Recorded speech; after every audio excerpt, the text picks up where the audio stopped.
works called Toxic Masculinity. Research found the underlying cause for could-be masculinity context culture. Toxic masculinity, we've sort of heard this phrase popping up. The phrase has gained a lot of attention recently, especially with the Me Too movement.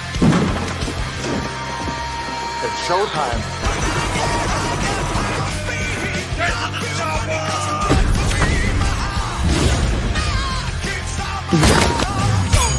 I'm no godless Tommy. I fought the Star-Spangled Banner. You bring the cavalry? Woman, I am the cavalry. They are my people. I am their sovereign. I love them.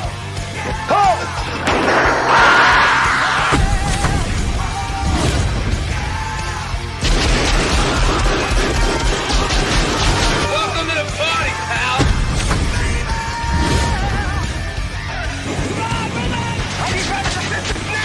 Knock.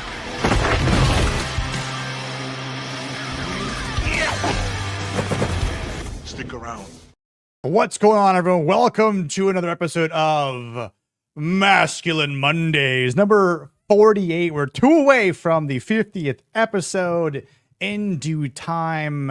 It is great to be here on a Monday night. I always look forward to Monday nights after a long day at work. But I had a fun chat over at our friend Isaac 556X45, the Golden Age podcast with a slew of other fine gentlemen that are pretty based. But we are here to talk about masculinity in cinema and why it's important. Every movie is on a different week. Every Monday night, we talk about something new to analyze it and so forth. We talk about the framework from an affirmation, inspiration, and aspiration type metric. And we talk about the masculine traits that each character possesses and why it's important at the end of the day. And we do a little bit of a tweak on the rating. So it's not how much of we enjoy this movie or what we think about it subjectively, of course, but we want to apply the same metric to the masculinity within the movie itself. But we will bring up some other qualities, you know, from the cinematic perspective, maybe, or acting as well. So we'll touch on some of the other finer points, but I could do this alone. But I can't do it without you guys in the chat watching, of course. You guys matter the most here to help build this community of masculinity and brotherhood and sisterhood, I guess, because we got some fine female friends out there as well watching and occasionally on the panel too, because they're they're smart ladies sometimes. But I do this with the other fine gentlemen. And tonight we've got Mr. Blue Collar Loser. We've got Sammy Threepeat. And for the first time on Masculine Mondays, you'd see him in chat otherwise, but Mr. Waylon Bocephus. How are you doing, my Unforgiven gentleman? It was just day. I've been rode hard and put up wet today, Hoss. Waylon, what are we drinking tonight, man? Jack Daniels, if you please. Ooh, nice. All right. Yeah, I was debating on sipping on something during the show, and it might step away at one point. We shall see. I just finished off a bottle of some Woodford Reserve recently, so I need to replenish that one. But I've got other bottles to kind of start dropping down the volume too. So, but I just want to avoid any kind of conspiracy out there. I'm going to set the record straight. All right, listen. There's a smaller channel out there. He likes to drink. You might have heard of him before. Critical drinker. Fine Scottish lad. He also put a video out there on the YouTubes. Yeah. Talking about the Unforgiven, the same movie we're talking about here.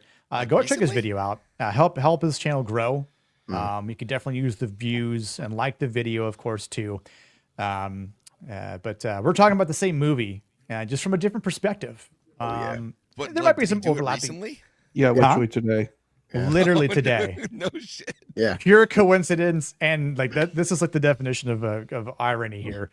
This treachery afoot. Yeah, it's not like we planned this or anything like that. It's like I don't know. I saw you guys talking in Orlando. Yeah, like we totally did not plan this at MegaCon while we were drinking at the bar. Absolutely not. Be like, Drinkers you know, sliding into You're like, no, I don't know. Your channel's a lot bigger than mine. He says, nah, that'd be fine. yeah. I was like, hey, Drinker, what movie you want to talk about? He was like, have you watched Unforgiven? And I'm like, Why not the 1992 classic? yeah. I'm like, oh, dude, Clint Eastwood, absolutely. It's like, cool, to make a video out of it. Okay, I'm gonna live stream it then. Perfect. What date you want to do this? It's like fucking April 13th, and I'm like, done. Let it be said, we shall arrange this.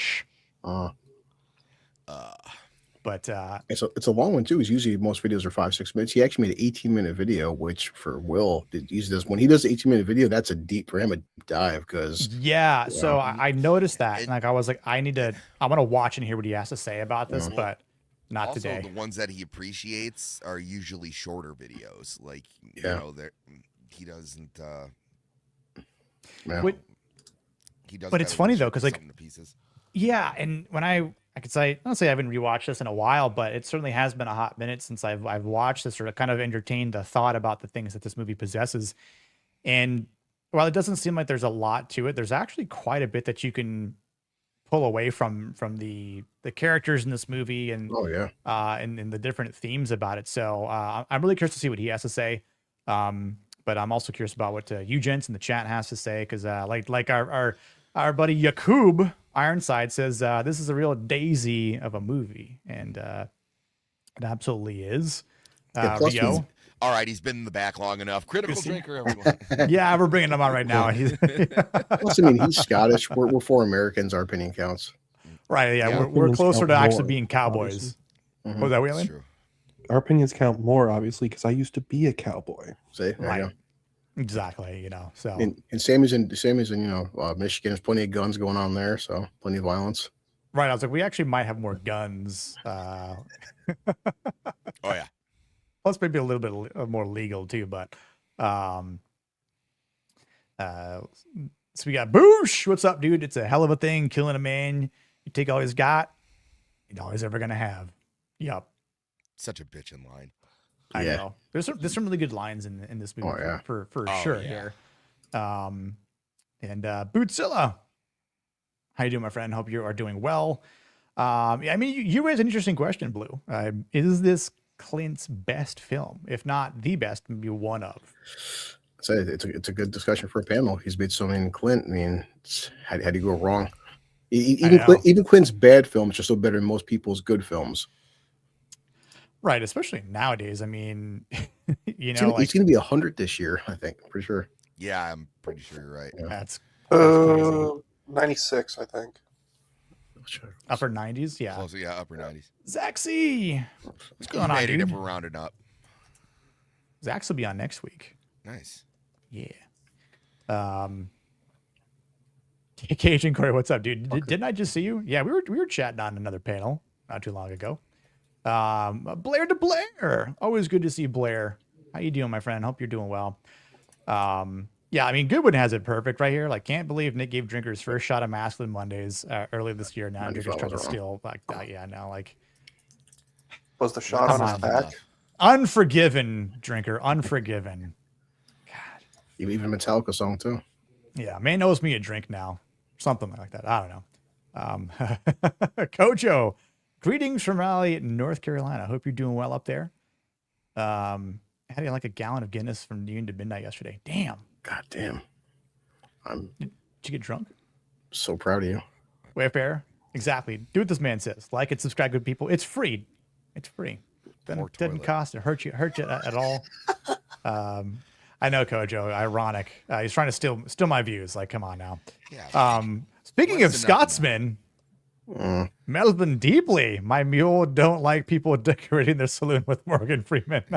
Ooh, that is my favorite part in the whole movie, dude. Thank you, good sir. Let me from one Scotsman to another. Man talk. Fucking legend. Bring it back. The man, Mr. Jake Martin. What's good, my friend?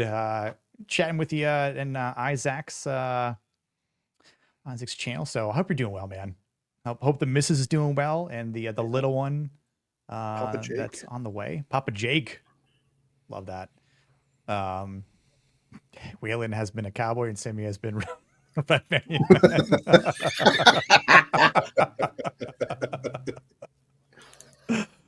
don't know. Oh man, There's no denying it. I said I got nothing. Moving right along. Yeah, is it Clint's best movie? I mean, like we talked. So for Masculine Mondays, for those of you who might be new here, catch this in a replay. We did talk about another Clint Eastwood movie in January. We talked about a little movie called oh god, what the hell was it called? Was it Gran Gran Torino? Torino. Gran Torino. Yeah. I was like, Gran Torino. Which again, I really enjoyed that movie. And it's later in his youth, so to speak. So good qualities, right? Kind of makes the sacrificial effort at the end comes around to the realization that, hey, you know what? Maybe life ain't so bad. And you kind of branch out and start to like maybe know people outside of what you thought. But completely different character here with William Munny, right? So even like the introduction, the intro text itself, the scroll of the movie kind of just just kind of gives that sort of narrative to his character that like his wife who's gone, never thought that she'd be married a man like William Munny. He's got quite the reputation, and we know that Outlaw Josie Whale is better than Unforgiven. It is better than Unforgiven. Those are like different things though. Like he's like an old grizzled cowboy here, and Josie Wales like he's in his prime.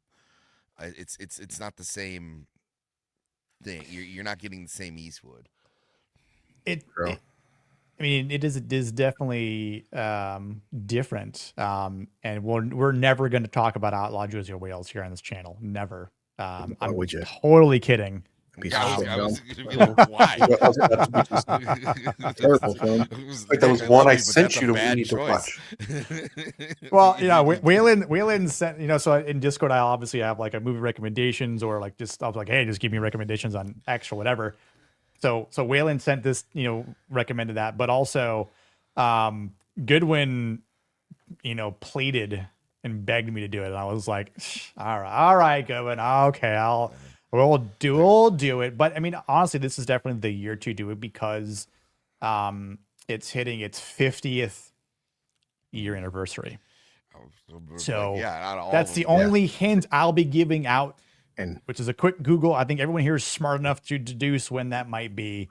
I'll be in theaters. My kid was seeing that. Oh yeah, I definitely want to see that again on theaters. For sure. Yep. And on that day, we're going to cover Every Which Way But Lose. And I like that movie. I do, but it's not Outlaw Josie Wales. No, it's not Outlaw Josie Wales. That's my dad. My dad told me I jogged. He kept saying we're right turn Clyde. Like, shut Dad. I don't know. There's something comfort. That's actually what I did the night before my wedding. Is like I had my buddies over. We just had a couple of bottles of whiskey, and we just watched Clint Eastwood movies throughout the night. Just like, what do you want? What do you want to do? And they're like, you want to go to the bar? And I was like, I kind of just want to watch Clint Eastwood like grunt and shoot people. That's it's a great night, man. Yeah. There was a NASCAR race where Dale Earnhardt Sr. broke his collarbone in a wreck at Talladega. And he, I believe, had a cracked sternum too. And then the next week, to psych himself up for the next race so he could qualify in the next race, he watched Clint Eastwood movies all night that night so he could get in the car. Nice. That's amazing. I mean, sort of like there have definitely been times where I've watched like Predator or Pumping Iron before I've gone to work out before. Like, oh, for sure. So those are the types of movies that, again, you can be inspired by to amp you up. Which I think are great. It's definitely better than doing like cocaine or other drugs. Baby oil over cocaine, always. Yeah. First, we'll have to say first. I'll say what's up to our orange friend Papa Pumpkin. Gord, how you doing, man? The in-law Josie Wales is far more dangerous than the outlaw. And then the first speculative statement of the night: Josie Wales isn't better than Unforgiven. Like I said, I gotta say, I find them to be different enough where It's not the first time Melvin's been wrong. So StreamYard's actually finally built a poll option, not stripper poll option, into the widget, which I was like, wow. I mean, I don't have to go to YouTube in order to put a poll in the damn chat. This is amazing. So I'm gonna put a poll in the chat, and you guys can vote democratically if you want to call it that. But what is Clint Eastwood? Actually, no, I'll say what's the better movie? In quotations for better. Yeah, what's cool too is if you Google his best films, play Misty for me, and you got like different websites. Everyone's got their different lists. It could be Esquire, Variety, Rotten Tomatoes. Everyone's top 5 is depending on who you ask, but it's always the same. You know, it's the same ones like Unforgiven, Good, Bad, Ugly, Outlaw, but it depends on who's 1 or 2 you're asking. I've always been partial to the Dirty Harry movies. I mean, not all created equal. On the bottom here. I don't even think The Good, the Bad, and the Ugly is the best movie in that trilogy. So no, I agree. It's for a few dollars more, obviously. I agree. But the good and the bad, though, I mean, I've never been more afraid of a guy and his mule. Like the way he looks at you, like, you know what, sir, whatever you want. Okay. Compare that to Indio having a guy's wife and child killed just to motivate him to kill Indio. Yeah. Hell yeah, Jake. That was pre John Wick, and his dog was his mule. I think it's Sturgeon. I think you got those mixed up, Melvin. Wait, what? So isn't a sternum a kind of fish, or is that a sturgeon? It's different overseas. That's why. Oh yeah, it's the opposite overseas. Yeah.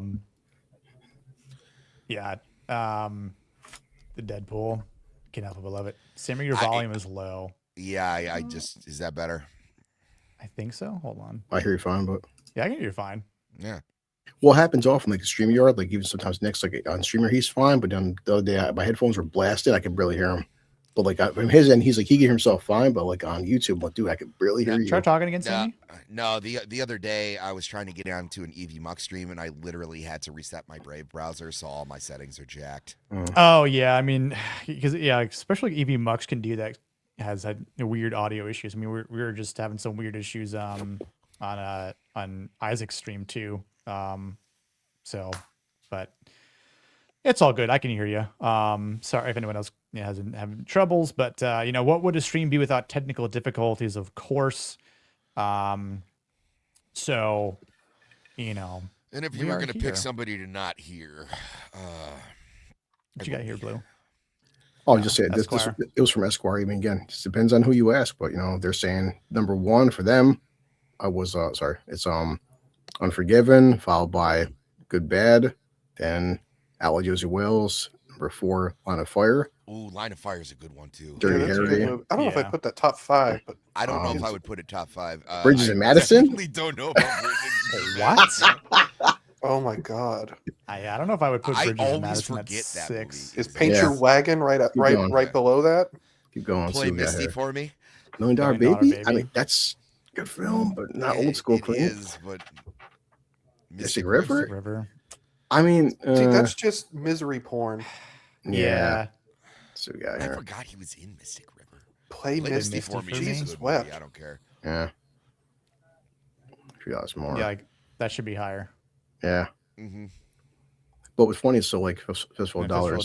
That's a top 11. But then look. Yeah, but it's hard to rate Fistful of Dollars considering it was a ripoff.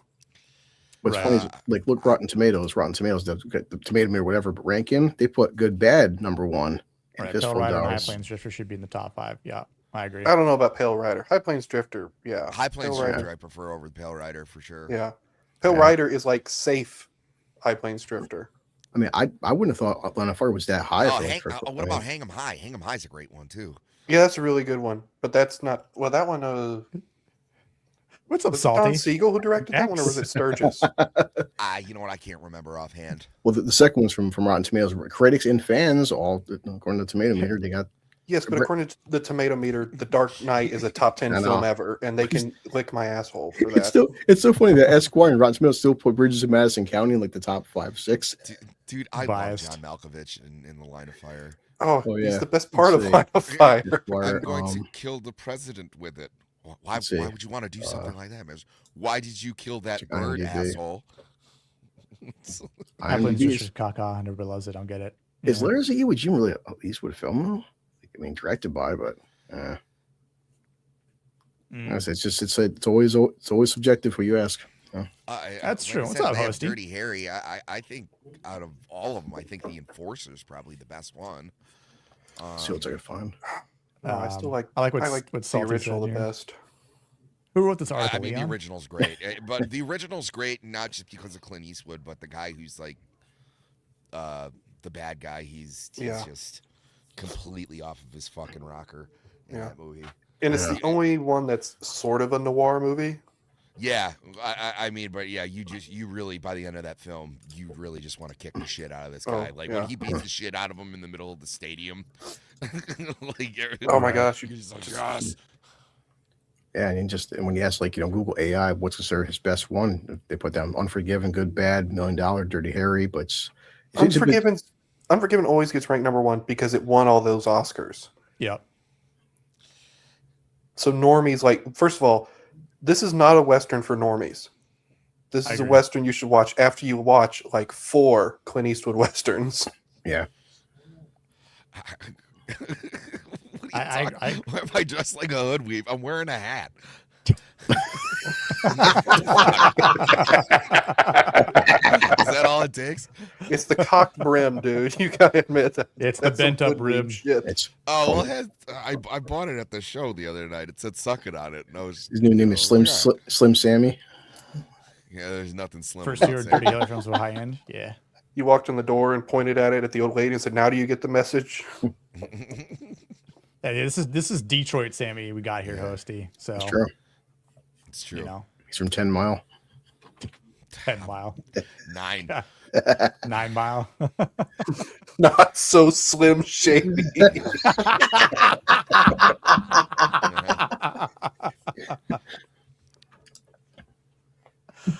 If I could pin that comment, I would.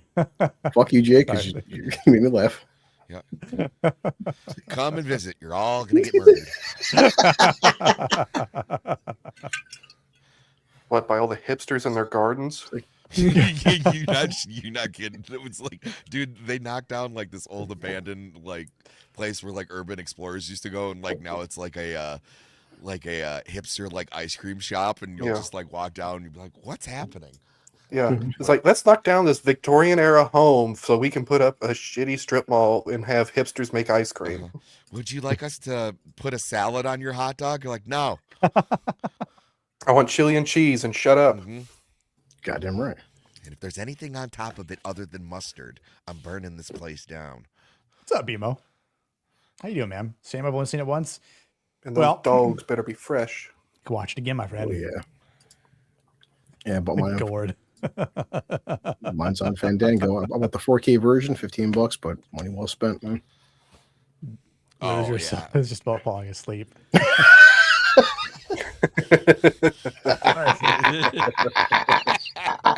Listen.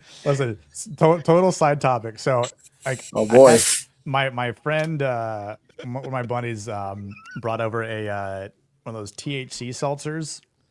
Ooh. Because I was like, wait, because he used to have his medical marijuana card. They do work for pain though, man. I gave my mother one. She's like, she has back problems. She's like, when she drank one, she's like, it no, works. but they sell them at Total Wine and ABC Liquor now here in Central Florida. They sell them at the gas station here. Yeah, and I was like, wait, what? Where have I been? He's like, yeah, dude. They come in 5 milligrams, I think up to 60 milligrams. But it's having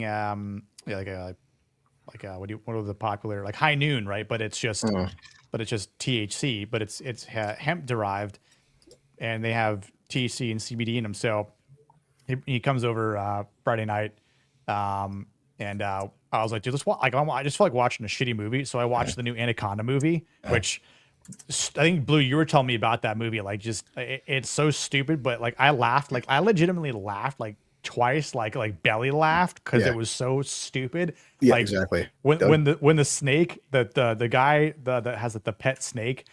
When Paul Rudd's character throws it overboard and it gets chopped up in the boat propeller, bro, I laughed so bloody hard at that, and because I was feeling good. That's the only way to watch the film was high or drunk. Dude, that's what I was saying. I was like, we gotta watch this film high, because I mean, and then I afterward then I made a whiskey sour after that. But man, I was surprised that, number one, that those are being sold now, but number two, I fell asleep for about 45 seconds. My buddy looks over at me in the beginning, like he pokes me because he's like, buddy, you all right? And I was like, what happened? He's like, I caught you snoring, bud. Who'd have thought I'd catch Nick snoring? I'm like, bro, how long was that? I'm like, dude, it felt like I was asleep for like 15 minutes. I was like, no, like you weren't even out for a minute. And I was like, oh, okay. So some good shit. Yeah, but the so funny thing is, when I black out and I wake up at 3 a.m, like, why did I get here? Yeah, it's tasting copper. Like, but I woke up after that, and I was like wide awake, which was hilarious. But it definitely I was feeling good. But I mean, like it's not like from like a medical marijuana store, which I've had those before. That those hit a lot different in my experience. Yeah. I'm obviously not like I'm like, pot daddy or whatever. So, but I also don't have a very high tolerance either. Me like, either, I don't man. do all that medical shit is like weaponized. I can't fucking do it. Yeah, I made a mistake. Last time I went to the res, I bought the res edibles. I bought a chocolate bar, but of course it's reservation edibles, which are different brands. And I've bitten that chocolate bar, and after like 20 minutes, oh shit, like all right. Dude, like because I've had like the Delta 8 stuff, which is whatever. But like, yeah, the medical stuff, like, man, like that, I'll have like 10 milligrams of that, like in a gummy. I am obliterated. Yeah. Yeah, or more than that. I'm feeling good, but yeah, I'd much prefer to have some alcohol. Can I just get some mids like I had in high school? Where's the Mexican brickweed? Okay, why does everything have to like paralyze me?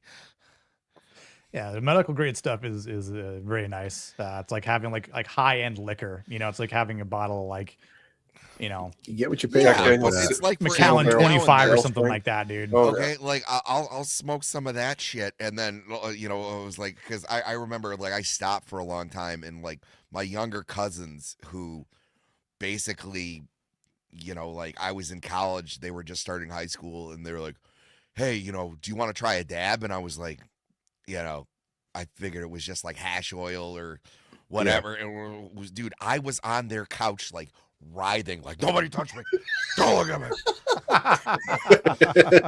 Is your mom home? Don't have my aunt come down here. I can't fucking deal with that right now. I'm a whore. I'm a dirty whore. Had 4 gummies yesterday. They were gummy bears, Boosh. It's okay. I hate the paranoia. Gummy vitamins. Because me and Sam watched War of the Worlds. I'm like, I'm gonna watch War of the Worlds with Goodwin, but I had 4 gummies. I feel you, Jake. That was a big mistake. Because I'm like, maybe this is like Sam. This is the greatest film of all time. I was like, wait, no, this is the most horrible film of all time. Wait, no, it's the greatest film of all time. Then Goodwin's fuck with me. I'm like, maybe it is the greatest film. Is he trolling me? I'm like, then for like a good 15 minutes, I'm just staring at the screen like. Jay's covering my stream because I'm like, yeah, War of the Worlds is that same. Well, obviously, War of the Worlds is the greatest film of all time, and then Velocipaster is a strong number 2. Strong follow-up. Yeah. After 4 gummies, I'm like, either War of the Worlds is fantastic. I'm like, oh my god, I should stop the stream right now because this film is shit. I'm an asshole for hosting this. I'm like, no, it's fantastic. I'm like, oh god, look. No, the weird thing was we were actually just listening to the radio adaptation, and Blue Collar was just staring at me like. You're just mouth breathing yourselves. Yeah. Ice Cube is fucking incredible. What the fuck are you talking about? Ice Cube needs him. I drank half a bottle of Jack. He's a nomination. Dude, you were pretty lit up. It was mid better. Although that's the way that you have to experience that movie. Now, has Nadia seen War of the Worlds? That's the question that needs to be asked.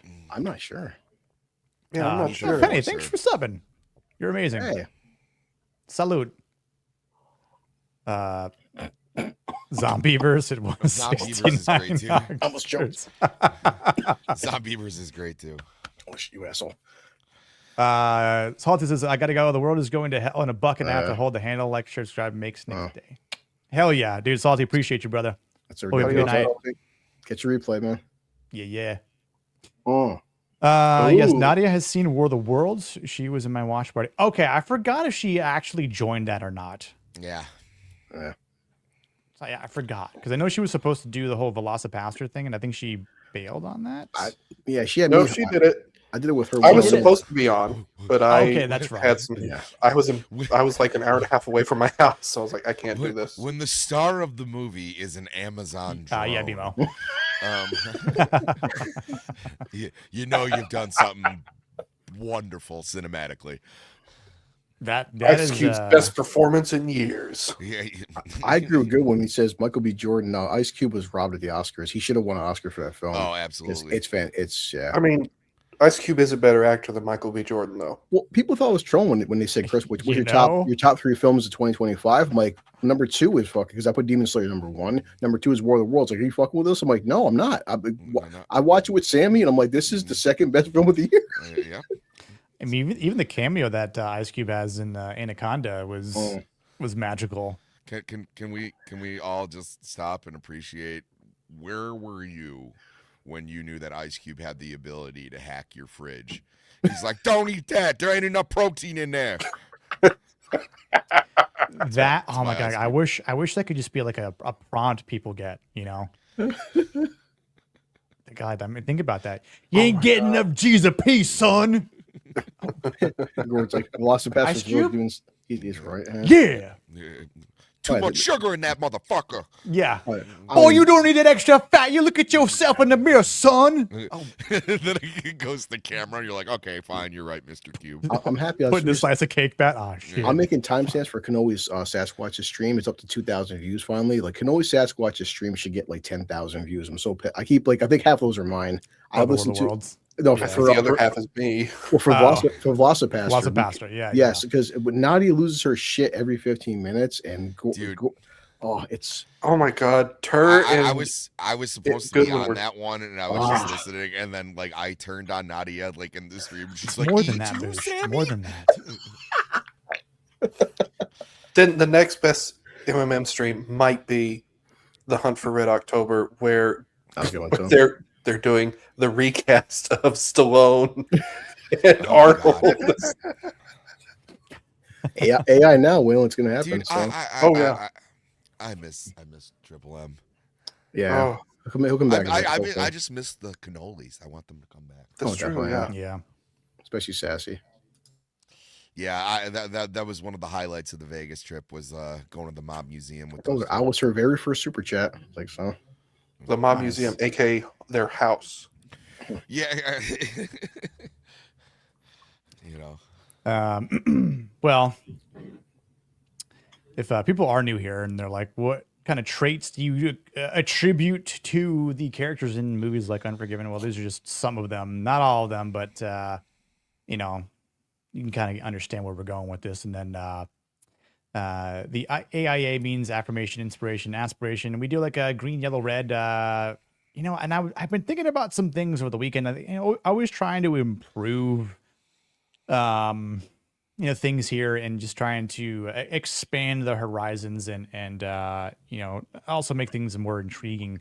So there might be some changes coming into the future to this, not in a bad way or anything like that, but it might kind of just give us more flexibility, if you will. Maybe be a little bit more granular. Well, this proved to be quite difficult with the League of Extraordinary Gentlemen. Correct, and that's kind of what got that stream kind of made me think. I'm like, you know, maybe there could be some, you know, a wider net, if you will. But you're like, Sam, what do you think? I was like, I got nothing. Because who knows what other movies of that same caliber we will cover in the future. But you know, in your chat, Domino Canum, is that no? I recognize the name. I've seen Dominique here before. Okay, yeah. Sorry. How you doing, bud? We're getting new people, which is awesome. Just like it's, you know. Yeah. You're welcome. I appreciate that. Most Western Trade's ability to. No, I'll take care of this. Hey, you weren't invited. Yeah. This is Nick's show. Goodwin forcibly invited me. Yeah, Goodwin did the alley-oop to Waylon. Who He did did, yes. who did I do the act? No, that was on Rumble. My buddy got raided, and I started like chastising him. It was like, no, we didn't ask for this. And the guy's like, shut up. And I was like, it's a joke. Relax. Like, it's fine.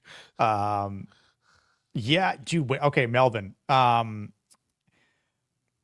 There, one of the other streams that, the first stream that I was a part of and I ever joined on YouTube was House of the Dragon season 2, which is where I met Sammy, Kada, like Whitechapel, and Alex and his wife. Who I forgot what was on that stream with us, Sammy, but I think was it Gooch? No, Gooch was on Penguin. We did Penguin, but this before Penguin came out, she was like, I'm gonna do this show called From, and one of my other friends told me about, like, dude, you gotta check this show called From. It's like kind of like got this horror vibe. It's also like Lost, and I'm like, well, I'm intrigued, and so I watched the trailer and I watched season 1, and I was like, season 1's actually pretty good. I'm curious to see where it goes. Like, I enjoyed it. Season 2, you're like, okay, well, I get the mystery build and where it's going, but what's happening here? And then season 3 came out, and I'm like, okay, you guys are just trying to pull a Lost. You actually have no idea what's happening, and now I'm just getting frustrated with this because I feel like we're just gonna get strung along here as you make this up. So, and I know Nadia was like saying, oh, that's okay. Season 4 is gonna hit and it's gonna be great, and I'm like, I'm pressing X to doubt. I'm a controller here, but I might watch it, but I don't. I am not going to hold my breath. I do want to go back to those House of the Dragon streams. Like, dude, we were coping so hard. It was like, oh god, nothing happened in this episode, but the next episode, it's gotta happen. Episode 4, shit, oh my god, wait till it happens. And I was like, well, maybe they're just building up a little bit more. Yeah, we did that for an entire season. Fucking season out of it. Great. I was done after season 1 of that show because I was just like, if the book, which is basically just these little, it's basically just it's like reading a history book, is better than this, I'm going to be disappointed in season 2 and 3 for sure. And oh, well, behold, I was. Yeah, season 2 is definitely a disappointment. But and again, like season 3 comes out in June. I'm gonna say December. I don't know what they're going to have. I know like the expectation of like the events that we were supposed to get in season 2, they didn't do it, and so I think the only saving grace that they have is due to A Night of the Seven Kingdoms actually being good.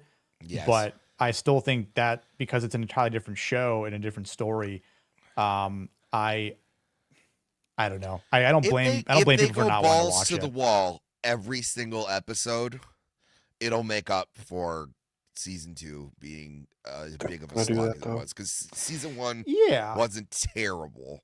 And this, it was just like, there was just no payoff. So like, if they're like, okay, season 2 drags, but you have to watch all of season 2 to get to season 3, and season 3 is just I think we gotta be honest. Nonsense fun. It's not going to be. But because season 2 did not end with a certain event, yes, a battle above a certain place, it was pretty much going to be doomed from the get-go. Yep. And of course, they're going to start season 3 with that, and then everybody's going to be pissed because of what happens there. Yeah, no, that's what I'm saying. It's going to be interesting to see the ups and downs of season 3, but I'm here for it. We'll see what the internet has to say, and I don't know. I hope they roast the fuck out of that show. What good would a roast be if we didn't cover it on a trendy TV Tuesday type of stream? So, who knows? We'll see how that makes up. But Jake, that's exactly what I'm like. I'm done with this mystery maxing here. Yeah, like, I'm so sick of that shit. Like if I wasn't streaming it with Nadia, I definitely would have given up. I think that's why I gave up on George R.R. Martin in general, just because I realized all of Game of Thrones, the whole book series, is a mystery box. Bro, I'm just like, 18, oh, and he's not going to shit. finish it. No, and he's not going to finish it. And I'm just like, and he won't have the, and he, of course, and if he does finish it, it's going to be some nihilistic boomer bullshit. And I'm just going to be like, I don't want to, it'll be worse than the ending of the show. I guarantee it, because I know what plot lines he's brought in that he has to do now. Yep. Yeah, if you've read the Fire and Blood, you know it's coming, but it's also just like this ramp and build up to it, which kind of sucks. But yeah, I mean, we'll see. Only a couple months away from seeing the downfall of House of the Dragon, perhaps, perchance. As far as the Unforgiven, though, I like a lot of the themes that you can find in this movie. And again, like there's some pretty good violence. But the thing about it too is the moral cost that some of their characters have to deal with it.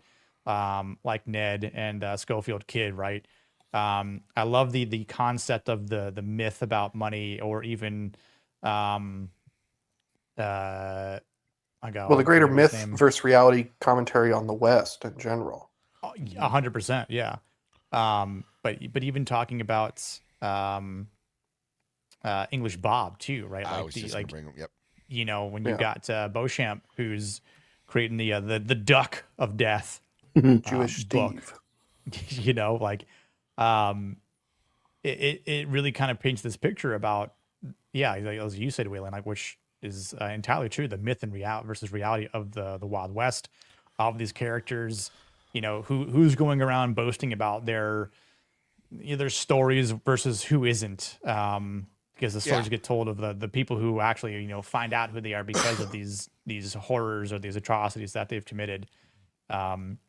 But you know, the story has this movie has brotherhood, it has restraint in it.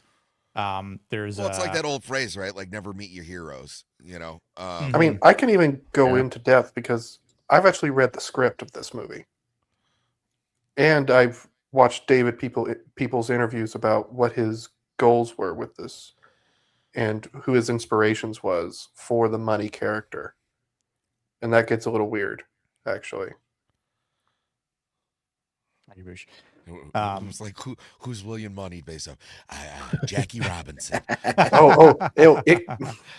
I'll just go ahead and tell you who he based off. He based off Travis Bickle. Travis From Bickle? Taxi Driver? Yes. Interesting. That was his biggest inspiration for the money character. Was what if Travis Bickle lived to be an old man? Whoa! Hold on. We got a massive little dono here from BMO dropping the 10 gifties. 10 gifties. Unity for double hands here. Who hit? Damn, dude, BMO, you got like that ABF sniping ability. Like actually you got like the William Munny accuracy here in the saloon. Hitting your shots. You get Domini, who's in the chat. We got Papa Martin here, Scottish lad, young lad here. Not sure who this person is off the top of my head, but I know Levistro. Levistro for sure. Couple other. Let's not mention William Munny's accuracy in the canyon when he Angel Base. I have a comment about that. Comics Dad and Bearded Codes. That's amazing, bro. Cash return came in. Right, yeah. I did not consent to the sponsorship. You will like this censorship and consent, damn it. I was going to say, Waylon, real quick before I play some clips for BMO here. Well, that's because he didn't start drinking yet. That's true, yes. And then he started drinking, and then he was like, I'm going to just one-hand some shots here. Like, no problem. Like, Yet more proof. It's incredible what you can do. We can turn your conscience off. Yes, because drinking always improves my fine motor skills. Plus, we all make the best decisions on alcohol. I don't know though. I've done some incredible feats of athleticism that I would have normally broken my neck. Yeah. It's because you didn't tense up, man. Yeah, it's true. Well, I gotta play some clips here for our masculine man here, Mr. BMO, because now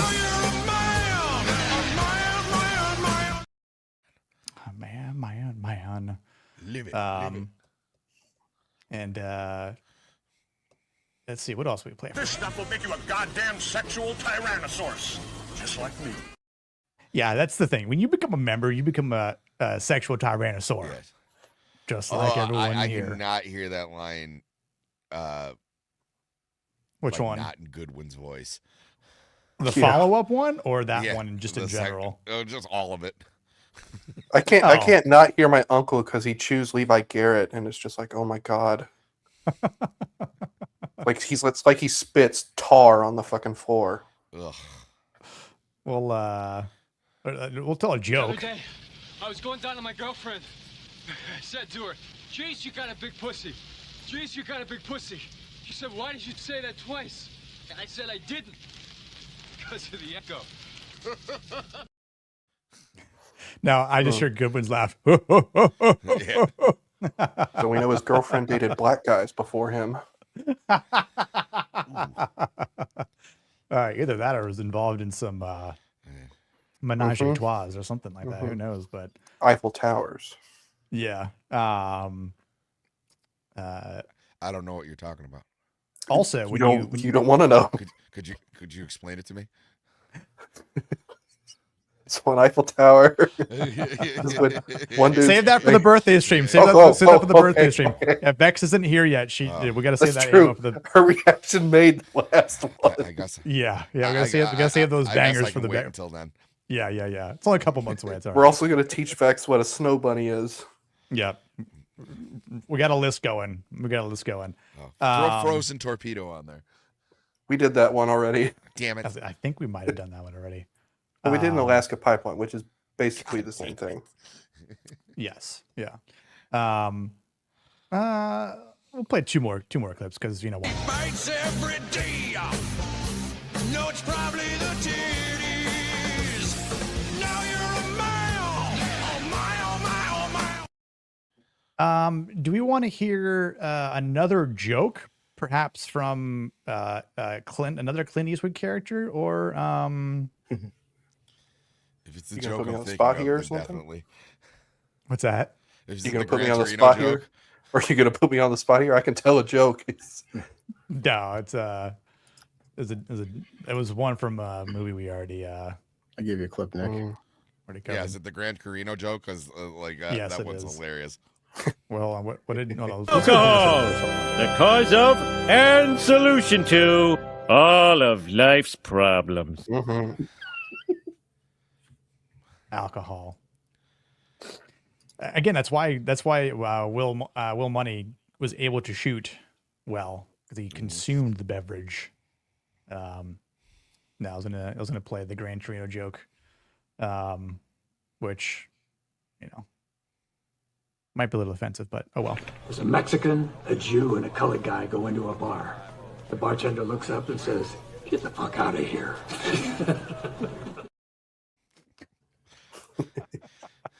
Oh yeah. Old raspy Clint. Now you're a man. I do have a film. Not film guy. I have a South Park clip. I might save that one again. But dude, Bebo, thank you so much, brother. Appreciate you, man. The downfall of an institution. I'm gonna play it anyway because why not? I happen to be gay, boys. Do you think I'm a fag? Do you ride a big loud Harley and go up and down the streets ruining everyone's nice time? No. Then you're not a fag. Yep. Simple equation. Simple formula. I can remember when it became like in middle school and then to high school where it's like, oh, we're not going to say that word anymore. And it's like, what? Does he really? Why not? Is he sleeping right now? Can we just mess with him? Oh, I've seen that. Well, maybe I haven't seen that. I've seen it. It's because they played it on the fucking 92 verse whatever stream. Oh, maybe I do remember that then. Vaguely. I don't know. Let's talk about our main character here. William Munny. He's a haunted killer. He's done some shit in his past. Something that he might regret doing, but something that again, caused him to stop drinking. And again, he obviously understands that he might be unforgiven, no pun intended. But he has some interesting traits with violence, the regret of his past. For being old and obviously out of practice, he does have some endurance, though he's even falling in like the mud pits while he's trying to get the pigs riled up or rallied, I should say. But I think like he has a burden amongst his character as well. And he does have this moral weariness to him, but I think in some cases that he does try to, justify some things, at least to kind of avenge his friend, right? Which brings that old past to get back up. And but I think too, when he hears that offer from the Schofield Kid about, hey, might be able to make a little pretty penny, but I don't want to do it alone, because he realizes he's out of practice. Until he starts drinking and then gets back into practice, ironically, at the end. But I think because he has his partner, Ned, that he's able to kind of regain some of that ground and kind of, dust off the rust, so to speak, even though he has no shot here. But Shippy, what's up, dude? Right off the back of Trigger's video. This was addressed earlier on. We planned this months ago, actually, or back in MegaCon. Nikki 9 Inches did 411. What's that? Nikki 9 Inches did 411. Yeah. Okay, somebody just said we're not going to use that word anymore, and a student said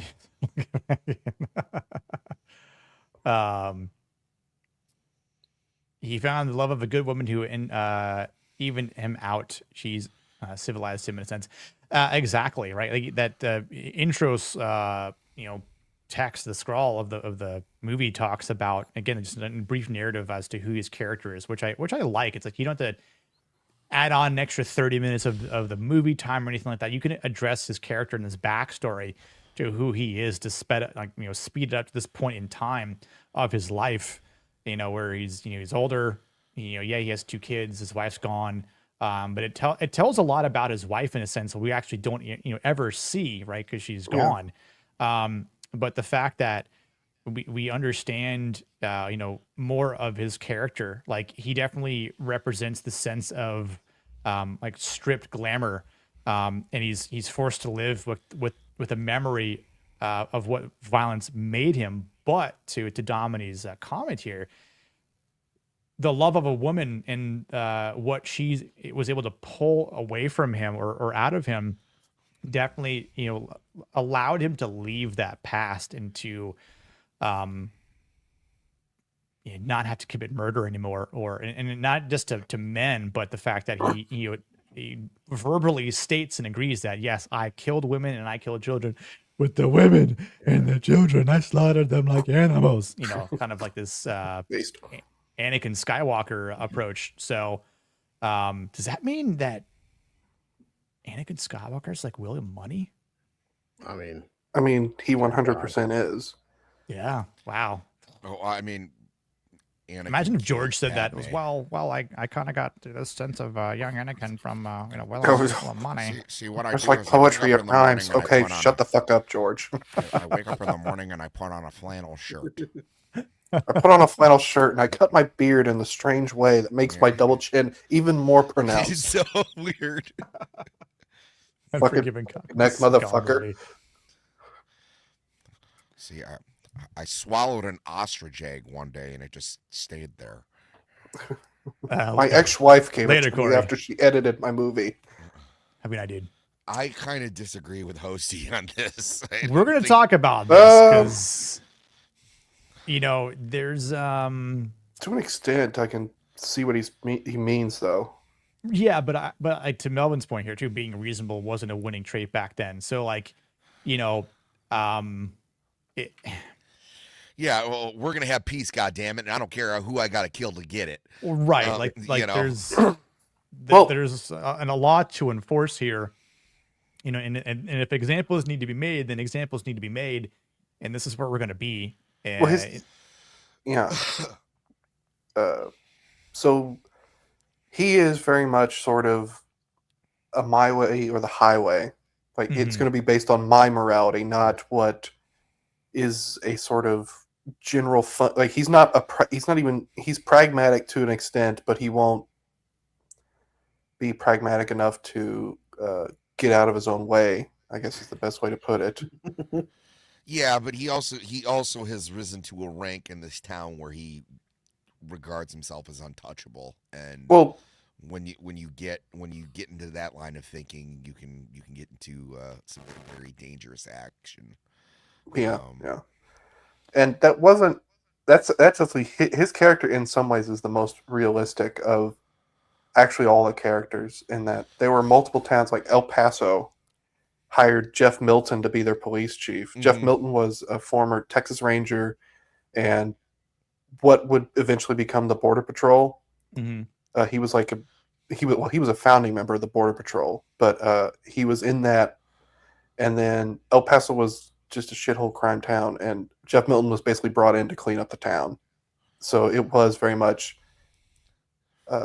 his way or the highway sort of business there for a little while in El Paso. And he cleaned up the town, but so I guess it was worth it at the end. Yeah, no, I'm not saying that he's a bad character. I'm just saying there's, I'm just saying Ned deserved better. That's all. Yeah. And there's like, listen, these characters actually have more depth than people realize, which is amazing. And loving the conversation so far. But we'll try to hold back just a little bit for Bill, because he will talk about him in due time. Trust me. But for William here, though, right? Like, he does have a sense of power still, even though it's like, I think it's dormant, right? And I think the movie makes it clear that his strength without some sort of moral peace becomes a burden that he can never like fully set down, which I think he almost kind of gambles with. But it's like he's still not even optimistic, but confident that when he tells the Schofield Kid, like, hey, give this to my kids, and then give the other half to what's his face, Ned's what's her the help.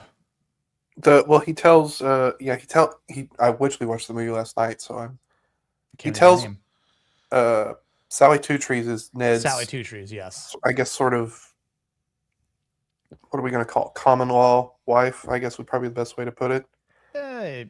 Yeah, something like that. I have a feeling there was no ceremony put down for it.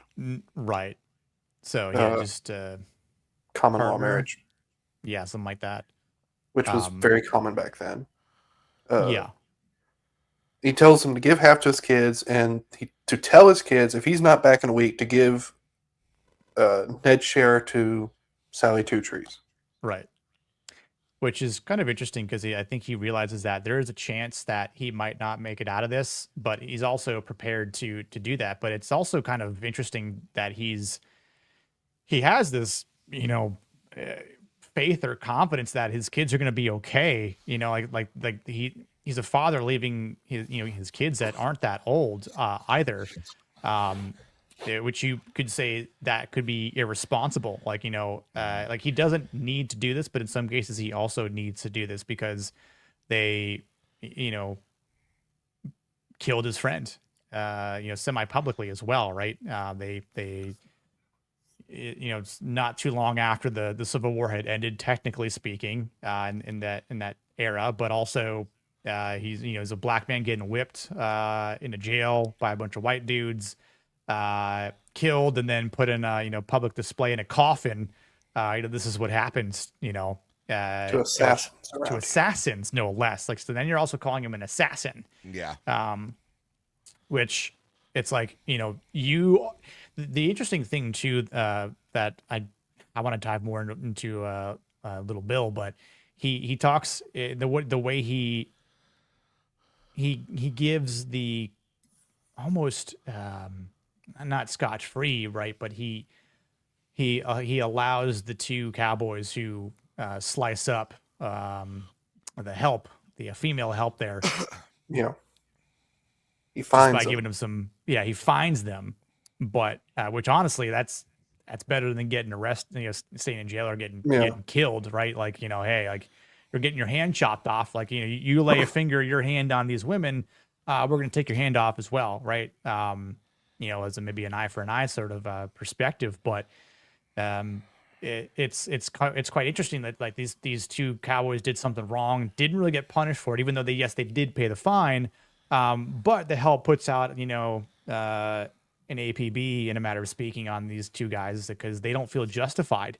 They still feel wrong, and they got off a bit too easy in their opinion. There's a lot of commentary in the script about evil in general, and of course the help, as you so kindly put it, is also another dimension of that evil, because as we get on, they are a bit vitriolic in their taste for vengeance. Oh, absolutely. Particularly Strawberry Alice. Yeah. Who seems to be more interested in taking revenge against the world around her than she is even for getting justice for the cut woman in the film. And what's her? I can't remember I can't remember the cut woman's name because she's in the movie for like 2 scenes. Delilah Fitzgerald. Yes. Irish name, of course. Mm-hmm. Fitzgerald. Delilah. I didn't get me lucky charms, but I got me lucky slashes. Which, by the way, Strawberry Alice was played by the woman who Clint Eastwood was sleeping with at the time. So we'll just leave that there. Oh, giggity. That's true, hosted they were. He had a bad tendency of doing that. If anybody's seen Josie Wales and Any Which Way But Loose. Man was cowboying IRL. Like, he's had, how many wives has he had now? Like, I don't know, half a dozen or something like that. She's going to be right? on set anyway. She might as well get paid. Yeah. Sleep with the guy. Yeah. Do you guys know the original title of the script for this movie? No. The original title? No, I don't think so. It was the William Munny killings. Oh, okay. Wow. I was going to say, I think Unforgiven is a better title. Yeah, Unforgiven is a better title, but the William Munny killings almost is a bit more like literal in what it is. It sounds more like a serial killer case, but like, it does. I like old John Wick Goes to Wyoming. Given who David Peoples was inspired by for the main character, it almost makes sense, though. Yeah, it does. Because there's actually, it's funny that you said that though, because like I'm sure Travis Bickle like saw himself in this manner, and it was you stripped like the mohawk away and everything. He was like a modern day gunslinger. It was like, even though he's obviously out of his mind and a crazy person, in his head he's acting altruistically, right? Yeah. Like, you know what I mean? It was like he was gonna save that little girl no matter what, and he went to insane lengths to do it. Yeah, and but I could kind of see this. William Munny's his intentions are I'd say not very altruistic at all. It's just like he's on like this pissant farm and he wants something a little bit better, and he was kind of like coaxed into it. There wasn't, it was like, oh, I have to do this because this woman was wronged. He was like, yeah, I get, if anything, he was kind of goaded into doing it by the kid. Love it. How did I miss the BMO shower? For not being here. How you doing? Love it. I think I could maybe add to the shower, just a little bit and see what happens. We'll see what happens here. Do you guys know who originally bought the script, though? No, who bought the script? Francis Ford Coppola. Shit, wow. That would have been a way different movie. Yeah, this was going to be his, like, I think he bought it in like 78. This was going to be like his Western that he was going to do. And then, obviously, Coppola being Coppola, he ran into money problems and sold it. Yeah, that kind of makes sense a little bit. I think Eastwood had it bought the script by the early 80s. Oh, yeah. We're talking like 82 or something like that. Wow. And it said the concept of the film was dated when it was developed under the titles "The Cut Whore Killings" and "The William Munny Killings." The script was Cut Whore Killings, bro. Imagine that. Imagine that for a title. On the nose there. Dude, I love the Cut Whore Killings from Clint Eastwood, man. What so, a banger. yeah, you're right. In the early '80s. Just remember, this is the same writer who fixed the Blade Runner script. I was like, this is also, it was like the stark difference between Francis Ford Coppola and Clint Eastwood, right? Whereas, so he procures the script and he's like, I thought I should. This is a direct quote. He goes, I thought I should do some other things first. And so he bought a good script and he sat on it until he was ready to do it. Yeah. Unlike what was Coppola's most recent Megalopolis. Yeah, fucking shit show. Where he was trying to make that movie for like 40 years and kept falling through for budgetary reasons. It's also a bit like Gangs of New York. I think the original script for that was done in like the 70s. Yeah, it'd been done a while before. And like Scorsese tried to do it like three different times. Yeah, there was like he had a lot of people like that were in consideration for both. Yeah, like I think the first attempt was with fucking John Belushi and Dan Aykroyd.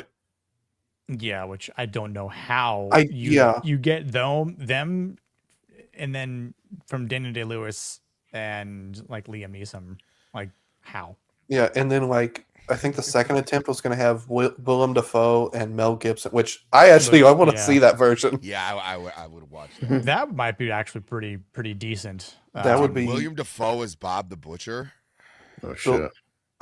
Here's my question. I was like, Mel could play a really good Bill the Butcher too, though. Bill the Butcher. Mel could for sure. Yeah, he would be frightening in that role. I'd almost say Mel would have been Bill the Butcher, and then Willem would have been Liam Neeson's character.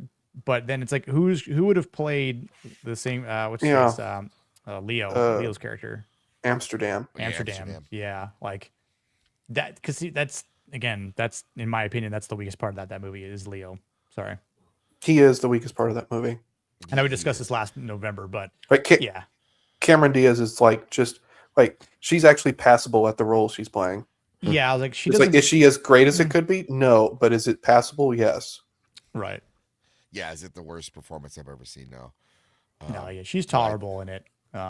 Ironically, but Leo is not strong in that film. No, it was his first. He's really not. It was his first pairing with Scorsese. Well, and also like you're acting against, arguably like one of the best actors of the generation. Yeah. Yeah. The guy literally like wore a prosthetic on his eye so he could tap it with a knife so he could learn not to blink when he did it. Like, that's crazy. Yeah. He literally, and of course, being Daniel Day-Lewis, that's his real hair in the movie. That's not a wig. So that greasy ass, nasty ass hair, he kept it for like months to do all the shooting. And then as soon as he didn't have to do any more scenes, he shaved his head because he hated it. Yeah. And some people might say he's overrated or overrated. Actor. Obviously. Blasphemy. Unforgiven, I say for those of you that think that Daniel Lewis. Heresy. But I don't want to say I was kind of struggling with trying to give William Munny ratings here for like his affirmation, inspiration, aspiration. Because I do think he's so stoic. Yeah. Well, and he's and what we do see him is actually kind of a piece of shit. Right. So like, and again, like it's more so like through, the entirety of the movie, right? So you kind of see where he's at, that he's almost in a better state of mind. He doesn't touch doesn't drink anymore, right? Like, even in the beginning, even when they're in the saloon and he's like sick as a dog, right? He doesn't look good. Meanwhile, Schofield Kid and Ned are getting their dicks wet, upstairs, like, and Homeboy is just like, shivering, and like he's getting accused of like of drinking, which he hasn't, and even though he has a gun on him, doesn't say that he should, but he doesn't put up a fight at that point because he realizes that this isn't the right time or place. But I I'd also say for the sake of what he then does later on is a nice rebuttal. Again, you could maybe agree or disagree with his actions, but I think for what he does to back up his what morality he has for his friend getting murdered as well, because he's not an assassin, of course, but I think he has this, again, like this masculine endurance that allows him to confront reality with that is not some sort of illusion. Like, he understands what's in front of him. He understands the stakes of everything. Like, his kids, leaving his kids behind, being set out. The fact that he set out this mission, this opportunity, if you will, to begin with, but also like he might not come back, even though he probably could have. But the fact that they get caught too, to a certain extent. I mean, he was about to be free, right? Like they were about to leave with the money, right? Because Delilah shows up with it, but it's the fact that Ned left early because we'll get to him next. But the fact that it starts to weigh in his conscience, and then he gets caught, and that puts Will in a bad position, or a position of old where he didn't want to be that guy. But it's like when you get put, to be that guy, it's obviously, it doesn't bode well for people, right? It's kind of like you don't pick like we learned this from talking in a less violent movie, of course, but when we were talking about secondhand lions, and it's like you can try and steal a sandwich from an old guy. Well, guess again, right? You might bit off more than you can chew, and even though Little Bill is a force to be reckoned with as well, Will is just better, and it's like the true violence behind William Munny reveals a lot about his actual character here, and so I was gonna give William a yellow for affirmation. Go ahead. There's an interesting thing with, the script, both later, Melvin. Bill, adios, Melvin. Anybody. Both Bill and Munny are like in their 40s in the script, as opposed to their 60s, as their actors who portrayed them age. Yeah. But there's also an element of William Munny where he's incredibly kind to people in some ways. Like, remember when he's talking to Delilah, he's incredibly kind to her. Mm-hmm. And he's actually fairly kind with people who he has sort of we only really see him interact with very few characters actually in the film. Well, I mean, that makes sense too, what you're saying. Like, his best friend is like a black dude in the 1880s who's married to an Indian woman. Like, he's ingratiating himself, which, not my personal opinion, but at the time would be the dregs of society. His best friend's a black man. He's being nice to the whore with the cut face. Right. You know what I mean? This is not kind of like normal behavior. Yeah.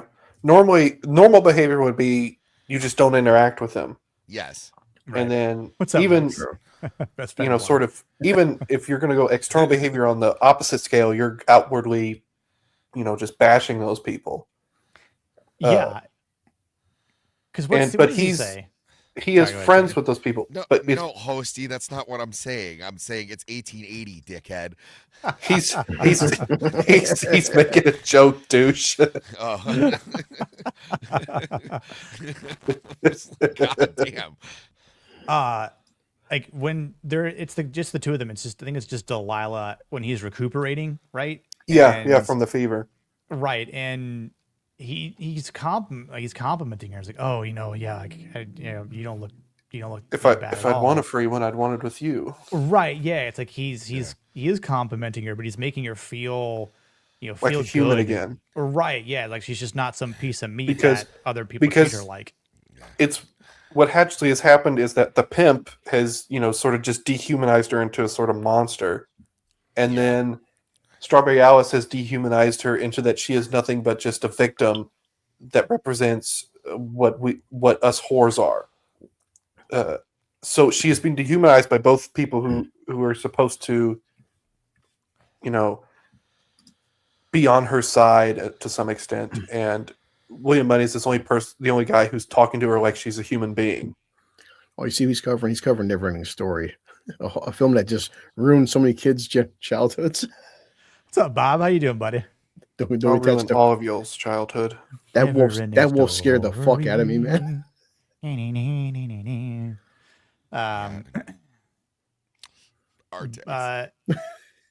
You should listen to Atreyu after that movie. Yes, Bob. Skip the sequel. Actually, Box Office Brawler needs to watch The Great Silence and Once Upon a Time in the West. True. Yeah.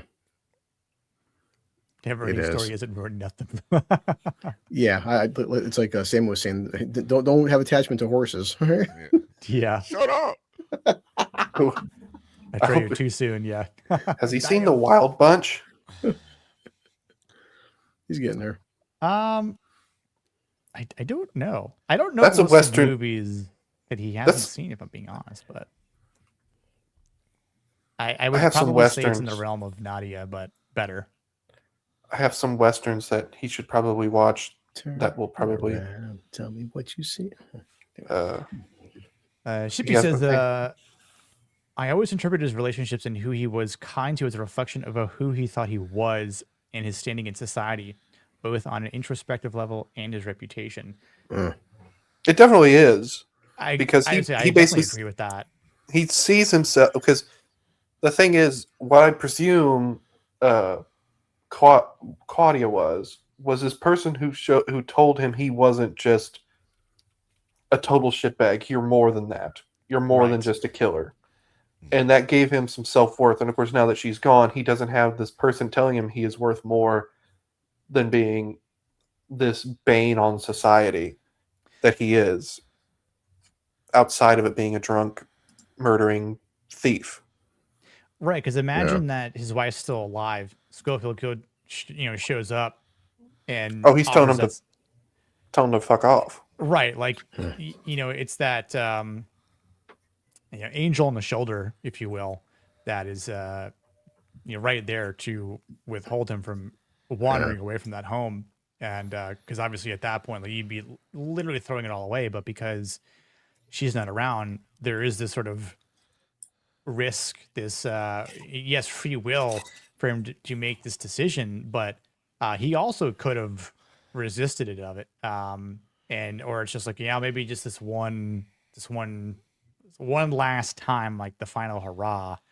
But again, if that was the case and he didn't return because he dies in the process, which there is that chance of that happening. Obviously it doesn't, chance. Because fat chance. But because he's scarily good at what he does, he does return. He does go back. So it's just a matter of him. He's good at what he does, but he hadn't done it in 15 years. You know right. what I mean? Yeah. He's in a minute. Yeah, I know he's supposed to be in his 40s in the script. He's an old man in this. Like, this is, not to say that he's not competent. I mean, obviously, but he knows himself. He's nothing compared to what he was back then, and he's ashamed of what he did to some certain degree. I think one of my favorite lines in the entire film is after he shoots Little Bill, and he's like he says something like I deserve to like die, like I was building a house, and he looks at him, he's like, deserves got nothing to do with it. Right. He was like, sometimes shit just happens. Yeah. It was like, you brought this on yourself. It's not a question of, he's seen the ugliness, and like even the place where he found peace, he's on this pissant little farm. You know what I mean? And that's the best he can carve out. One thing I will give the script credit for too. In the script, Big Whiskey is in Nebraska and not Wyoming. So that means, and Eastwood's Munny is set up in Kansas. So riding a week to to Nebraska makes a lot more sense. Right. But it also kind of shows that this is sort of Plains business here. This is not, people coming from super far and wide. No, it's like, no, these people were a state over and he's coming over to do this. And another line I love right before the deserves got nothing to do with this, when he's talking to Jewish Steve, is I've always been lucky when it comes to killing folk. Yeah. Mm-hmm. Where it's like he even admits, he knows I've gotten lucky in this sort of being a gunfighter. And he's very well aware of his mortality, which is why he drinks when he does this sort of business. Mm-hmm. Yeah, I agreed. And I think the other thing too, it's like he just even thinking about the inspiration that he has, like he's honest about his violence. He's and I think that's also what, like, why he carries that weight. And obviously, yeah, he's not like he doesn't have this cleanliness to him and his even though he's trying to be admirable here, but I definitely feel like because he is lucky or gets lucky, but understands what it means to take a life too, and that he just got the upper hand, right? Like he turns his back to little Bill, but is quick enough to stop him from getting shot in the back in the process. But he could have died right there because he had his back turned. He tells the kid, he goes, "We all got it coming, kid." Oh yeah, it's coming for everyone. That's Yeah. like I said, that's why deserves got nothing to do with it. It was like it's one of the absolutes in life is that you're gonna die, and he's just good at bringing that along for other people. I like that line where he's like, I've killed just about everything that walks or crawled from one time or another. He doesn't. He's a harbinger of that. He's not proud of it. He has looked in. He has looked into the abyss of his own soul, and he knows the monster is there. Well, because that's just his reflection. He's the real Duke of Death. Yes, he really is. Well, after he kills little Bill, and then he's just basically telling the rest of the bar to scatter. He was like, "Hey, if anyone's still in if you value your life, yeah. Even when he leaves the saloon, he's telling everyone here, if you want to live, now's your chance. Yeah, this is some scary shit. He's like, any son of a bitch takes a shot at me, I'm not gonna kill him. I'm gonna kill his wife, all his friends. I'm gonna burn his damn house down. That, dude. If you can find that clip, Blue, I'll find you. He is. Give me a second. Of course, obvious, symbolism is he rides a pale horse. 100%. Yeah. Throughout the film, and his character is meant to be this sort of. Obviously, the intentions of the writer was Travis Bickle got old, and of course, David Peoples being the great writer he is, just thought about that in detail and what that would mean. And what you get is William Munny, who is this sort of haunted man who has very much confronted the demon within him. But he also knows, because he knows that demon is there, that doesn't mean it's gone away. It's still right there. Yeah. It's just at this arm's length, right? And when he truly embraces that, you get to see that. So you get this really multifaceted look at what this character is, because for the most part you're sympathetic with him. He's being nice. He's being nice to the girl. He's got the cut off face. He's kind of being kind of like a mentor figure to the kid, even though the kid's pretty cocksure and stupid. But he's telling him, you don't know what you're getting into. But at the end of the day, you feel bad for him when little Bill, he's sick in the bar. William, little Bill just kicks the shit out of him. And you're like, you're going, oh my God, this poor guy, he's just trying to provide for his family. And then at the end of the movie, you realize, no, Little Bill was right. You don't want William Munny in your town. Like, it was like, he's bad news. Yeah. It was like, it just took a couple little pushes to get him right back to where he was. Yeah. It's a great character study. $4.99 little dono here from Bob. Cheers to another panel of incredible minds sharing the love for called film. him Bob. Bob, yeah. Time well spent. Another enjoyable discussion in the making, dude. Appreciate you, Jackson. And of course, I know you'll be on here in the future, so I appreciate you. And hope you enjoyed Never Ending Story tonight. If I can speak properly here. Yeah. I'll put this ready, Nick, whenever you're ready. Okay, let's play let's play this. I'm sure you've probably never seen this movie from I'm blanking on the name from this clip from Arnold, but it's a hilarious one from an older Arnold movie. Don't fucking scream at me. Where's you the dumb money? fuck you. Look at you with your fucking 48% body fat and you scroungy little bastard.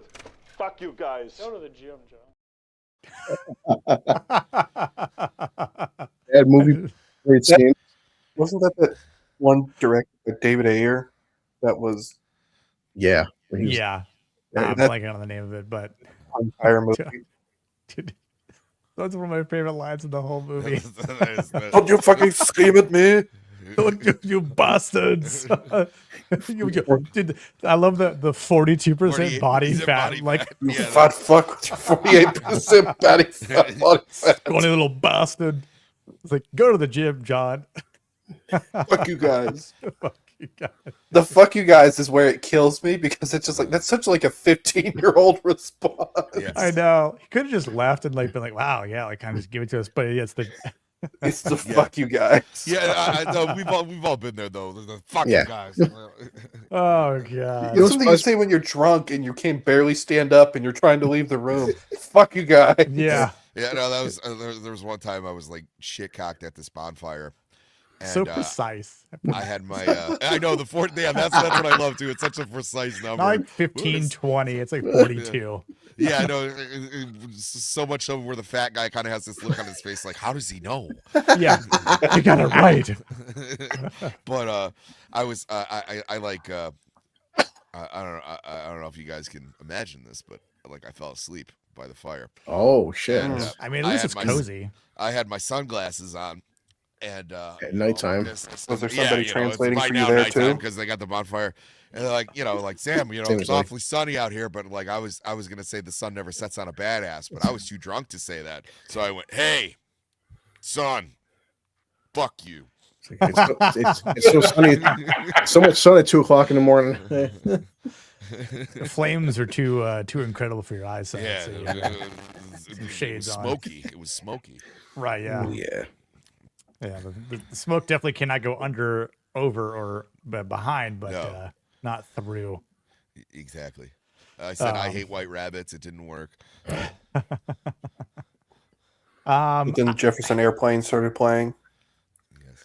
Keep on loving you. Now, I don't know if you guys would want to give him a yellow or a red for aspiration. That this is kind of where I was struggling because, like. And this is also where I think this sort of maybe new attempt, the future skill that I'm going to use in due time might be more applicable to characters like this, because it's not so much that like it was some like to me it's like a little bit in between of a red and a yellow, because I don't think he's like fully like red, because I do think like like the fact that I think you just said it. Spot on though, Sammy, like where this unchecked violence leaves behind this type of man that he is, but and it is revealing, but yeah, like to Little Bill's point, like this is not the type of person you want entering in your town, and you would want to expel him from it. But the problem is that you fucked up and killed his best friend, so you almost invited him to your town. Yeah.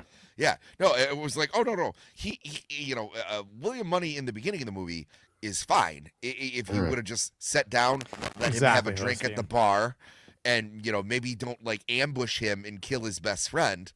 Well, you got something, because like he is kind of haunted by it, right? So he's trying to be better. He's like someone who's completely black-pilled, remembering what it's like to be a human being and trying to convince himself that you can be these things, because he has a son and a daughter to tend to, and he loved a good woman. So the memories and the thoughts of that might be enough to scave off the demons, but it's really only at skin's depth, man. Like I'm not saying that he craves violence, but he knows that he's good at it, and he knows that he's effective at it. And when the chips are down, people go with what they know. It's true. Yeah, because I think for Bill, that understands who William Munny is, and kills Ned.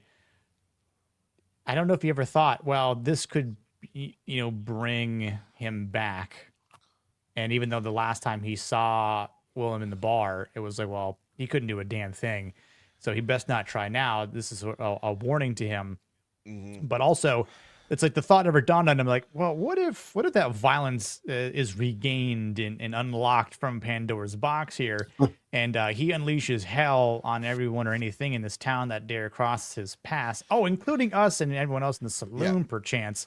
So yeah, this wasn't going to happen with William Munny if he went to the saloon and like lost a couple hands of poker, right? Like, like you needed an extreme example to bring him back into that life. But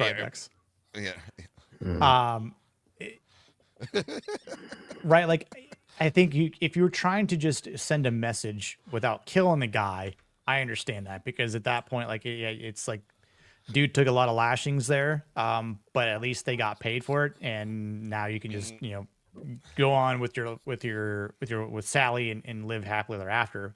But I would say, for the sake of killing Ned is a bit too far, and we'll get more to that in just a moment. But yeah, like it's not that you want to be exactly like William Munny, but it's like I think Posey has it right though too. Like you can learn from his character, and try not to be like that point, or find a different way that might exact justice, but without the sort of violence. I know it's definitely hard to find that path from someone who. It's got a raid. Oh, Shiza! Probably like to raise William Munny. Took part in. Doolies. What's up, Katie? Now, how you both doing? I mean, there is also that the kid basically aspires to be William Munny in the movie. No, he doesn't know. Yeah. Well, like that's the like one of the most incredible parts, though, is the fact that that once he finds and he hears, like, oh my god, like I've been traveling. I hired William Munny to do this job with me. Yeah. Like, yeah, holy, I ain't killing. Look, you can take my my pistol. Like, you could take that. Like, well, it wasn't even that. He had the natural reaction of what it felt like to take a human life, and he didn't want any part of that. It was like some people, Jax. Blue collar knows. The guys who flap their mouth around aren't people who really scare me. It's the ones who, it's one thing to me. But I was gonna say, like, I saw a barroom brawl one time, and it was like the one guy that I had my eye on was the most dangerous one, because like someone knocked into him, and then he kind of had this look like, all right, I'm up. Yeah. And then it was like the whole demeanor changed in the room. Now, granted, the dude was like 6'5" and like well built, so that was another thing too. But like he was the one running his mouth out. He didn't do anything until they knocked his beer over. Yeah, I've seen. I mean, we've all been to high school, and like everyone knows the high school bully and the tough guy. But like said, prison, prison will teach you a lot of things about life, but it's a more enhanced version of high school. But trust me when I say, when you walk into a prison yard, there's 2,000 fucking mates. The guys that talk the fucking loudest are always the first ones to drop and always get shanked. and everyone says you're always terrified of that small little fucking 5'2" white guy that's sitting in a corner just like this, all creepily and shaking and stuff. He won't say a fucking word. Stay as far away from that little dude as possible. Yeah, I was told this by somebody who had been to prison that the two best words in prison that you'll ever use are please and thank you. Honestly, and that all the guys who didn't get respect on the street want respect in prison. Yeah. Like, as funny as it is, like a film like Con Air, like, we all joke about guys like Steve Buscemi. In all reality, yes, a Steve Buscemi character in jail, I'm 10,000 times more terrified of Steve Buscemi than a Rock or Vin Diesel or any fucking like Alan Ritchson. Steve Buscemi in prison, I'm staying as far that son of a bitch is. There's a reason he's got like 19 handcuffs. He's all like this for it. Right. Yeah. You said you had the clip pulled up, Blue? Yeah. Okay. Well, and then there you go. The guy William killed Munny. him to kill his wife. All his friends. Burn his damn house down. Yeah, make that announcement and then try to see if you're gonna pull a gun on him. Well, like okay, that. but that's not barking either. He just killed like 8 people. That's what I'm saying. Like, that's not like, oh, he walked into the bar talking shit. He already did some shit. Yeah, this was some John Wesley. This was some John Wesley Harden shit he just pulled off. Yeah. Yeah. No. Anybody who's ever heard of John Wesley Harden, just know the low estimate on his death count is 27. Yeah. The high is in the 40s. Yeah.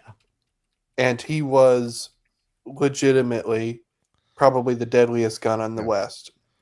And everybody fucking knew it. I will say, Nick, I'm a little bit biased with Clint Eastwood, though, because like he started off the film not drinking. At the end, he's chugging and killing people. Like, for me, he went from red to green, but that's just my own bias. Like, yeah, I am the captain now. I am the captain now. I also wanted to say, General Kenobi. Just whenever I hear like a man hasn't drank for 10 years, you Hello fucking there. pussy. And then at the end, he's chugging fucking vodka, taking names. Like, all right, man, here we go. Yes, it does. Good one. Yeah, 100%. And just again, like we'll just play this clip because it's a simple reminder. If you mess up once by taking an old man's sandwich. Hub McCann. I fought in 2 world wars and countless smaller ones on 3 continents. I led thousands of men into battle with everything from horses and swords to artillery and tanks. I've seen the headwaters of the Nile and tribes of natives no white man had ever seen before. I love that movie. I've met guys like Robert Duvall in real life where like we all met that old man when he grabs your fucking wrist and I'm like tell myself that any second he could shatter every fucking bone in my hand. Like and this man's like 75 years old. Like I'm not fucking with that old man. Yeah, when you see like an older guy and you're like, oh, you want to give him a nice proper handshake, like yeah, I'm a young buck. I got a firm grip, my man, and like you're like, oh fuck me, this guy can crush my hand. No like, bullshit. Like a cinder block. This dude was 56 years old in fucking jail on a pull-up bar doing one-arm pull-ups at 56. I'm not going anywhere near that son of a bitch because he's doing one-arm pull-ups at fucking pushing 60, like not even sweating. You're like, all right. No, it's like when you see the young buck at the bar or something, and he's talking shit to like the old grizzled dude with like the cauliflower ears, and you're like, okay. Oh, Jesus! That's bold strategy. My uncle, he was a cowboy from the old school ways, and my God, even in his 60s, he had a pot belly, but guess what? He was about the strongest man you ever met in your life. And it was just like, get on a horse, ride a horse, and handle cattle and a horse like it was nothing. Still in his 60s. Oh, I'm sure. Well, you and Sammy see, like, was it that guy with the guys that the fucking guy recently broke the deadlifting record for like 1,200 fucking pounds. Those guys were like 450, 460. But trust me, it's like those big beer belly fucking strongman guys. The dudes are fucking squatting like 1,500 fucking pounds. Yeah. And my uncle wasn't nothing but like 5'9". Yeah. You wouldn't believe it if you saw it, but he had that fucking cowboy strength. In Well, it. and the cliche of the farmer strength. Said my brother-in-law been with my sister for 20 years. He was Chris. When I was 15, I worked on a farm. Go talk to a farmer who's in his 50s and 60s. That farmer strength, that's a real thing. Because that fucker's been on the for sure. He's been on a farm for 40 fucking years. That dude he's just sinew. It's just like, come on, man. Like, dude, fucking, he's doing hay all fucking day with a beer belly. Dude, it's like insane. Like you look at them from the outside, and you're like, oh, that's just a dude with a pot belly, probably drinks too much beer. Nope. Well, Nick knows he slings 60-pound bales of hay like it's nothing. I seen this on Twitter, but people talked about functional strength versus looks, and they showed this on a couple days ago. They showed these big bodybuilders. They're in a warehouse. They're picking up these pallets of stuff, and they're kind of struggling. They're fucking jacked. This guy was like 120 fucking pounds, and is picking up fucking cement and fucking bags. Yeah, wasn't he He was like it was like a climber or something. Some shit, yeah, like that. He was a mountain climber. I was just gonna bring it up. Yeah, it goes from don't get me wrong, physical fitness is important, but there's a difference when you're doing it for vanity and then you're doing it out of necessity, right? Yes. So if your job is shoveling shit all day, you're just doing it to get through 9 to 5, that was some of the best shape that I was ever in when I was doing some real tough manual labor. It was I remember I was doing demolition on repossessed houses. I remember there was one day, it was on the second floor, and it was a big cast iron tub, and there was no way to get it out of the room. And my boss came up to me with a sledgehammer. He goes, beat it until it's in pieces and then throw the chunks out into the window, into the dumpster. It was some of the hardest work I ever did in my life. It was you're just beating the shit out of this thing. Yeah, you know what I mean? It was a couple days later, it took me 2 days to actually then you're kind of looking in the mirror the next day. You're oh shit. All right. Yeah. Dude, when I was working at my uncle's construction company, whenever you've had to do some actual tough manual labor, if you've ever actually had to use a jackhammer before, he's like, oh, that's easy. I'm like, no, it's not. No, it's not. And I remember that first time, I had to do an entire patio on a Friday, no less. And then my old band we had to drive to Fort Myers. So for me, where I lived at the time was about a 3-hour drive to play a show at 9 o'clock. So it was off by 5, change, pack up my drums, drive we got a little bit under 3 hours because I sped, but then get there, load, set up my drums, and then play a 45-minute set, and then chill out and get absolutely obliterated afterwards. But then I'm I had calluses on my hands even though I wore gloves from the jackhammer of that first day. And then it was all right, next week back at work, guess what, more jackhammer to do. So it was just you realize some tough shit. Yeah, well, and you're working out different aspects of your body because you have to stabilize yourself, right? Yeah. Some roofing will, why do these feel 50 pounds a piece? Yeah. Roofing will sober your soul. No. Oh, yeah. Especially because look how white I am. I'm not. Yeah. Plus, it depends on where you live too. Like I said, I'm in New York, where it's sometimes in August it gets about 112. Yeah, go ahead and especially then on top of a roof when it's all fucking black. Yeah, try doing roofing. Yeah. Dude, I'm from Oklahoma. It would get up to 105 with humidity, and that's on the ground. That's let alone the fucking roof. Yeah. And I would work cattle in that shit. Yeah. Well, that's another thing too. No one ever brings up in these cowboy movies. So they get into town. They've been riding for a week. Everybody smells like shit. Oh, I'll make it even worse. Do you know what you're getting paid as a cowboy in the 1870s and 1880s? 5 cents a day? $25 a month. Oh, my God. And by the way, you're seen as the dreg of society as a cowboy. Because all the cattle towns knew as soon as you showed up, you're getting drunk and you're dealing with the whores and you're fucking showing off and you're shooting your pistols off. The idea that the cowboy is a good shot, that comes from the fucking movies. in fucking reality, they were seen as the dregs because they would get drunk and start firing off their pistols and shoot themselves in the foot. Oh yeah. Well, plus too, and Goodwin said this before because he knows more about rifles and guns, and I do that. Like, it's so this whole film for deconstructing a cowboy, it's so great. But we all love John Wick, right? But in reality, cowboys in 1800s, guns weren't that great for aiming. Well, you know, it's no. The big myth is that cowboys were gunfighters to begin with. This myth deconstructs the gunfighter. The cowboy was never a gunfighter to begin with. That's the big myth that was started in Hollywood in the 30s. Yeah, it got romanticized. Yeah. And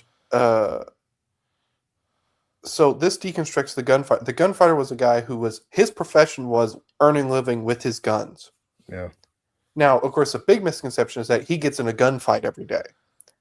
Like, they talk about how these old West towns had a higher murder rate than, St. Louis, modern day St. Louis, Chicago, Baltimore, Detroit, all those, everybody knows all those towns. But here's the thing, like Deadwood, like it was like, oh, it had a higher murder rate than St. Louis. St. Louis, most dangerous town in America. There was 12 people who got shot. Yeah, I was going to say the whole town was, 40 people? Yeah, it was not big. So it's like 12 people got shot. And that was like... But you would bring in a gunfighter because he would probably get paid about $50 a month. And of course, you're going to have to compensate all the booze and gambling he does. Yeah. But guess what? You're not going to have anybody dare to shoot at the damn town because he'll kill them. Right. Anytime they try it. And I think Turner makes a good point here because the hookers know the sheriff on a first name basis. Like, they all are just sort of like so close knit because it's a small town, I guess, right? But I mean, it was legal back then. It was legal. Yeah. It was legal back then. It wasn't until the turn of the century that stuff really started to change. Goddamn Christians. Well, no. You know what happened? The women got the vote. That's who. Wait. You know why abolition? You know why not abolition, but the prohibition started because women got to vote. Yeah. What the fuck? They didn't like the booze. And then you wait a century later, and now they're prostituting themselves online again. So yeah. Well, like we came full circle here, huh? Yeah, we did come full circle. The whores knew the strengths, but if you guys want a continuity of movements, the abolition movement, the prohibition movement, and the women's rights movement were all one movement, just different eras. Because all the same people supported it, and all the same people got it voted in, and basically got it all passed. There were women should be destroyed. The suffragette movement, they were going. The suffrage movement was the minority of women. Yeah, it was. The majority of women did not want to vote because they understood the responsibility that came with it, meaning you're going to get drafted and sent to war. Even more on a more local scale, you had to participate in like fighting fires and who's the criminals and dealing with the town proper. Yeah. Who's the chick? The one chicken when what's her face? Strawberry Alice is asking how much they had all like combined, and she's $200. She's like, yeah, I got like two, like 200, all right, 245 or something like that. And she's like, damn, what you been doing like to these cowboys? Like, wasn't it the irony that she's the chunky woman, yet she knows how to handle a rooster better than everybody else? Chunkier back then. 69 in them. It's okay. They don't learn about that yet. I remember. Probably went after Jonah Hex was on at a bar, and I was at my buddy's one time. We were playing poker, and I simply said, I was like, how much? Okay, like for Jonah cost? Megan Fox is not like the ideal looking woman back then. Like, no, they liked them. They liked. She's the ideal looking woman for me because I have bad taste. And he was like, no, they had women who looked like that back then. I was like, okay, even so, she's with not the plastic tits, the beauty. That you think it was like that wasn't like what the zeitgeist preferred, and he just couldn't wrap his head around it. It was like, she's gorgeous. How dare you say shit? It was like, I'm not fucking saying that. Yeah, you understand. There was things I remember, like they didn't have like a steady supply of like like a makeup and lotions, also toothpaste and body wash, things like that. So let's talk about how many whores didn't have teeth back then. Yeah. So. Well, makes part of their job a little bit easier. I'm saying, Yeah, but certain less rigid if just you know. slips in. Also, they use like coins as birth control, but that's here nor there. On to Ned. Yeah. What's liked about Leo in Django? It's how Leo had these smoking, had like the fucking rotten brown teeth. Yes, because he wouldn't have perfect bleach white fucking teeth in 1800s. Well, no, that's you got to be careful because part of that was Tarantino said, "Oh, Calvin Candy, he's got rotten teeth because he has a sweet tooth." Because Tarantino's a fucking hack sometimes. I love him, but he's a hack sometimes. Oh yeah, but back then, these guys weren't going to the fucking local dentist and bleaching their pearly white teeth at 45. Well, no, they were bleaching their buttholes. Yeah, they're bleaching the wrong thing or the right thing, depending on what they're selling. But we got awfully sidetracked here. Yeah, someone who did not get bleached. I blame Sammy. Was Ned. But yeah, I think the standout moment for him too. Goodwin. That's why he vouched for Waylon. He alley-ooped Waylon to come on the show because Goodwin was you and me both, Goodwin. He admits he's I'm dealing with the pain for it. He's very flexible at 6'9". Like yeah. He bends over like a ballerina. Yeah.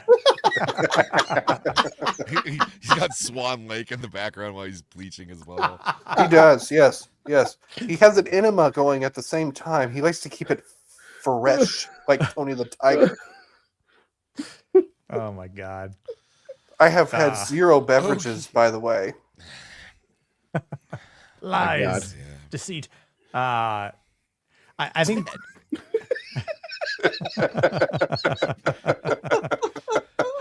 Picture didn't happen.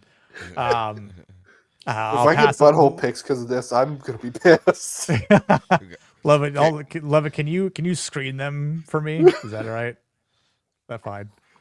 Where's Jana when you need her? I guess she'll screen them for me. She's on muscle relaxers right now. Look, go into OnlyFans. He was there when he had the OnlyFans that was on. Funny. She's on muscle relaxers, eating Dominoes like a savage.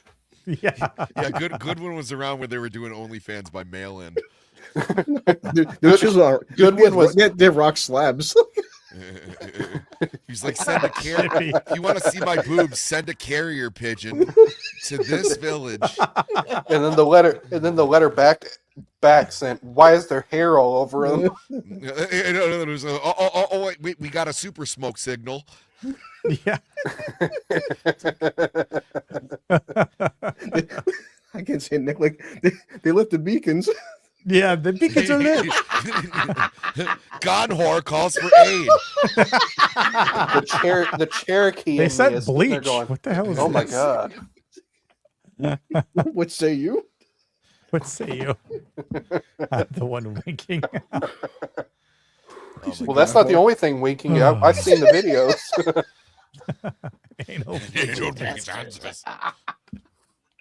Great ass. Oh, Pacino.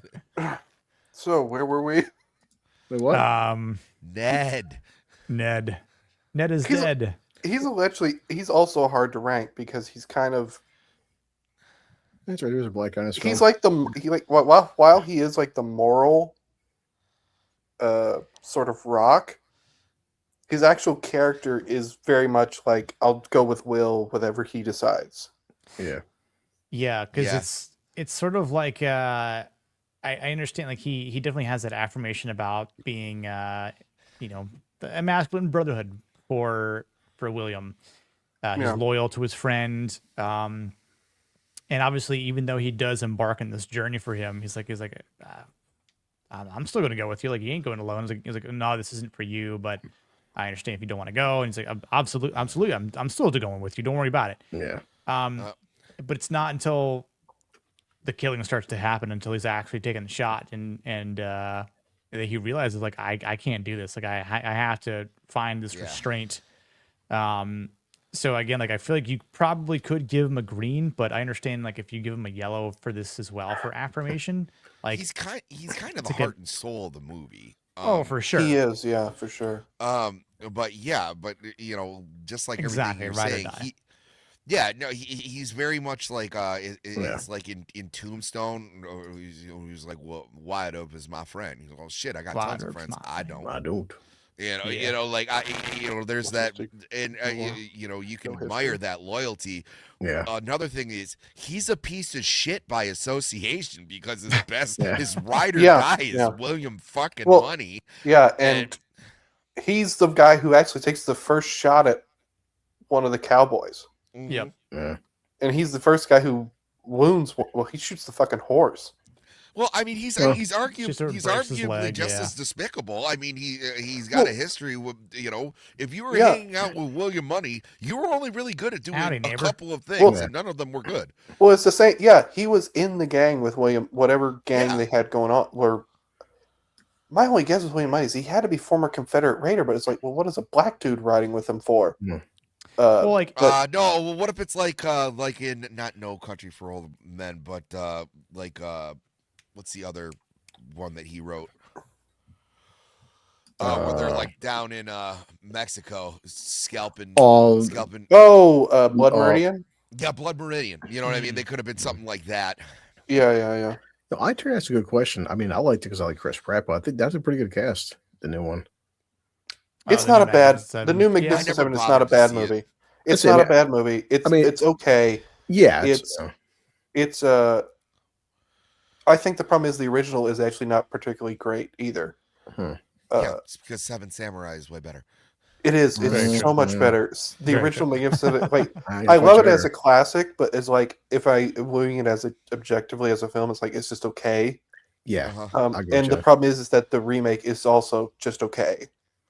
Yeah, it's when you have a story that's been told so much better. It's Yeah. it's By one of the you greatest cannot do the original. directors to ever live. yeah. Some films are just okay.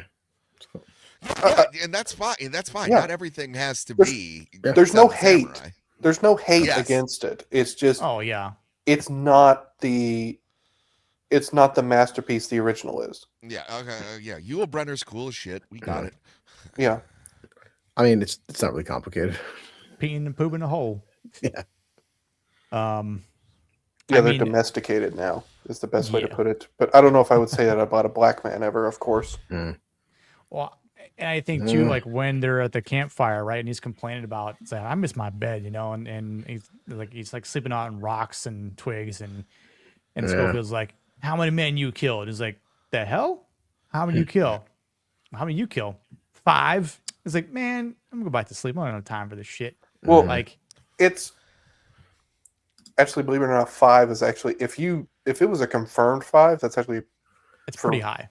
for real gunfighters. That's actually pretty high because like Billy the Kid's confirmed kill count is like 4. Yep.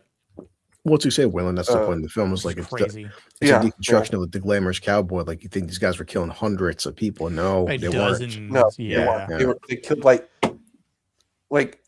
the guy who supposedly has the highest count is a guy by the name of Killer Jim Miller, and he claimed to have killed 50 men. Which Vex, is what are you insane. doing awake? It's insane.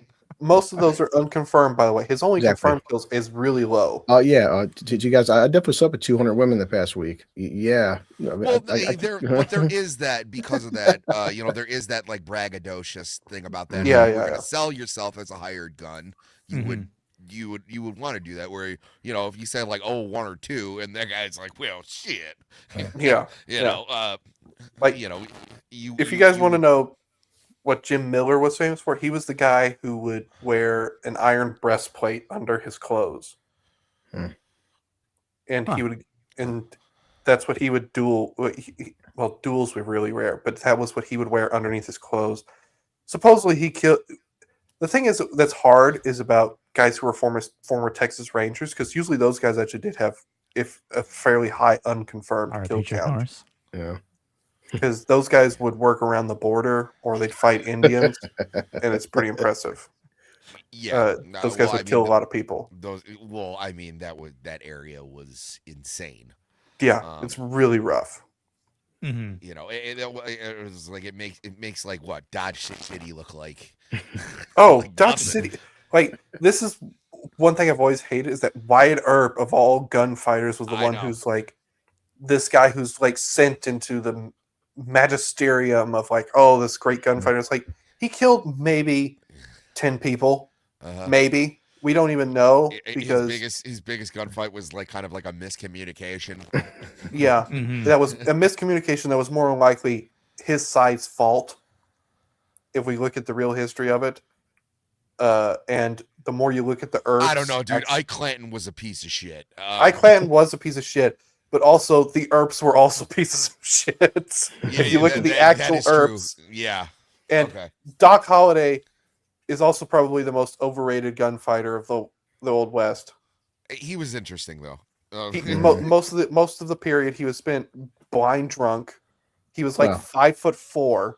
Jesus Christ. Oh, and he was such most guys Bass were back Reeves. then. but he was considered small for the time because of the tuberculosis. Yeah, he was always sickly. And He's my spirit animal. And he, by the way, he wore a bowler hat. That's gross. And he was like 5'3", 5'4", and he most likely only killed like 3 people. Sissy. That's it. Yeah, most of his entire record is that he was a degenerate gambler who just pissed everybody who ran against, including Wyatt Earp. Wyatt Earp was done with him by the time it was all over. Why? Because of course, Doc Holliday decided that he needed to make comments about Wyatt Earp's Jewish girlfriend. Ooh. Can't blame him there. Yeah, base, but it's also like if that's your best friend, you might want to say that. I'd be honest with your friends, stop dating the Jews. Yeah. There's a reason why Doc Holliday died alone. Yeah, that's true. Yeah, he was a miserable man. Ned though, based. Ned though. Ned, I mean, Ned was pretty based, I guess, too. Yeah. I mean, I would say like he definitely had the best inspiration as well. Because like he does have this refusal to keep going, which I think is a form of his strength.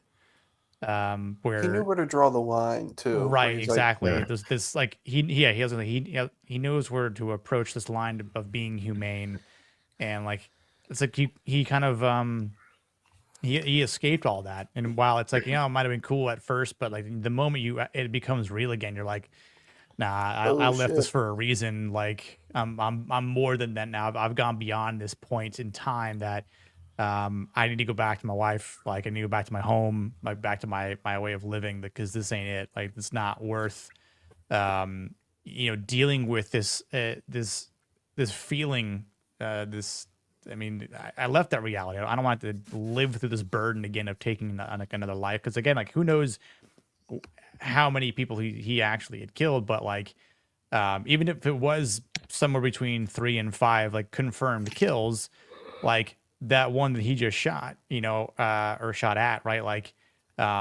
he's sober enough to where he knows that one's on him. Exactly. Nate ain't him anymore. Yeah. Which is a good thing. I mean, he's maybe him in a different aspect of like being the guy that you should look to be inspirational of, being a good guy in a matter of speaking, I guess, or at least going towards that better path of life. Yeah. He's also obviously the only 2 we know. Actually, even if we're going to include Little Bill in this,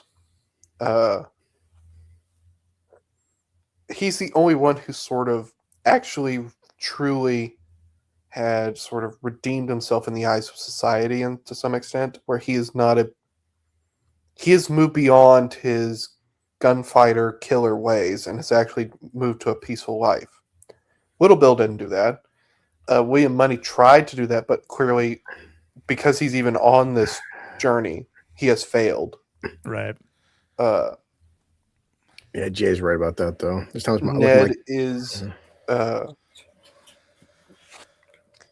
Ned is the only one who actually fully succeeded in moving on. Right. And becoming someone different and becoming a redemptive character in the eyes of what we would now in modern day say is a good person. Yeah, I mean, even though he killed a horse, I'd probably still give him a green for aspiration. But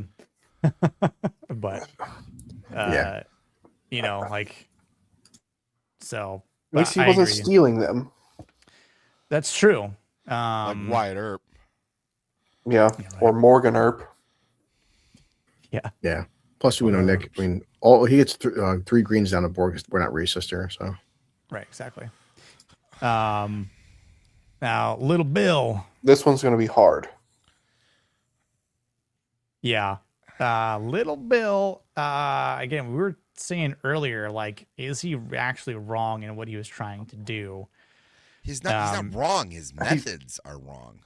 Well, well, hold up. I would not even say his methods are wrong. I would even argue his execution of his methods is wrong. Yeah. Because, like, beating the fuck out of English Bob in Mill Street, that's probably actually the right move. It sends a message. Where he becomes wrong is that his morale. It is not the. He is not fully implementing a pragmatic morality scale on the town. Where it's like, okay, well, I'm going to let the whores do their thing. Now these cowboys fuck up. Now I should probably whip the fuck out of them and send a message to them. Send a message to the rest of the cowboys, like, hey, this shit isn't gonna go on here. No, I'm gonna find them. Now horses are worth a lot of money back then, but the whipping would send a better message to the rest of the cowboys or anybody who wants to get rough in town. I love it. Yeah, I love it. Yeah, that's like stealing someone's car. That's stealing someone's livelihood. Email. But so Bootzilla just asked, you know, he was right for doing English Bob like that. He didn't do that until he put it together that English Bob was coming for the bounty. You know what I mean? And he made it very public. And when he beat the shit out of Munny, it was in public. It was in the bar. You know, he was trying to send a message that anybody who, you know, is going to cause trouble in his town, we're going to do this. It's just, you know, and we're going to do it like this. It's just they went overboard and, you know, they beat the shit out of a man in a jail cell until he died. So, I mean, there's going to be one gunfighter in this town, and it's going to be me. Okay, that's a fair message to send to people. Yes. What he did to Ned is almost just like, dude, you need to stop. If you're going to go after these guys, you need to go get a posse together and you're going to go hunt them down in the county. But you're not doing that. You're sitting around in your jail cell. Yeah, no, I was going to say Ned had been captured. You know, Ned was supposed to stand trial, and you know, that's where it's too far. You know, and it doesn't matter what it is. It was like he was caught. The situation was over. Now, if you want to treat him like English Bob, beat him in the middle of the street and send him off, that's right. You know, that's probably fair. Yeah. You know what? Yeah. To his defense, it was, you know, it was like English Bob and William Munny walked away from that situation. They were hurting, but they walked away. It was like, but there was nowhere for Ned to go. Yep. You know, that's not cool. So confirmed, Bill's racist. I mean, out of everybody, who's the character he brought the whip against? Yeah, I know. And he's from Texas, so we're not going to guess at his former profession before the war. I was going to say bad luck. Right now, yeah. Well, like, you know, and he starts humiliating English Bob in the street there, right? I mean, like, you know, it's not like he's like beating up a young buck, right? Yeah. Like, you know what I'm saying? Like, or it's not like, you know, one of his deputies, right? Or one, like, even like the two younger guys, the two cowboys that you know gave the what's his face Skinny the horses, right?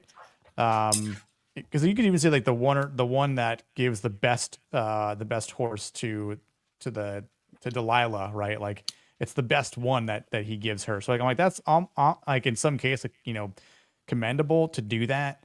Even though you're kind of part of the problem in that point in time too, but I'd say for the sake of like that age, it's not like Little Bill's beating them up or somewhere along that same lines. He's, I mean, yeah, Bill is a bully, but like English Bob is, I mean, I to me older than Bill is, and at that point it's just elder abuse. But well, it's like, yeah, he could have like Bob's not gonna get up, and he could have just bent his pistol, given it back to him, and said, "Get the hell out of here," you know. Beauchamp, we're keeping your ass here. Sorry, you ain't leaving. Well, he wanted to kind of show off for that writer. Yeah, that's where he starts getting into trouble. Right, which is kind of interesting because you think that English Bob is, you know, being, you know, prideful and saying these things in vain and creating these stories, but it's like, oh yeah, no, I'm intrigued now. Like you're a writer of letters and such. Okay, yeah. Show me what you got. Tell me what stories you have here. And I mean, I think that's where, I think it's definitely it's not a masculine scene. I would say it's more of a bullying scene. But there's some truth behind it though, because of the character reveal of both Bill and Bob, right? So like I think it's a great scene in the movie, but yeah, like people are kind of astounded by the way he's treating this outsider to them. Like they don't know who English Bob is. They're just seeing, you know, some guy who potentially broke the law because he's got guns on him, and you know didn't say, oh, didn't you see the sign at the beginning, like when you entered town, like, you know, so I know who you are. You know, so you get the hell out of here, even though you broke the law. So yeah, the duck of death. Well, right? Not the Duke of Death. Remember what he's yelling as he's beating Bob is, tell them all them whores down in Kansas. Yeah. Tell them all them whores down in Cheyenne and Missouri. Yeah. Because he wants this to be known, you know, throughout the land. Now, of course, in the script, like I said, this happens in Nebraska, so it makes a lot more sense what he's saying.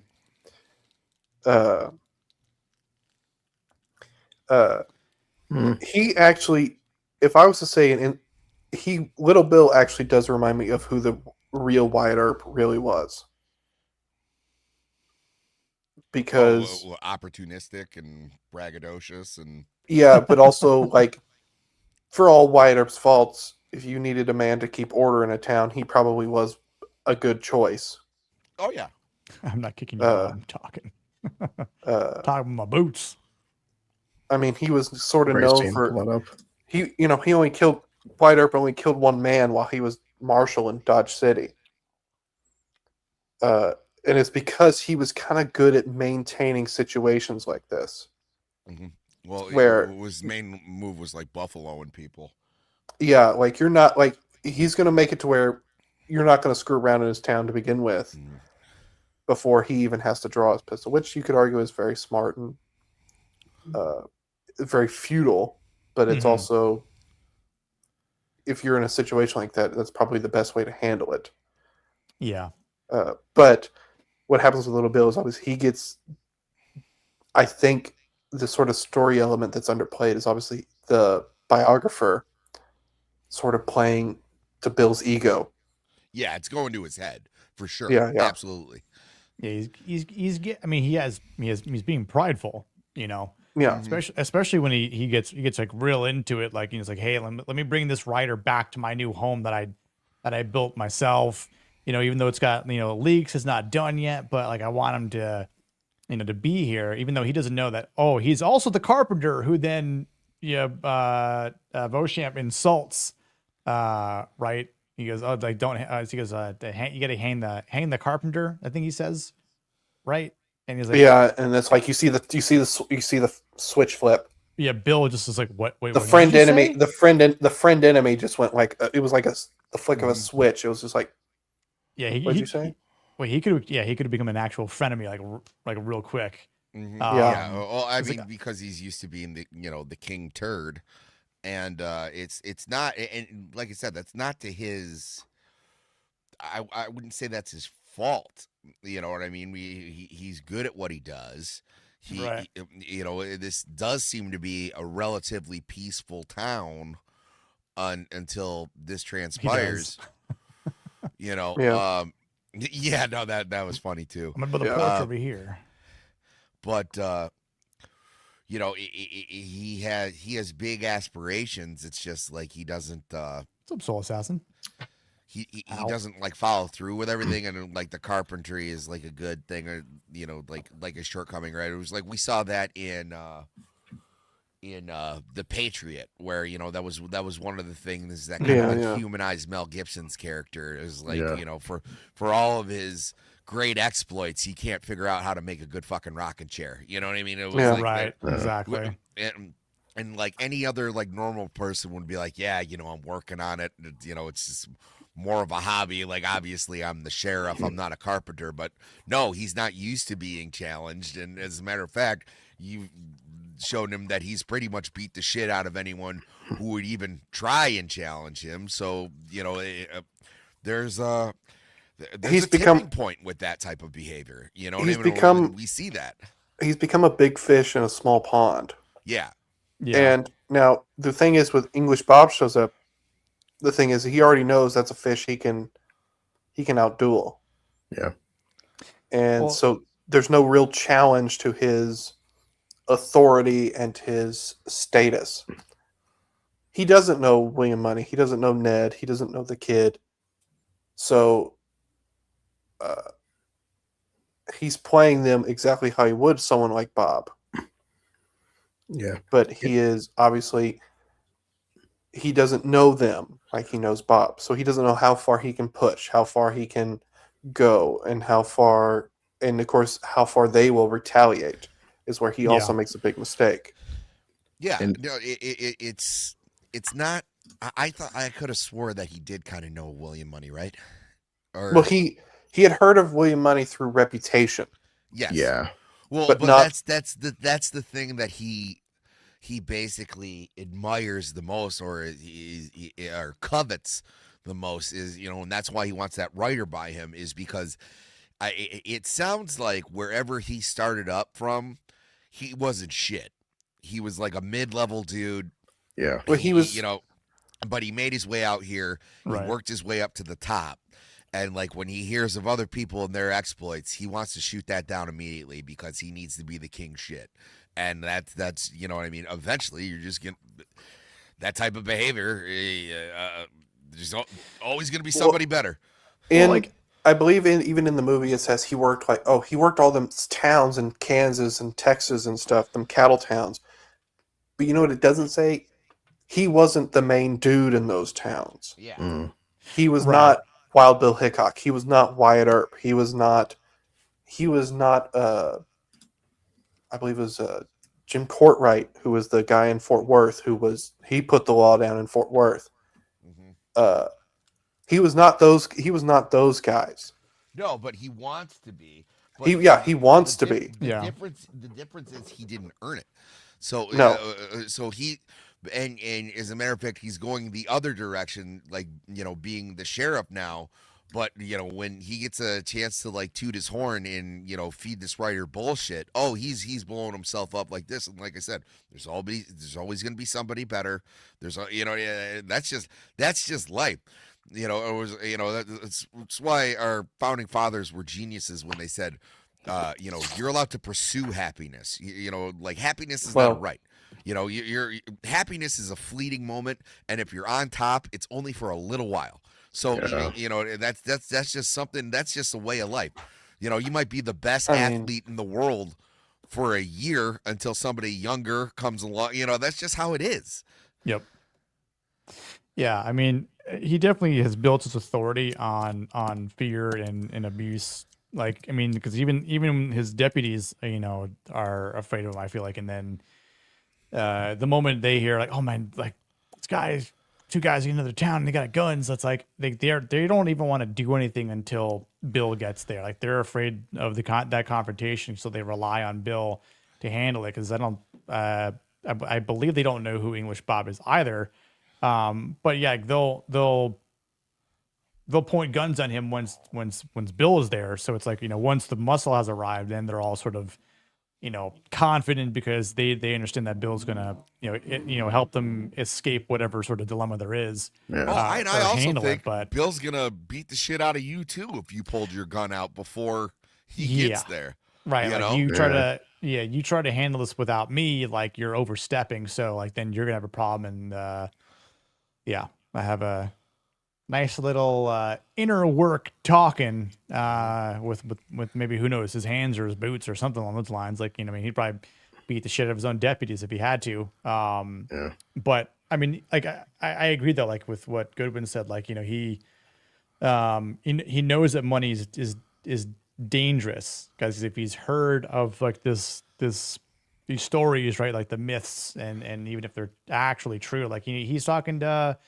the writer, which is kind of hilarious. This whole assassin says, like, he just goes from like the writer's a bit of a whore, I guess. He's just going from gunslinger to gunslinger, a hoe ain't loyal. So it's like he's sitting here telling the story about it is like, like, oh, were you there at this, right?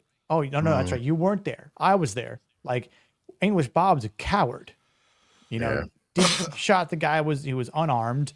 But also, like, he's kind of daring into this to the extent of going, when he takes out the pistol, right? He's like, no, go ahead. No, you hold it. No. And it's like, well, what if I give it to English Bob? He's like, no, go ahead. Don't give it to Bob. Great scene. And then Bob just instead he grabs the bar, right? And then, of course, Bill's like, it just shows how cocky he was too, where it's just like, and he just dumps all the bullets, where it's just, I mean, and you see that look on Bob's face, like, son of a bitch, like, but I think it would just been an excuse for Bill to kill English Bob right there in the jail cell, because he could have gotten away with it. It's like, hey, I was trying to prove a point here. English Bob, he got the gun from Beauchamp, and had to draw on him. I had to shoot him, because otherwise he would have killed me. The gun was loaded and everything. Like, no one's going to question his authority. Like, well, why would you give, someone that's jailed a loaded gun, Bill? It's like, no, he wouldn't do that. But no one's going to question his authority. So, like, I would say, like, for affirmation, I would definitely give him a red, because, again, I don't know if he, it's not a healthy type of masculinity that he emits, right? So it's like, not quite what you want to be. And even then, like for like inspiration, like I think he does have like real strength to try and lead, but again, as we're all talking, like, well, good one. All guys carried 5 bullets in their gun back then. Oh, sorry. No, you're fine. But I think because of the type of rule that he has, because it is built on fear and this type of abuse, it's like, it's corrupted, and it's been rotting, because he's like this big fish in a small pond, but in the bigger ponds, he was a nobody. Well, even look who he is trying to impress. It was like, the least masculine person in this whole movie is the writer, right? He is like this. There, he's living off other people's reputation. He's living off other people's reputations, but it's you don't see a lot of this in like modern Hollywood movies, where it really kind of is this castrated intellectual. He's a city boy. He's a fish out of the water. He's the writer, and in this kind of world, this masculine world that we're in, he's willing to throw all that aside to like impress this guy. You know what I mean? He's throwing away his actual duties and and kind of his integrity to impress some like bullshit writer. Like who cares? This isn't a famous writer. This guy's shown himself to be kind of a coward, who will And of just course- kind of go wherever he wants to go, and was like, this is the guy he's trying to impress throughout the film. And of course, you know, the irony is, of course, that Bill is also actually giving him probably the most accurate, historically accurate facsimile of what a gunfighter is actually supposed to be. He is supposed to prioritize accuracy and keeping your nerve.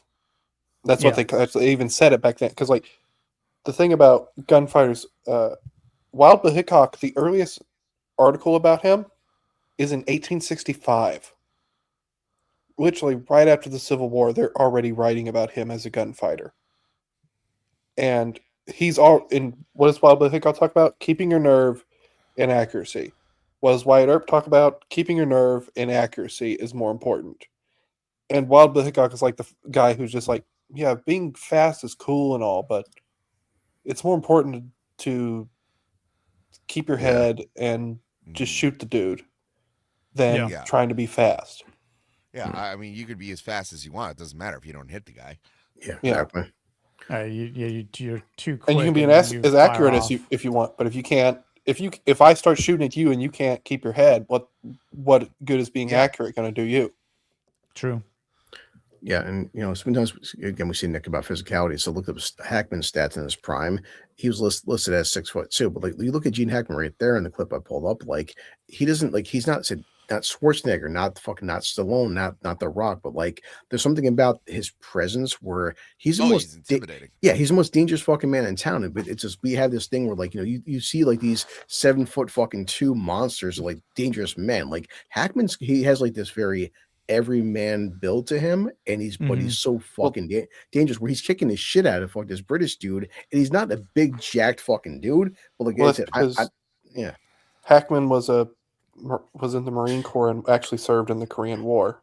What I'm saying, but it's like the whole like aesthetics was that people see like Henry Cavill, Superman. So we have it's like Chris Hemsworth is fucking Thor. Look at Gene Hackman. He's nothing like physically. He doesn't seem special by city standards, but in this setting, he's the most dangerous son of a bitch in this town. Well, it's like what people think special ops types look like versus what they actually look like. Yeah, exactly. Yeah, the real life is they all look like skinny dudes. Yeah. But in the movies, of course, they're all Hemsworth and Cavill and super buff, and it's like, no, they don't look like that. They look more like a toothpick. They're wiry. Muscle. Yeah, they're wiry. What I'm saying was like, so you take Hackman's character in The French Connection, like Popeye Doyle, right? Yeah. One of my favorite parts about that film is like his paranoia and how it ends up transpiring through. But it was like one of the things that you don't realize is he is kind of like this tall, menacing figure. It was like, dude, if Popeye gets his hands on you, he's gonna tear you apart. Like he's a big guy. Gene Hackman, what he's got to be in his 60s in this. Oh, he still has this menacing presence. Oh yeah, where it does even when he's being braggadocious or anything. It was like he can walk the walk. It's just he has this like slighted chip on his shoulder that you can argue makes him more dangerous because there's a guy of this stature who's still trying to prove himself, and it was like, dude, you're already like the biggest guy in town. Like, chill. Like Morgan Freeman actually talked about in an interview that the only time he actually was scared of a guy on set was the torture scene with Gene Hackman, because he said, when Hackman said, "I'm not going to hurt you gentle like before." Oh yeah, he whispered. Freeman said, "I believed him," because it was. He said it was so believable because he was just like, it was like, oh, he means it. Like like this dude could actually like kill me if he wanted to. Yeah, Sammy. He was listed as he was 62 years old when this film came out. Yeah, you know what I mean. So yes, you can, Goodwin. Yeah, you can tell when certain people walk in, and and they don't have to carry themselves as like big, rough, and tough. It was like there's certain people that they have the capacity to do damage. Yeah, and, you see the guy who just minds his own business. He minds his own business because that's what he wants to do. Just don't mess with him, because you don't know if he can fuck you up or not. Right. But you know he's gonna try. Well, it's like that phrase that all like the libertarians use. It was like, just wait till the people who just want to be left alone start getting involved. It was like that's the Yeah, but the Lolberts, if the Lolberts, I've always said politics comes into two groups. There are people who want to be left the fuck alone and people who won't leave them the fuck alone. Yes. And that is basically politics as far as democracy goes. But then again, I don't care for democracy, so. I'm telling the Super Earth, William. I'm just mob kidding. rule. You can tell them that democracy is cringe, gay, and Greek. They can keep it. I agree. I would probably give aspiration for him again, like a red, but I can understand if you try to vouch and say it's not quite a red and more yellow. Well, because but he has ambition, and he is Right, like, he fairly wants successful in Right. succeeding He's in his ambition. It's just Right. he finally hits a stump. He finally hits a bump in the road that he can't go over.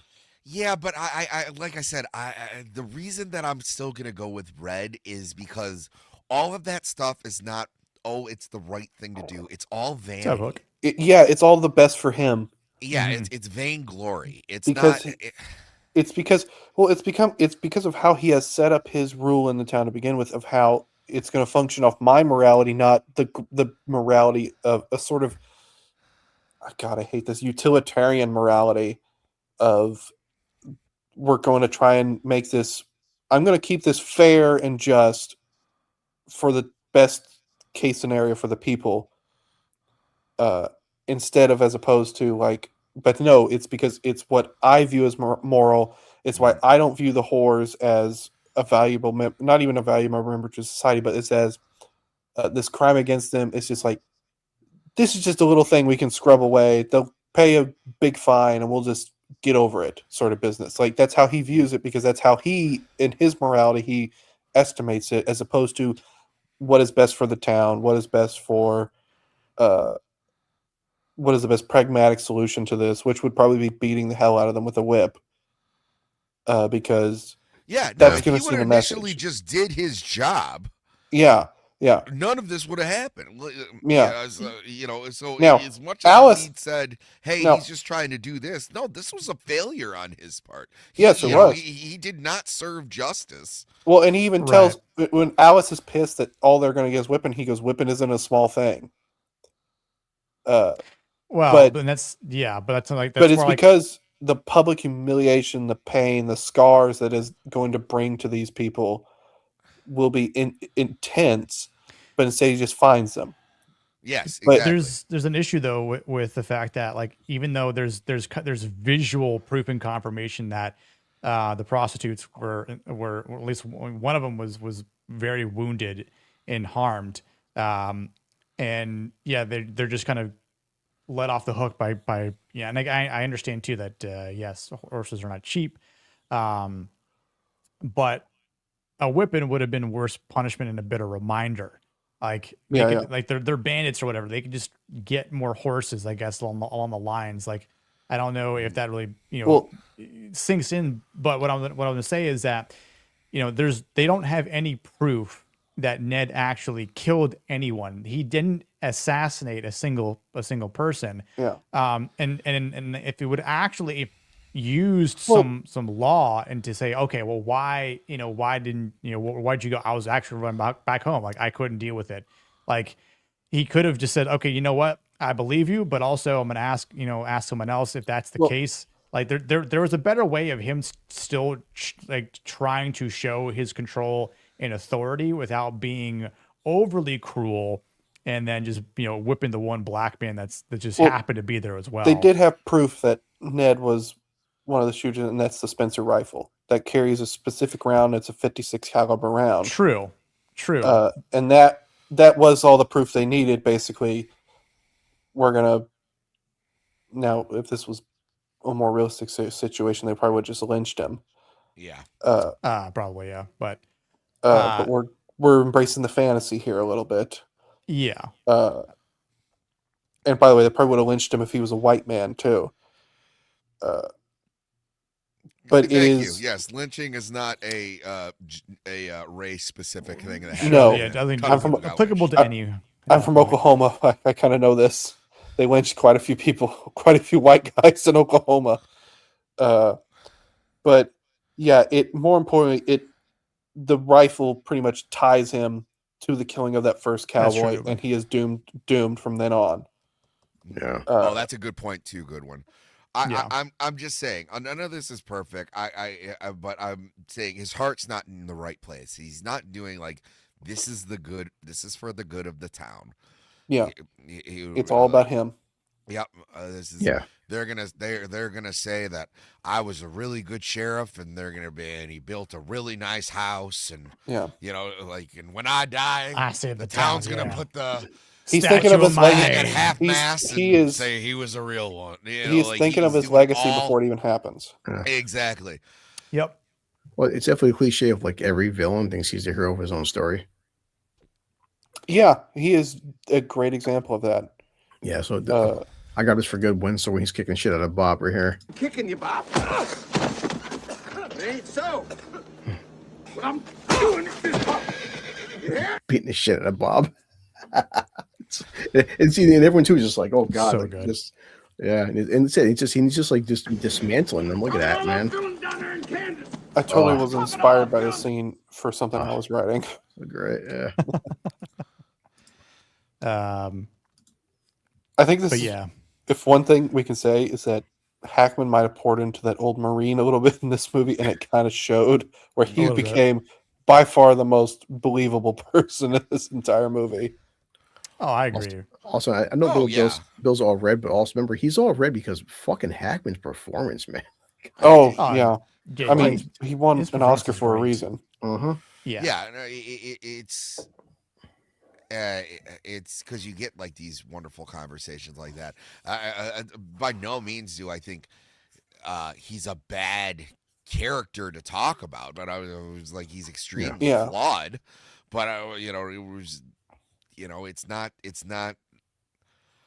He feels real. Like there's not a. Nobody's perfect. It was, obviously the least believable in the entire movie is William Munny. Like, you don't see guys like that where, it was where, the guy's a walking myth. That's not as believable as a guy who, maybe the power of his job kind of got to his head, and he's not used to being challenged, and he came from like a meager existence and kind of wanted a bigger piece of the pie, and he's kind of in it for the wrong reasons. That's much more depth. That's much more believable than William Munny like chopping wood going, I swear I'd never get into this again. Well, it's in many ways I've always viewed I'd rather shovel pig shit now. Yeah, just like every other fucking movie like that. Right? It's like the 80s movie where for some reason the special forces guy is just randomly working construction. And it's like all of a sudden, I need to come back. Construction or chopping wood. There's the or like what the president said. What was the Rambo 3 bullshit? He's working at a Buddhist temple. Oh yeah. But shit, I forgot about that. Yeah, I'm going to remind you about that. That's a shit movie. That might be the worst of all the Rambo movies is Rambo 3. But yeah, I'd say so. Yeah. I've always said that I think Unforgiven is the deconstruction of the man with no. It's a mixture of the deconstruction of the outlaw Josie Wales and the man with no name character, and that Gran Torino is the deconstruction of the Clint Eastwood sort of mythical figure. Okay.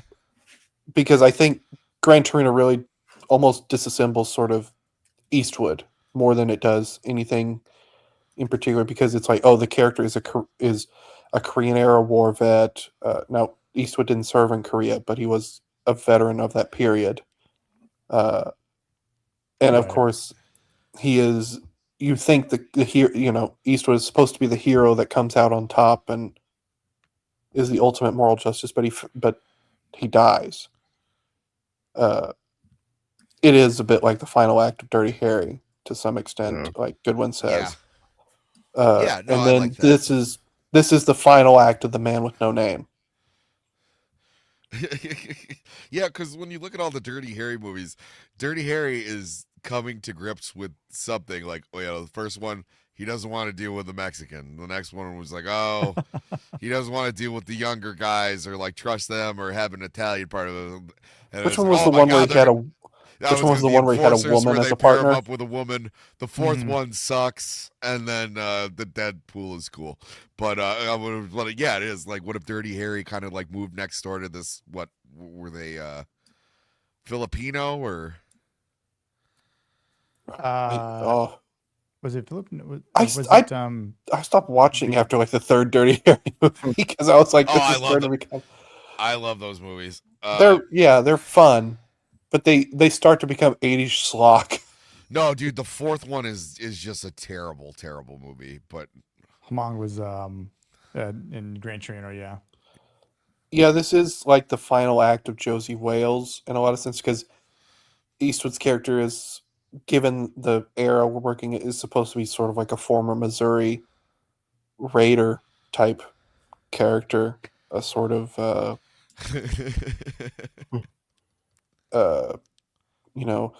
sort of Bloody Bill Anderson, Captain Quantrill type of character.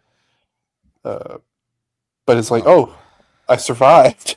I didn't die in 1864 like everybody else. Mm-hmm. No, Hosty, it would have been, Gran Torino could have been called Dirty Harry 6. Get off my lawn. Yeah. Dirty Harry 6. The goose are in my neighborhood. Get off my lawn. Well, it's like we realize again, you don't mess with the man's car. That's just rule number one. Car too. Yeah. You know, it's you mess with yes, the it does, man's car, and then I guess a dog. But what's it say? Does this mean the kids in this movie are Sandra Locks? Yes, it does. Good one. Yes. Yes. Blonde little bastards. I don't know if you have cowardness. I don't know if he's a coward. I think Little Bill just kind of got the jump on him and just started. No. It's what happens in his past is why I said that. Oh, okay. Well, English Bob is sort of. One, we really don't have it. I can't compare him to like an historical example very much because one, he's English, and then two, it's like maybe he is just an assassin. Mm-hmm. He is like a pure gun for hire, and we really don't have very many examples of just a pure gun for hire who had zero morality whatsoever. And he has zero morality whatsoever. Yes. He would kill anything that walks if you paid him. I mean, he has this performance, and I think that his whole shtick is the fact that yes, he's been around, and to him, the legend and the myth, again, the myth making of his stories is what matters more than the actual truth itself. It's like saying like, well, the image of what I'm saying, the image of who I am matters more than my actual character, because then once you actually get to know his character, it's sort of like he gets exposed again by Bill, right? Yeah. And that's just the thing. It's not so much the fact that like he's physically exposed. It's like you couldn't beat me in a gunfight, Bill, Bob. But then also it's the fact that like let's talk about these stories that you're getting this writer to create. This again, and I also think it's almost because of Bob's arrival with this writer that jacks up this idea of Bill and creating his legacy, and even I think it adds more 100%. to the problem of Little Bill Hill. Little Bill here, holy shit. Well, it's because Little Bill sees the writer with English Bob, and he's like, "Really? You're following this asshole around?" Oh, And Go ahead. Sorry. Now, in interviews, Richard Harris, because this isn't in the script anywhere, or anything like that. Oh shit! That is Dumbledore, isn't it? Yes, it is. Also Caesar. Richard Harris said he sort of based the background of the character on these basically these guys in England who went to prison, and then they basically released them upon Ireland. And that's who he sort of said he based the background of his character on, that he was basically this just piece of shit. Mm-hmm. Because that isn't anywhere in the script. The script for English Bob is actually kind of really bare. You really don't get much out of him outside of the dialogue and how he behaves. And that's sort of how he based his character on forward. And you can see it a lot in his performance and how he is pretending to be this grand individual when he's really he's very gentleman. Yeah. You know, like the gentleman thief, the gentleman assassin. Yeah, it's like, no, I'm just doing my duty. Doing my duty. But I also think so. This is a good example. So you have English Bob, you have Little Bill, and you have you have Ned and you have William Munny, right? So, and you see this a lot. He does. In documentaries and stuff, right? Like, history is not written by the victor. History is written by the people who live long enough to like write it down. You know, so you'll have I knew Winston Churchill. He was an asshole. Yeah. All the stuff that they did, that's written down in the history books, right? But the account of like who a person was and everything. So you have guys, these elderly relics of a bygone era, who are like capitalizing on it, right? There's English Bob doing that, and then you have a guy like William Munny, who was that, who still is that. Mm-hmm. And you see where people fall in, where you have a guy who claims to be all of that, and it is immediately rooted out by Little Bill. And then throughout the movie, you kind of see like, well, who's going to be the real guy? And Little Bill just kind of falls just like everybody else, because William Munny's like a force in nature, right?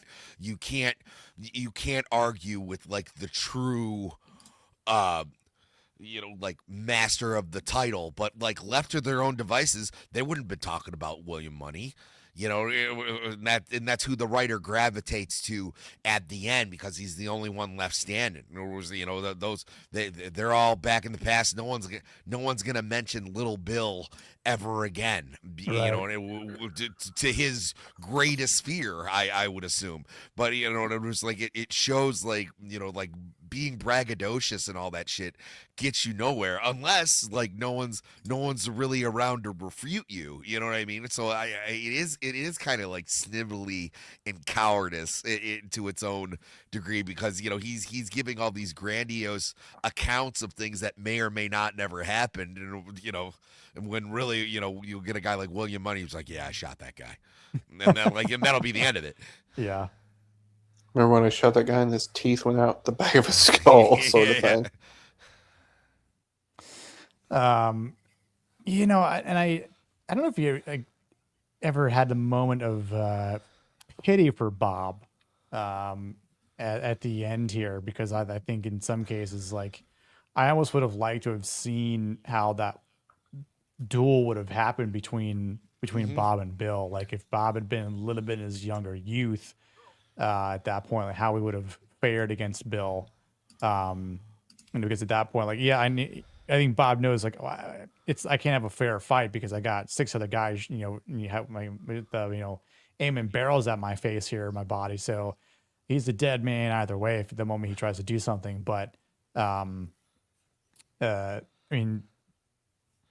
think for Bob, and again, the idea of him trying to be this performative legend is just kind of a farce. Like if he's killing some guy that has no loaded gun in his hand, because he's just trying to, like, again, kind of create some sort of legend or boast at a younger age as he's just getting older and older and older. Like even the first introduction of him being on the train, like he definitely has this sort of aura to him that makes it seem like, oh, like this is a badass, some bitch right here. Like, but it's all just it is all just a performance. Like, yeah, no, it's a vaudeville act. You well, know what I mean? yeah. He's what we got like in the early 1900s, where there was all these people like claiming that they were like these relics from the old west, and like really a lot of it was just a bunch of smoke and mirrors. He's like the first thing of that. And now, granted, might he been like a great gunfighter? So Little Bill is no better than him, because he doesn't even give Bob a fighting chance. He has him surrounded with guys with guns on, and then he's beating the shit out of him when he knows Bob can't retaliate because he'll get killed. So it was like, he's trying to already put himself up back, like I'm more like on a pedestal here, when really it was like, dude, this is when you really look at it, like Bill's being the coward there. It like, if you wanted to go like, oh, so you think you're hot shit, let's resolve this as men. Though you don't do that by surrounding a guy with guns drawn and then start kicking his ass. And it's you think about Bob's reputation on the train for a second. It's less more of like this mythical figure and more of like, oh, this is a killer. This is a man killer here. Mm-hmm. This is not a this is not like a knight, or this is not a samurai on the train. No, this is a killer of men. So we better not fuck with him. That's more his reputation. But he has like this proper allure. Like he's definitely aura farming. He's right? he's trying to aura farm. He's trying to aura farm. He's trying. But no, I think left to his own devices, he would have encaptivated that entire train, and that's what he was going for. It was the problem is, he was there. The grumpy dude who's just like, this John Bull. It's like, oh, shut up! This dude would kill you in a heartbeat if it was legal. Yeah. Mm-hmm. I got a new face in the chat here, or maybe just a lurker, but either way, that's fine. Johnny 014, question: what does violence from a man mean versus violent woman? Violence of a man is pure dominance. Not always. I was going to say in terms of like, I mean, I guess it doesn't really matter whether it's present mostly or past dominance. day, but yeah. I mean, it's dominance, but it was like I said, what Little Bill did to Bob on the train. He dominated him, but it wasn't. He didn't get the better of him. He just had him surrounded and started kicking the shit out of him. That exactly, he dominated him. Yeah, but that didn't prove that Little Bill was the better fighter. No, it's not like dominance in like a pure gladiatorial sense. But even then, you're going to have questions about the gladiatorial. But it's like, I'm going to control this situation through my will and my might, through whatever means I can, and Little Bill dominates him then. Knuckles. And then with women, it is a much more is much more tied into the power they can use through other means other than their physical dominance. It is never tied to their physicality. It is almost always tied to their standing and their ability to use power as opposed to their physical dominance. Whereas men, it is inherently tied to their physical dominance, usually always. Well, like even in the movie, right? Like, let's just think about what happens, from the prostitutes who get,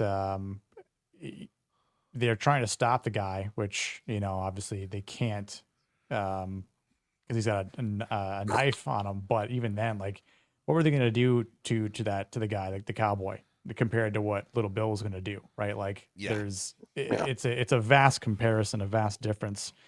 Well, between and it. Even if they don't know how to turn it off, too, right? Like, right. Like even if they got the justice they want. They wanted to keep on going because Yeah. like I think Waylon nailed it. Like it's a power thing. It's not, and they're not used to having the ability to physically like overtake a man. And even look, some of the whores. Some of the yeah, most of them, after they just want a little bit of justice. Just like, can we get a little bit like this wasn't right? We need this wrong righted. But then it's also, but Strawberry Alice wants more. She wants everybody to pay. She wants everybody to feel the pain she has. Right. And it's like, no, that's not how it works. You gotta. I believe Dr. Dre said it best when he said, "Hoes be tripping." They do be tripping. Well, it's also the same thing. Like when she gets to hire a man to do it, if she could have done herself as a woman, then she could have done it with her own violence. But she can't. She doesn't have it within her. She doesn't have that actual violence. Well, that's and and I'm not trying to sound sexist here. Women only have the allotted power that men give them. You know what I mean? It's not at the end of the day. Yeah, this is real We're gonna policy. grab you by your hair and drag you into the cave. We've decided that that's not the proper thing to do, and we built society up to protect the fairer sex. But there's no question if there's a physical difference between men and women. That's you know what I mean. That's unfortunately or fortunately that's the way it is. But I've often found that like women can get a little bit more vindictive than stuff like that. You ever seen a fight between two guys? It after the fight's over, it's usually over. Yeah, it's over. With women, it could last for months, if not years. Yeah, because it's all petty and vitriol and just like their emotions get tied into it. Hi, Janice. That's not the color I would have picked. Yeah, you can. I mean, we literally have this where two dudes could get in a fight in a bar, and then a minute later they're sitting there sharing a drink with each other. What's it? That's I can't remember who said it. Anybody who's ever been punched in the face on this panel, whether you thought you were right or wrong, after the situation was over, you kind of evaluated the situation afterwards. And you're going like, okay, what caused this? Yeah. Whether you were right or wrong, you're like, I could have did this differently too. It's not, men can do that. It was like, I have seen people like even during like gym class, like lose their absolute shit. And then, and then when you hit the showers, it's like, hey, sorry about that. You leave it on the field. Yeah. You lick your wounds and you get on with your day. Well, there's been times where I've gotten into hockey fights and like legit wanted to like rip a dude's head off, like actually rip a dude's head off on the ice, and and like I go into an uncontrollable rage of just like I want to just brutally harm this other guy that I'm playing against. He's my opponent, not on my team. This is hockey's an emotional sport. Let me tell you what. Oh yeah. But I mean, I remember one time a guy sucker punched me in the side of the head, and I completely axe chopped his leg with my hockey stick, and then proceeded to punch his face in. Because now that you can see me face to face, now we can actually fight, not hit me in the back of the head and try to concuss me. But after we hit the showers and we go to the parking lot. Right now it's like, hey bro, you okay? Yeah, good man. We got some extra beers in the cooler if you want to chill and hang out. Yeah. Oh yeah, it's okay with you, but yeah, crack one open, and it's just like now it's all like sort of cordial, and it's just like you make jokes about it, but like it's. I almost feel like this is people who didn't grow up with brothers. I shit you not. Some of my best friends on the entire planet. Like I've gotten into knockout, drag out fights with. Like, what's that? Yeah, Nick. I mean, like last week we watched Ford versus Ferrari. Remember the infamous scene between Christian Bale and Matt Damon? Mm-hmm. Out on the lawn, and the wife, and just like, yeah, it's. Yeah, can I have a fizzy pop? Yeah. Oh, I mean, can I have one too? You want one too? No, not for him, just for me, love. And if your friend isn't willing to kick your ass, I don't know if he's not that good of a friend. Because sometimes you need to, sometimes people just can't see, like the trees for the fences. A whiskey and a steak. Yeah, I mean, I plan on whenever I go see Samuel. Cigar. Whenever I go see Sammy, I want Sammy to straight donkey punch me. Like, what? Good to see you. And then I'm going to give him the people's elbow. If Sammy gives me a black eye, that's pure bro love. See, Sean Connery was just an egalitarian. He saw it as an equal opportunity sort of thing to keep people honest.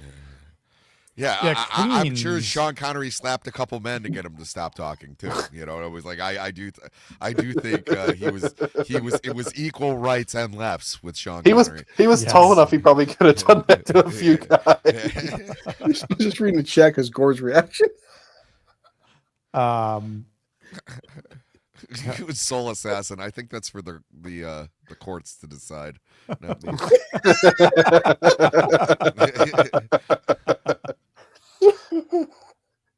There will be no fighting in this balls to butt situation. I mean, I know if Sammy punched me, if Sammy punched me in the face, it's a punch of love and affection. So I could say, if I punched you in the face, it would just stop you from getting arrested. I'm pretty sure a lot of domestic abusers have used that logic before. I love her. I mean, I get mad. Like I get mad if Sammy, if I hit one time, like that's it. Like, come on, please hit me at least twice. Like, okay, this is getting into weird territory, but you know, I aim to please. Oh man, that's what you really want, buddy.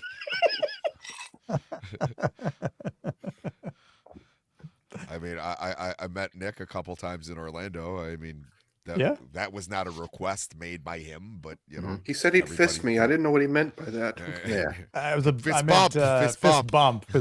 Yeah. Not the other kind that Vex doesn't know about. Yeah, she might know that one, but I hope she knows that one. Otherwise, we're dealing with the green student here. Yeah, Vex and all her perversion is actually more noobish than we thought. It is. I mean, she didn't know. She doesn't know what a snow bunny is. I forget what my meetup with Nick would be like with Michael Fassbender and for freaking Kung Fury 2 when he's working. When he's doing I thought you were going to say Michael Fassbender and Prometheus. I want Kung Fury 2 to happen so bad, but it's that legal. They're stuck in that. Yeah, we don't want to talk Prometheus here right now. No, we're not. I'm not doing that. 16 inches erect. That masterpiece that Goodwin loves. Yeah. I told you that story, right, where my buddy re-edited Prometheus. Did he make it watchable? No, he was like, dude, as soon as it's so funny, as soon as you see it, you're gonna lose your shit. So at the very end of the film, where like the girl and Fassbender are just like traveling through space, you hear do do do do do do do do do, and I was like, did you just make me watch all of fucking Prometheus for you to add 311's Amber? Was it 311? Oh my god! At the end, and like you just took out the credit score and you put Amber from 311. He's like, yeah, isn't that hilarious? I was like, yeah, you could have just like showed me the last like 5 minutes of the film. Just save me watching Prometheus again. Yeah. I was more pissed off about that. That's a shit movie. Which one? Oh, Prometheus. Yeah. Yes. Oh, okay. Last two characters, we're going to call it a wrap. Schofield Kid. Obviously a little disillusioned for the sake of what he is attempting to do here.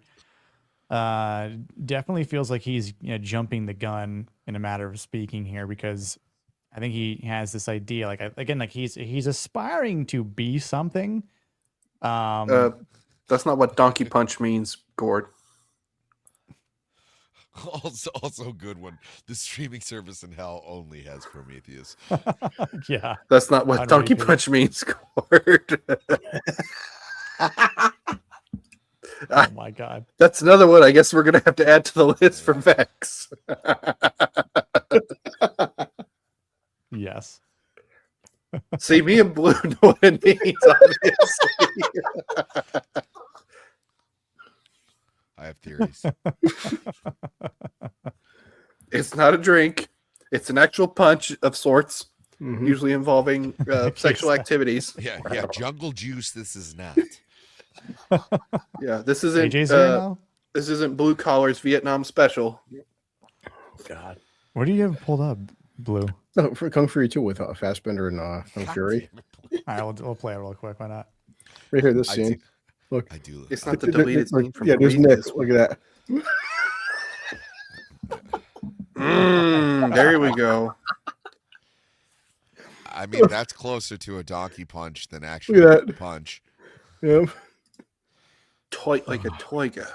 Yeah, in fact, they spent like $50 million on that film too, and they're stuck in production hell right now. Like, I know. Do you know what this movie would have cost after inflation to make? I'm gonna go $35 million. You didn't even let me guess. I'm not gonna let you guess. Fuck you. I was gonna say 32. Blue That's- is you mixed would've been alcohol close. and milk. Listen, Blue is mixed alcohol and milk. He's eating peanut butter with a pencil. I had the peanut butter protein shake with fucking cherry whiskey. It's a choice. Dude, I've seen you mix some of like the weirdest what shit and then you're like, okay. And I was like, how do you wake up in the morning? You know, I don't want to hear you told that me that you piss blood every It's just morning. it's just like breathing, though, Sammy. You know. You know, Vex said I have the diet of a fucking serial killer, and then I just heard that you did that. Yeah, I put it on my license, that medical card, like donating my body to science, or like those doctors are like, holy shit. Yeah, I was gonna do. Well, they clearly don't man want your has the fucking liver. Constitution of a horse. It was like, so what do you do? Well, I wake up, I drink a full. It's not the bottle donkey of punch R&R, gourd, but it is. And then I eat Spam. And I ate Spam the other day. My sister pissed me off. My sister's like, you're about to do Uber. I was like, oh, we had half a bottle. Come on, I'm fine. Like, so you're driving home like that? Yeah, it's only half a bottle. I still can't imagine, like, if you pulled up as my Uber driver, like, where are you going? It's like, dude, we the gave you bloodshot and baggy destination. eyes would fucking just like be like, I don't know if I want to hop in this. No. bitch The funniest thing would be this. The funniest thing would be this. Someone orders an Uber. They get in the car, and then they just look over at him. They hear him talk or something like that, and they go, "Didn't I watch you on a stream last night?" Yeah, like 2 hours Weren't ago. you drinking? Yeah, some I saw you protein. drink. I saw you mix muscle milk and cherry whiskey. You're on the show called in other news. Wait, yeah. What, dude? Wait, how? Didn't you fall asleep at a red light with someone in the back seat? It was once, okay? Come on. It was one time. Once is enough, homie. I've never fallen asleep while driving, so that's once is enough for me. And they still give me 5 stars. I would. How drunk were they? Were they passed out in the fucking back? Didn't even fucking realize they hadn't moved. Just thought they just sat there for a minute. Just these two drunk bitches. He was nice. He was nice. I know we had to walk the last 4 blocks, but I liked him. Yeah, he didn't even molest us once. That's like an improvement over normal. Yeah. 5-star.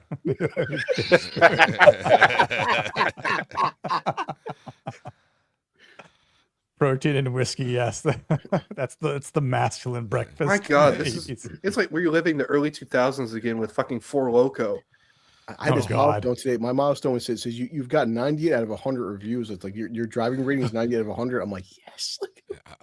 For Loco, I'm still waiting for those commercials to tell me that I could be entitled to some sort of compensation. Dude, I'm just waiting for them to come back. You know they're gonna come back and fucking. They're back. They're back. They just took less caffeine out of them. Yeah, they're not. Well, I know they're back. potent. I mean, they're back with caffeine. Well, I guess people are drinking Red Bull and vodka enough now.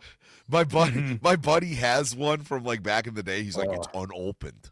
I was like, that's not going to be like worth money, dude. Like it's like this shitty malt liquor. As bad as I think I am, I was dating a girl 10 years ago. She was 120 pounds. She fucking downed 4 of those. I'm like, oh my God. Like, Jesus wept. Is she trying to have a fucking panic attack? She eventually passed away. No shit. I'm not even joking. And they didn't even have to like That use is awful. formaldehyde. It was like, well, she had enough Four Loco in her system where she will not decompose. This is like me and Hosty having a competition between my liver and his lungs. People wonder. Know the Four Loco? People wonder why I drink. All the shit I've seen in my lifetime. Like, Born in it. some of my friends are like, dude, you need to write an autobiography. I'm like, no one's gonna believe this shit. I swam through the birthing canal of Four I Loko. drink. You don't know why I drink? I read the news. That's why I drink. I am the news. So the Schofield Kid. Yeah. He's the most boring character in the fucking movie. Let's get this over with. Yeah, he's but he's boring, kind of a bitch. boring, yes. But I will say, for the sake of the fact that he has to exist. Yeah. Well, I'd say the fact that he does look the guy with the bounty with the beard, who if it wasn't for Will shooting at the window to scare the big son bitch out who was going to go in the outhouse, Schofield Kid would have not been able to get the shots out to kill the guy. But I mean, listen, he murdered a dude taking a shit. I mean, I guess he was an assassin, so but that's a real shitty way to die. That one's for you, Gord. But I wish I was aborted after that joke. I understood the reference. But it's the what he says after that. He's like, man, I shot that dude 3 times. While he was taking shit. While I was taking shit.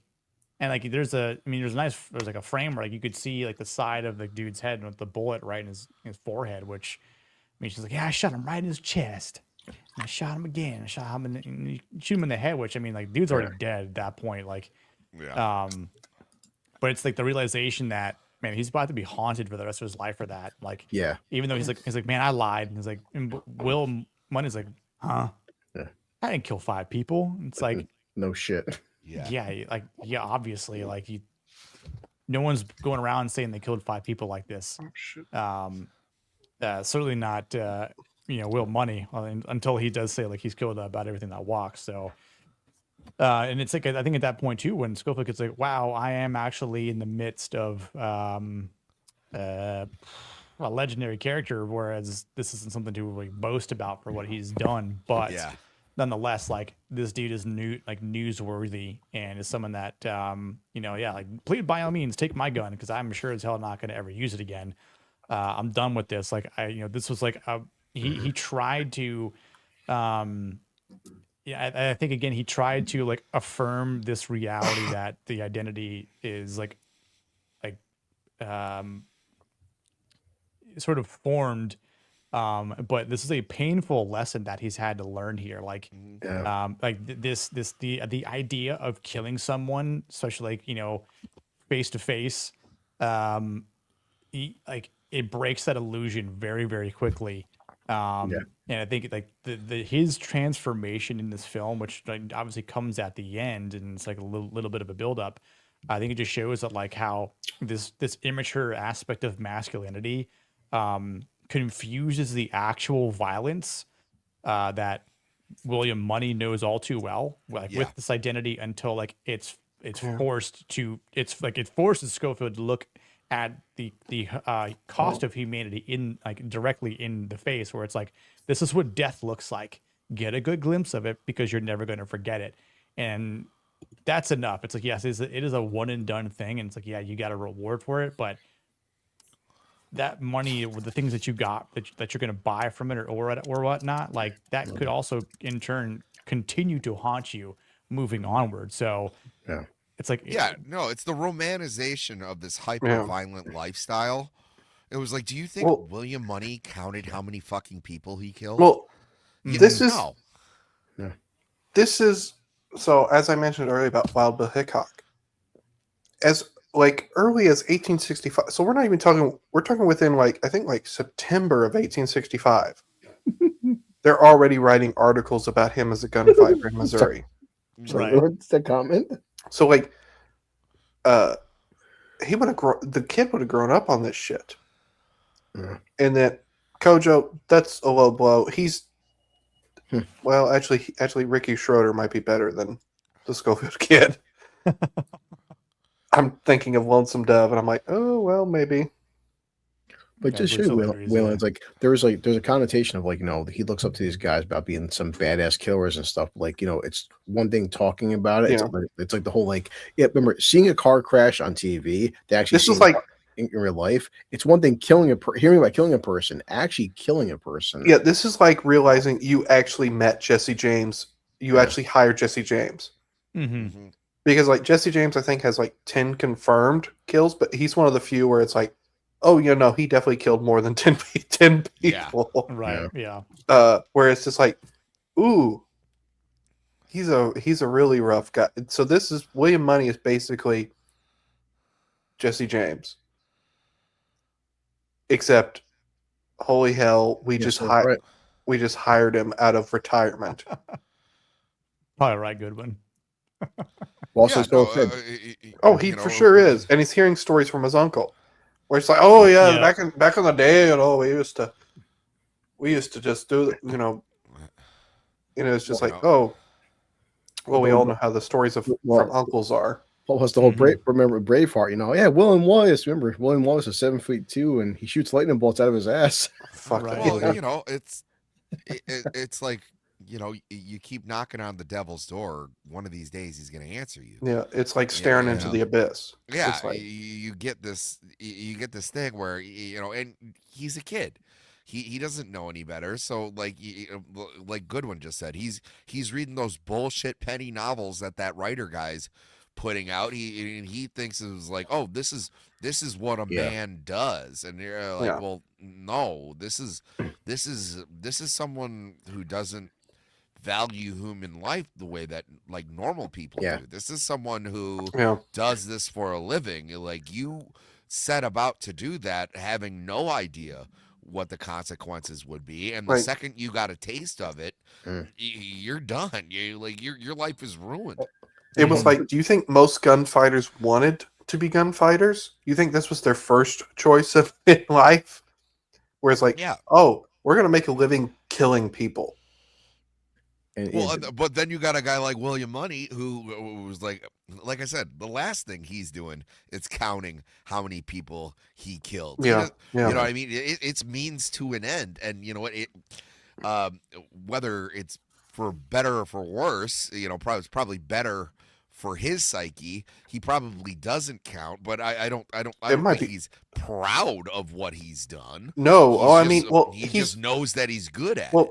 I mean, one of the clear things with William Munny is that he has PTSD.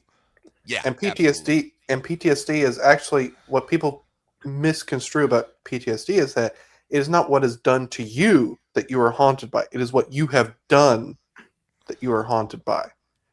So William Munny is clearly haunted by all the evil he has permitted in this world that he has done, and that is what haunts him at night. It is not what evil was done unto him. It is what evil he has done unto others that he is haunted by. Yeah, you take away all he's got and all he's ever going to have. Like that's a man who has sat and contemplated what it means to kill somebody. You know what I mean? It was like, you have not just stopped that person's life. You've affected their family. You've affected the town's economy because that person brought something to it. It was like every action has ripples. Well, it's like when you think about hurting someone that way, I don't know if I don't think that I could. You know what I mean? It's not like, oh, someone sprang on me. It was like, oh, I'm going to go over across town to kill this person. You know what I mean? There has to be a certain thing. He doesn't have that switch within him where he contemplates those things, and because he's made a living off of it, he can't. Well, and see, so that's why he talks to the kid like he's stupid, because the kid's being stupid. Well, and it's also why he drank so much. Yeah, because the voice was clearly there. He was just trying to silence it. Yeah. Where it's like, he knows he is doing wicked and evil things, but he is trying to silence that voice to stop, so he can perform these acts of evil and not, I don't want to say not feel, I feel like saying not feel guilty, but it's like where it's not going to bother him at the moment when he has to do this. Yeah, it's the conscious reminder of like, hey, guess what? Like, this is not what you should be doing. Yeah. And this is what Aristotle would point is, you're not living as a virtuous person. Right. You are living a life of vice.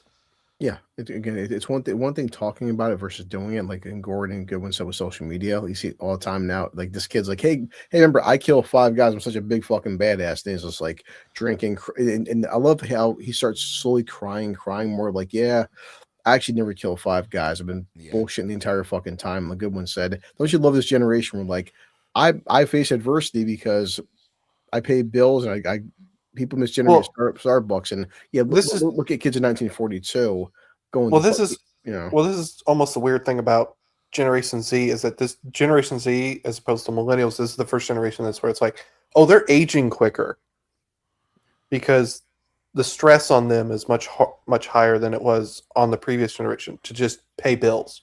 Yeah, mm-hmm. And it's like where Generation Z is like, are we going to end up in a world war? Well, that's what I'm saying. There was kids that were 18 years old that were fucking drafted, that were shipped over to Germany and the beaches of Normandy, and you think you got it bad because you got to work 40 hours a week. Yeah. Like, God, there wasn't enough people on shift. It's 2 hours for Nick Went Live. There was a tweet. This girl had a meltdown. She's like, "Oh my God, I work 50 hours. I work 45 hours a week, and I have to pay bills. I'm struggling." And I'm like, "Yes, sweetheart. Look up the Great Depression. You think you got it fucking bad?" Well, the worst part is that they actually have it worse than the Great Depression in some instances. It's like, try and buy a house now. Try and afford a home. It's like, no, they can't. They can work. They can work 80 hours a week, and they can't afford a fucking house. My parents bought their first home for $35,000. My dad bought his. It's what some cars cost these days. Yeah. Like not even like a great car. Like, you know, $30,000, and what we're gonna get a 10-year loan. Before we get like too off topic, another thing that I want to say, it was like, how does money comfort the kid? He goes, "We've all got it coming." You know? Yeah, he's not pulling any punches here. No, but I'm saying that's his only way that he can justify it to himself, is going, well, people die eventually anyway, so if I make it happen, you know, it was going to happen eventually, whether I intervened or not. You know, it was like that. What an incredibly dark way to view the world. Yeah, and I feel like for him, you know, first seeing the two bounties, he's not popping shots, right? He's letting Ned take the long range shot first, and then when Ned's like, "I can't do this, like I got to get out of here," and because you could see it affected on his face, and then even, you know, the fact that William, who's out of practice, is taking shots, and obviously makes the kill shot. He's still not. He's like, "I think you got him. I think you got him." He's like, "Okay, that's one dead," but the kid still hasn't killed him, right? So that kill doesn't go or isn't attributed to him. It's attributed to another one that Will has. But it's until like when it's just him and Will, it's like, all right, well, you go do it. And it's like he was not going to get out of that situation without actually having to pull the trigger there at the last remaining bounty. Like, sure, William could have gone and done it himself, but Will's like, no, I'll let you do this, right? Like this is part of your earn here. But I think it's his initiation. It is his penance, because it's like he knows the kid will do it, but he knows what happens after that is what is more important. Oh yeah, it's I mean, when he's hitting the booze, it's just like, you know, now you're gonna have to use that booze to silence the, I'm gonna say maybe the guilt, but like, I mean, yeah, like you can see the fragility in his in like, I guess the humane part of him that realizes like, what I did, damn, this shit was wrong. Like this is not like the stories I've read. Like I actually don't want to do this anymore. And you mean the fair maiden didn't come down and kiss you on the cheek and say, you know, it was like I said, he's seen nothing but a romanticized version of this and doesn't really. It was like, no, dude, you shot a guy on the shitter. And he's dead now. Like, whoa. And by the way, bigger problem here. Look at this. Amen, Molly. That's exactly right. Oh my God, are you okay? Do you need therapy? Yeah. These fucking bourgeoisie will never understand. Yeah, I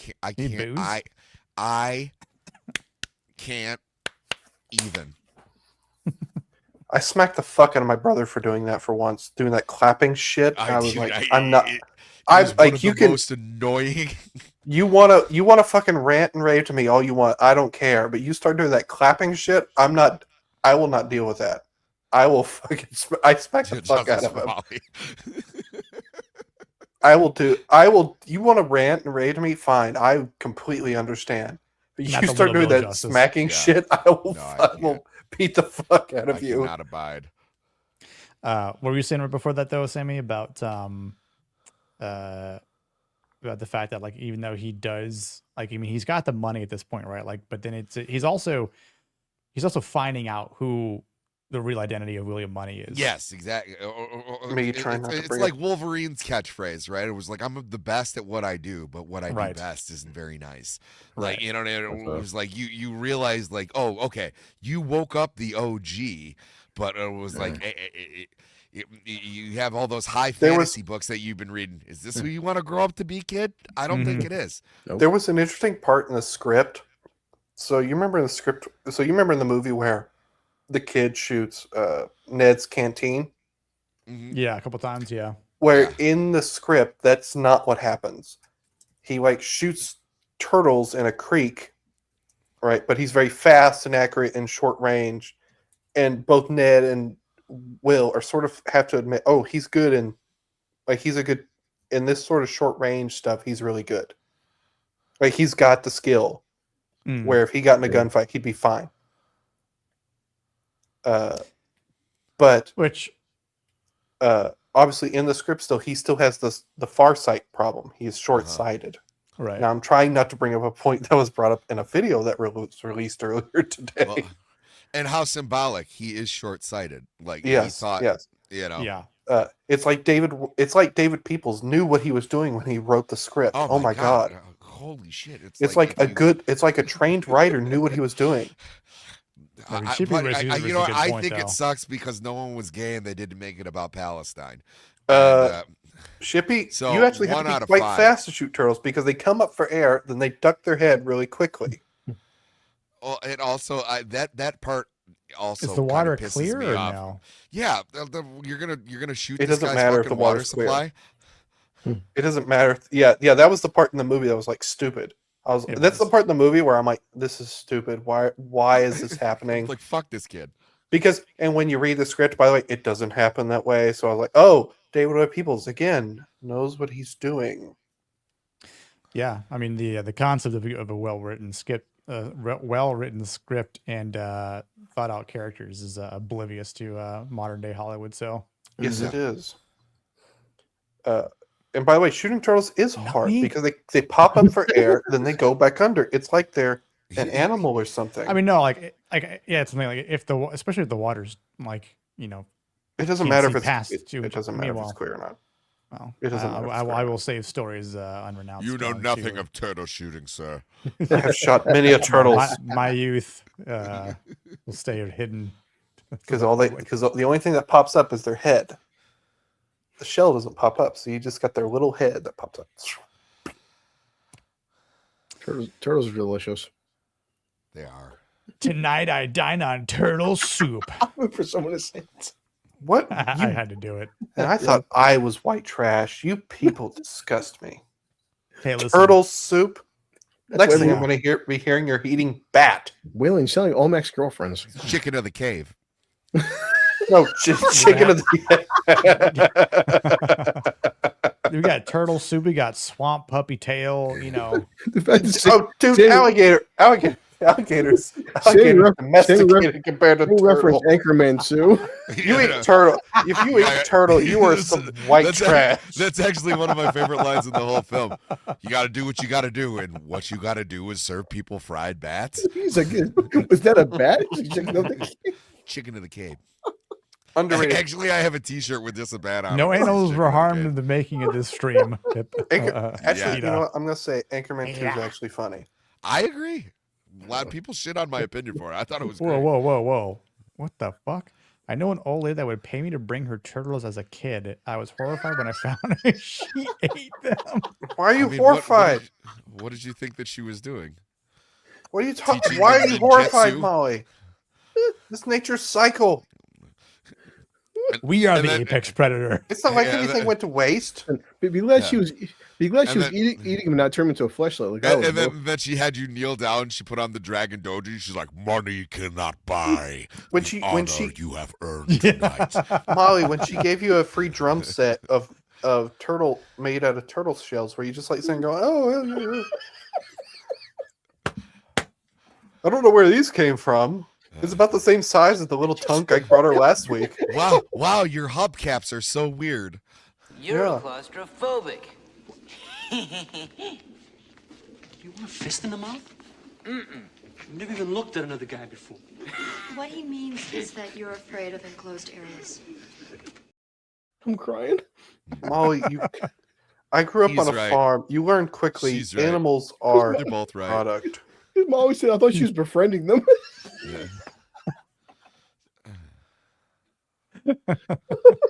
God, wait till she figures out what guitar picks used to be made out of. Oh no. Oh god. Oh god. Oh no. Molly, you're about to learn a lot of things really quickly. Like, look, what is a blumpkin? Oh, go back to a certain stream, you'll find out real quick. I can explain it with vivid detail. You take away all he's got, and you don't get a chance to teach him ninjutsu. Yeah, you take away all he's got, and all he feels is what's on the toilet.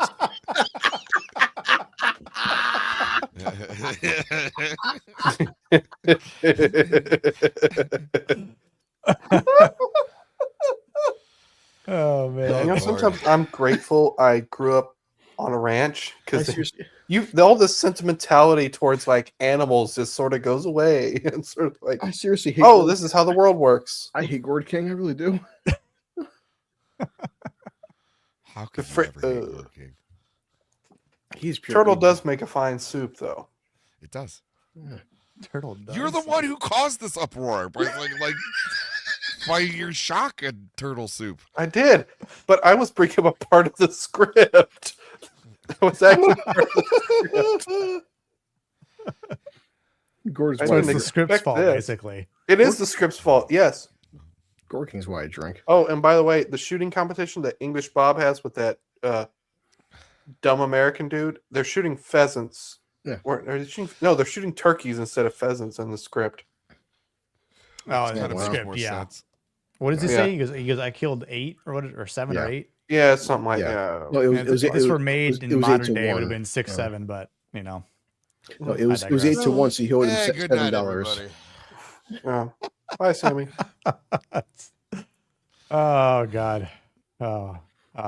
6, 7, better than 11.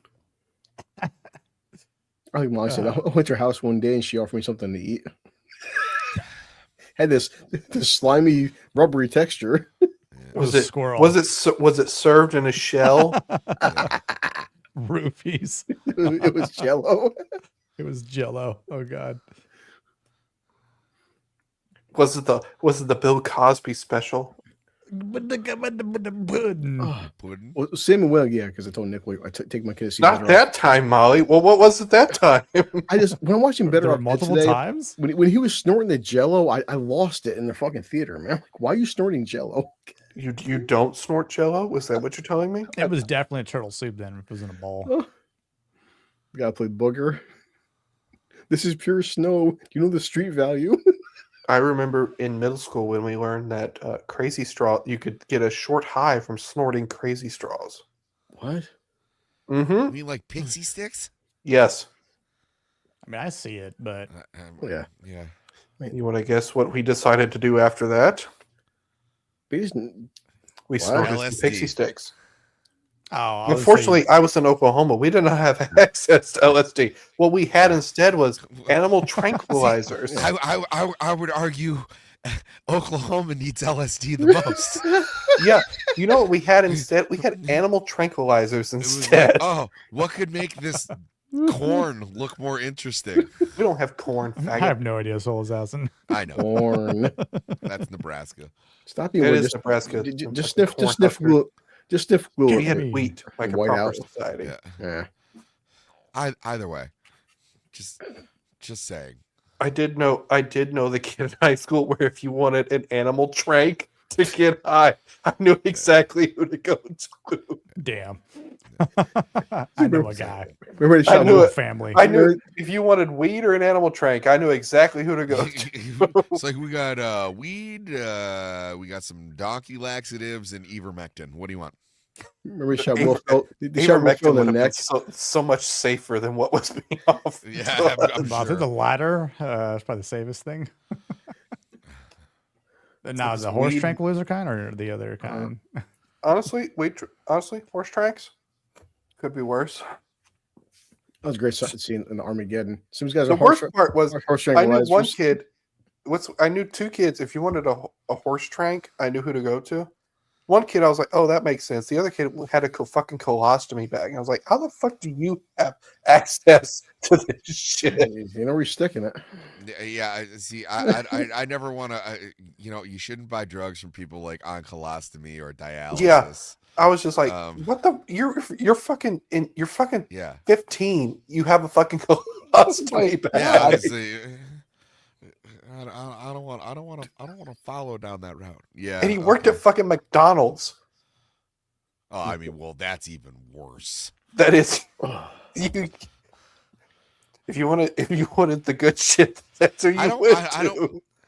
I don't want the guy on colostomy working at McDonald's. I'm No, sorry. no. We're just sticking that tube. Especially when you order a chicken sandwich and this motherfucker gives you a filet-o-fish. Like when the bag was full, he would put it in the Happy Meals. I know what his fucking game is. Oh, for sure. Thank God I was friends with him and not an enemy.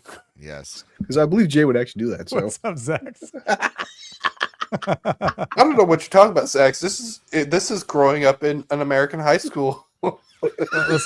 listen, Zach. This is how we got here. So this is how we got here. Yeah, it's been a wild ride. Let me give you the TLDR. So we were talking about how the Schofield Kid was shooting the canteen bottle that Ned has, and he was drinking. But in the script, he's actually shooting a turtle. Was it a river or a lake? It was a creek. Whalen. A creek. And so we talked about shooting turtles, and then it got to like turtle fin soup, right? Because I quoted, "Tonight I dine on turtle soup" from Ninja Turtles, and then we got a weird story from Molly that she used to bring turtles to a neighbor that actually like would cook them and eat them, or is ending them because she had a base neighbor. Yeah, and then the neighbor invited Molly over to eat said turtles that she had brought them. And now it's talking about going up in different states and shit we used to eat, I guess, as kids. Wait till y'all hear what we used to do to coyotes. And then we got there were script notes that led to horse tranks.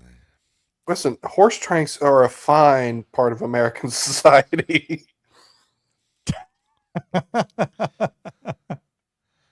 God. Oh God. I totally forgot where we were. Thanks, Hosty. I feel like this is my fault. I'm never going to get invited back. He is like void of masculinity. I just, I'm upset that Vex couldn't be here and stay here while we had this conversation, because she would have learned a lot tonight. Yes, she would have. There would have also been way more slurs if she was on. That would have made sense, though, I think. And plus, she's brown, because she could have been like, "You think eating turtles is weird?" And then insert whatever. Yes. Insert chicken necks here. Actually, never mind. I'm from the South. She's eating goats. Come on. Goat's not weird. What's going on? Goat is just goat. It's like a meat that's like extra work. It is weird. Goats are made for other stuff. Bootzilla, we are doing cheese. Sure. True Romance. Do you know how to eat cheese? Next week, actually, ironically. Oh, is Leon gonna fucking watch it? Actually, finally, really? Yes, he is. Yes, we are doing True Romance next week. Yeah, that's gonna be a fun one. That might honestly be Tarantino's best script. Oh, for sure. I think we had said that's on Zach's stream that I think that that is probably one of if not his best script. I think Hateful Eight is a great script he wrote, actually. If you've read the Hateful Eight script, it's actually a great script. But I'm saying, like, as a movie, no, you had it. In certain parts of the world. It's almost 1 o'clock in the morning. What are we? I'm not dissing. I'm glad Rex gets it. Rex knows me. Yeah, but do you know Rex? We will know how soft goats are. I may have eaten chicken necks. I've never nibbled on chicken feet, but I've used them for stock before. I mean, look, Beauchamp is just like I was just real quick. He's a weasel. He's weak. He is curious about the idea of writing. He has a fascination about the Wild West. He enjoys storytelling, even though it may be inaccurate. He still enjoys it, and he is a dependency about with other people that are. I think the worst part about his character is that he's actually fairly realistic. 100%. Oh, absolutely. In that there were these type of guys who went around basically recording gunfighters. Mm-hmm. I'm going to say specific gunfighters, like Wild Bill Hickok had this for a while. Wyatt Earp definitely had this for a little bit, especially when he was in Dodge City. The stuff with Earp after where he's in Tombstone is much less documented. Mm-hmm.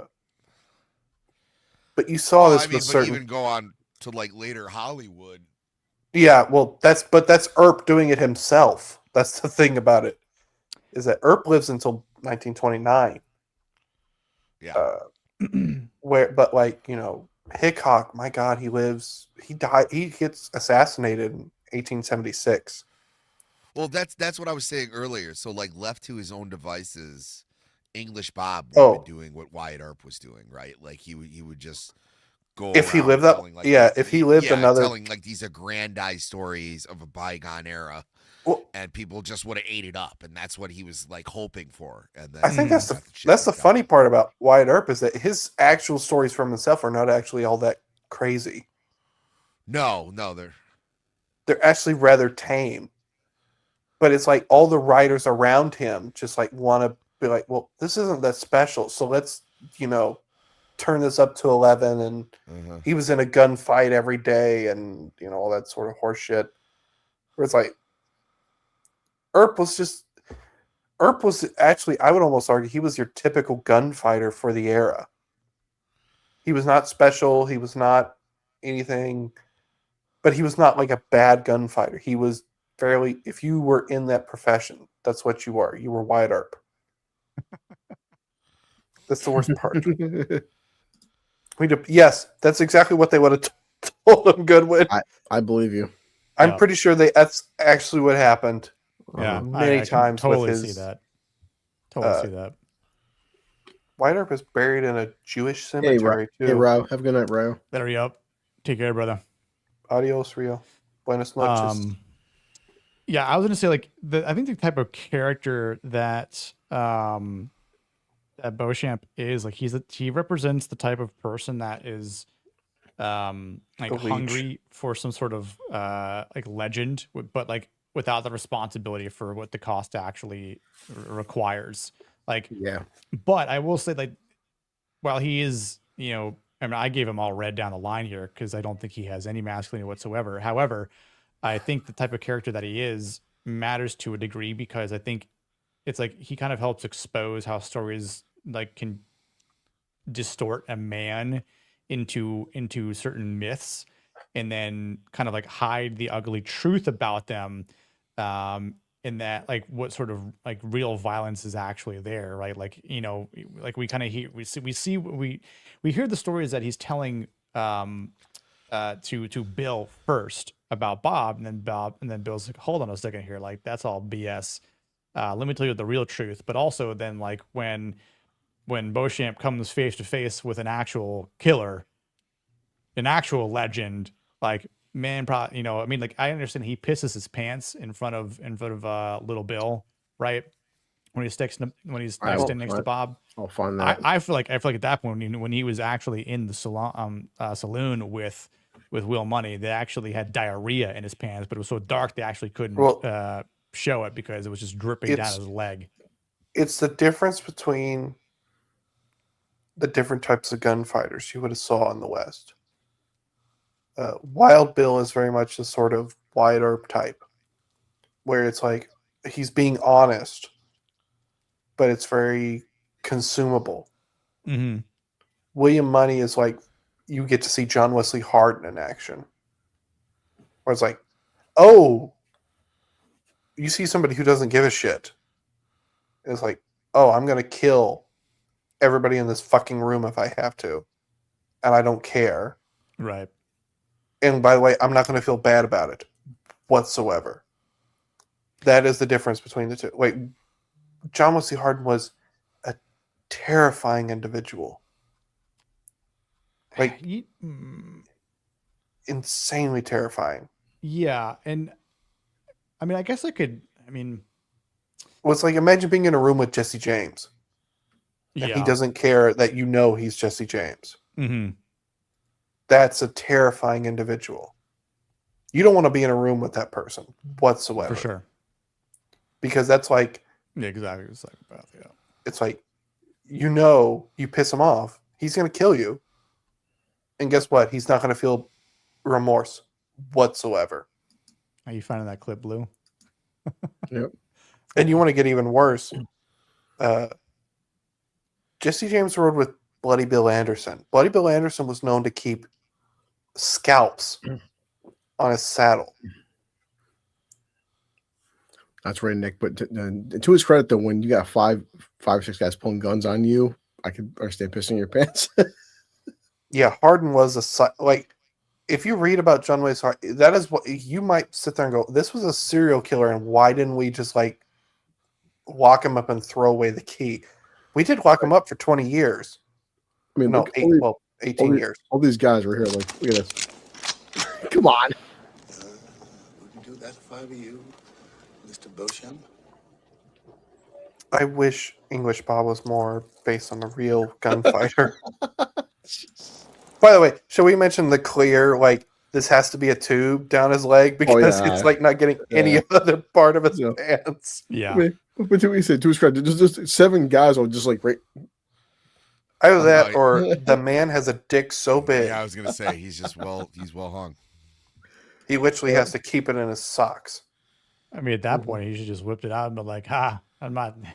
He should have, but I don't know if he had enough blood in his body.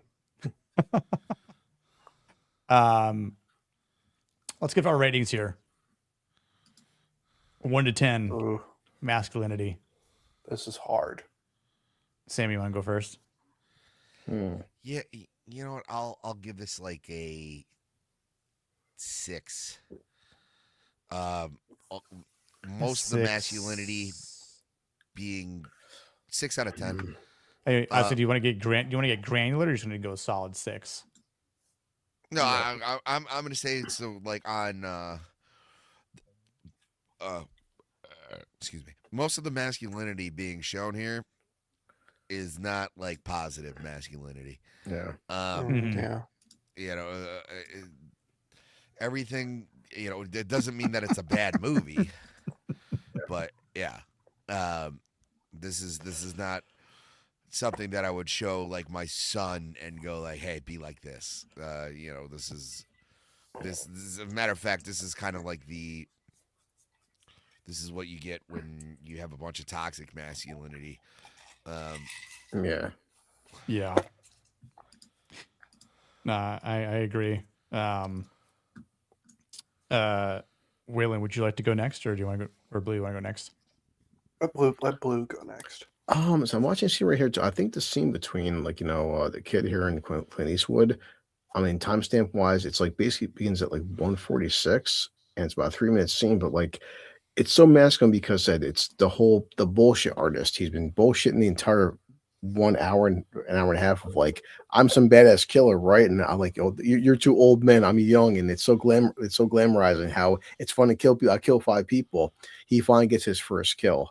And just realizes, like, yes, killing people is not as glamorous as you think it is, and not everybody's meant to kill people. It's a real serious fucking thing, and that's probably the best scene in the film. We're just and as he's drinking whiskey, he starts slowly, and good on the actor, crying his eyes out. Like, wow, I actually just killed somebody. Like, wow, this is real. This isn't a fucking game no more. It's not a comic book. It's not reading books. I actually just took a man's life, and also he's on the shitter. But it's such a masculine scene of like seeing, because like even Saving Private Ryan, when the one kid when Barry Pepper dies, everyone knows the scene where remember he freezes up and the guy stabs him with the fucking knife and kills Barry Pepper or kills the Jewish guy. But like, not everyone's meant to go to war. Simple as that. We're not all built the same. Killing a person, it's one thing. Goodwin said, killing a fucking alien in Halo or Call of Duty is one thing. Actually being in person and taking a person's life, it takes something out of you. And that's the best scene in the film. To me, Masculine Level, probably like a good 8 out of 10, just showing because like we're not really designed to kill each other and see, I find I can't get erect anymore unless I see the light of someone's eyes. Exactly. Barry Pepper died from being hit with the tank round and being blown to pieces. So yeah, I mean, obviously drinking will, but no, but said with the one scene here, where remember the German guy's whispering to him, and he's like, no, and he's just putting the knife down and slowly puts it to his fucking chest, and he's watching as his friend's getting fucking butchered to death. Like, such a powerful scene, man. Soul Assassin, I feel like that's a bad assessment on this particular film, considering they were in retirement for 10 plus years. Yeah. And then they're like, oh, we're going to come back. And plus, in the script, they're in their 40s, which means in their prime, they were in their late 20s, early 30s. So they're not even particularly old men. They're just older men who's like, oh, we're 40 and we need to make money and we're desperate. So we're going to turn back to what we used to do. Well, I mean, in terms of the themes where it's like, obviously, Morgan Freeman's character, he evolves and moves on. Yeah, Clint Eastwood shows that, some people can't change who they are, which is why, I mean, in Rocky IV, whatever falls to that film, Apollo had to die because he's like, Rocky, I can't change. I'm going to be this way until it kills me.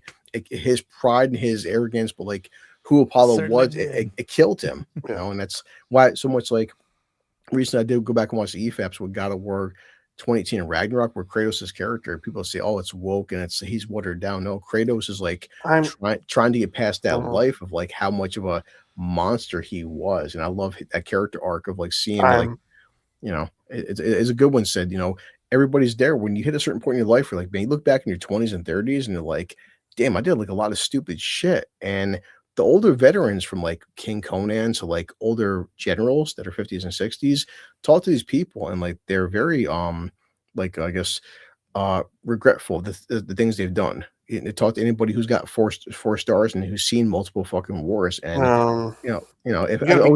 careful with that logic though, because we have more 4-star generals now than we did in World War II. Well, I feel like overall, when you talk to older people, veterans who've been there, they always talk about war being a young man's game. And it's just but people, I feel like people rushing to go to war is something that an 18-year-old does. A man who's 60, who's seen multiple fucking wars, they're very hesitant, like Clint Eastwood's character, to go back to that person that they were. You would hope so, but now we're in a similar situation to World War I, where you have we have more high-ranking generals than ever who have never seen war. What's I'm saying? We were more wanting to get into war now than the 18-year-olds who are volunteered. Well, I'm saying, people that are older that have seen war. So that's the scene between Clint Eastwood and the kid there, because Clint Eastwood's character has seen so much death and destruction. He's literally killed women and children. It's kid, this isn't a fucking game. It's once you take a life, it changes you. You are a different fucking person. But once you've seen death, once you just different experiences. Now you've killed somebody. Now you're a different man. Now you actually took a life, and he's drinking, crying his fucking eyes out. This shit. You would wonder if Eastwood did that on purpose with the character of the Schofield Kid, where it's I'm going to let you do this, and you're going to see exactly what it is you're wanting, and it's I'm going to be able to sit there and go, if this is what you want, then And that's why I've always said it's one thing hearing about prison, going to prison, you're a different person. But also it's like hearing about death, seeing death. You want because you don't know what you're asking. You know what I mean? Yeah. I was now I'm going to show you what exactly you're getting into. Okay. And if you're made for this, canteen. Yeah, and it's so many people said so many people they don't understand. you don't understand the sacrifice. Like I've always said to it with a car accident, it's cool seeing it on TMZ or seeing it on fucking Facebook or YouTube. Actually, be there to a car's lit on fire and people running out screaming on fire. It's like Stand By Me is all about actually seeing a dead body versus seeing a dead body on TV. It's a whole different experience when it's right in your face. So that's my favorite scene in this film. Is just like the kid breaking down crying, just like, wow, this isn't a fucking game no more. Yeah, it's not. They do know the kid is full of shit. It's not like, oh, your Nana passed, and I've never seen like a dead body before where they're all laid out. I was like, this guy went into the outhouse, and then he would have walked out, but you shot him in the head. Like, you know what I mean? It was like it's entirely different. And, by the way, let's make this even better. The guy on the outhouse completely deserved what he got. And yet it's still a great call. Yeah, it was the guy in there was he was a piece of shit. Up where he belonged. Yeah. But you see Jason right there. He's like, remember, exactly. Good one. In reality, two different fucking things. Again, as somebody who's who's seen dead bodies, who's witnessed a person overdose and holding somebody dying in your arms, and to be in a fucking prison. It's one thing hearing about it versus actually when it happens, you're like, wow, it's like even holding a stillborn in my arms. It's one thing hearing about it. Holding a dead baby in your arms, it changes you. It does. Yeah, no, for sure. It's like, you got the girl and you do that thing that makes you feel like God, and you're like choking her and your cock's like rock. No bullshit, Nick. Yeah, no bullshit, Nick. It's 1 o'clock more, but like, I had a Easter Sunday. I had a stillborn baby on Easter Sunday. That was my gift. Yeah, again, people wonder why I'm the way I'm. My son, I was 19 years old. My son was stillborn on Easter Sunday.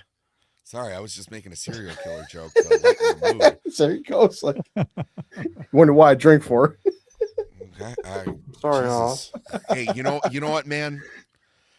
You've warmed my heart. I will punch you in the face when I see Thank you so much. The donkey punch is arriving. I will. It will be done. I will introduce you to a snow bunny.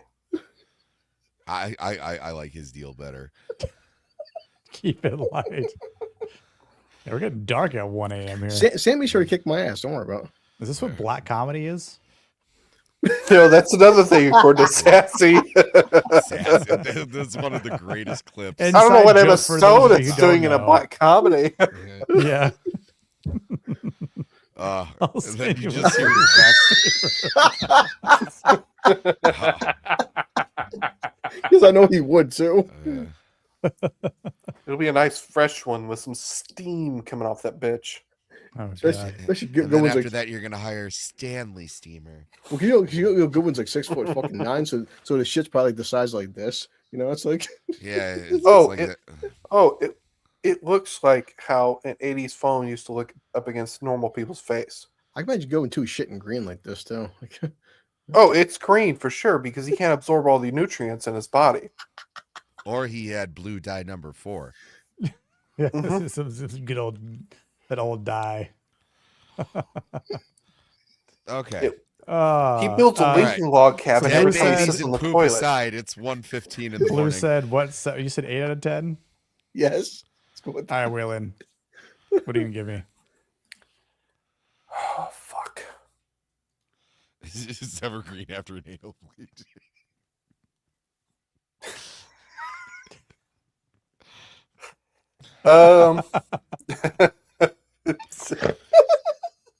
Fuck you guys. Late at night, Soul Assassin. You fucking 48% body. Getting all loopy, This is why I drink. I wish I drank for a good enough reason. Yeah, trying to wrap it up. My here wife the only time. like, wow, I heard you were up late last night. What did you guys talk about? Poop. Dead babies. Dead babies. It was on the wall and the floor and the ceilings. Yeah. It was a disaster, darling. and John Wesley Hardin. John Wesley Hardin. He killed 3 victims on acid. Seems like I'm so horny right now. Just like, guys, this is my kind of porn right here. Yep. Yeah, you're the good one to go with acid. I think I'm gonna have to go with the 6 out of 10 Sammy gave it, just because all the masculinity is based around on basically this old world masculinity of honor and tradition and stuff, but it's like all we see in the film is basically all the nasty parts of that sort of belief and system, with Wild Bill and William Munny, and even to an extent Ned Logan, to an extent, because like while he might have the most moralistic beliefs of everybody, it's like he doesn't really act on them. He is still he becomes a gun for hire because his friend asked for his help, and the Schofield Kid. Well, I don't even blame the Schofield Kid necessarily for his actions so much, just because it's like asking somebody to act on the world they've only seen to behave differently than that, and it's like, well, this is the world he knows, right? And so far, it has not shown itself to be a particularly moralistic world. Now, it's great to view that in the utilitarian 2020 hindsight. And I think that's the problem with, to an extent, when you judge Little Bill as well, is that you are judging him from a hindsight of what would have been better for the community. And but I also think at the period in the time he's making the decisions, he is clearly making them for himself. So I think 6 out of 10 is probably a fair, and it's only 6 out of 10 because it is very much of an old world, masculine of how we're going to run this world sort of judgment. And then the rest of the points are taken out basically because they are not making those judgments for the betterment of society, or I guess you could maybe add a point, because Money is clearly sitting there going, he's doing this for the betterment of his family to an extent. I don't want to send that as the sole reason for his motivation. But there's a good chunk of that is for, most of it is for personal gain as opposed to familial or community gain. Oh man, fucking Blue, dude. Yes, I am, Goodwin. Fuck your mother.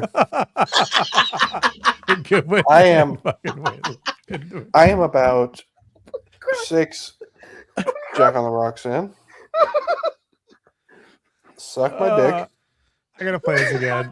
Don't fucking scream at me. Where's you the dumb money? fuck you.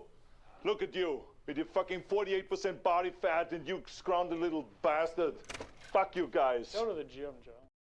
Just remember, I remember That was William right there. That Blue. Oh, fuck you guys. It's the funniest I've laughed all year. Fucking yell at me. Well said. I was listening to all that. Because I was going to give it a 6.5. Well, I mean, That's well, kinda, Nick, I kind of get a Nick, little Nick granular, did get a but, super chat. I don't know why he's not reading it for her. I totally it's 1 didn't. a.m. telling Waylon to STFU and move on. Fuck you. Eat my whole entire ass, you motherfucker. With your 42% body fat. I added dramatic pauses. Also, I'm reading the fucking chat about the turtle soup. Fucking soy milk, not oat milk. Between Rex and Jay. You could have stopped at eat my whole.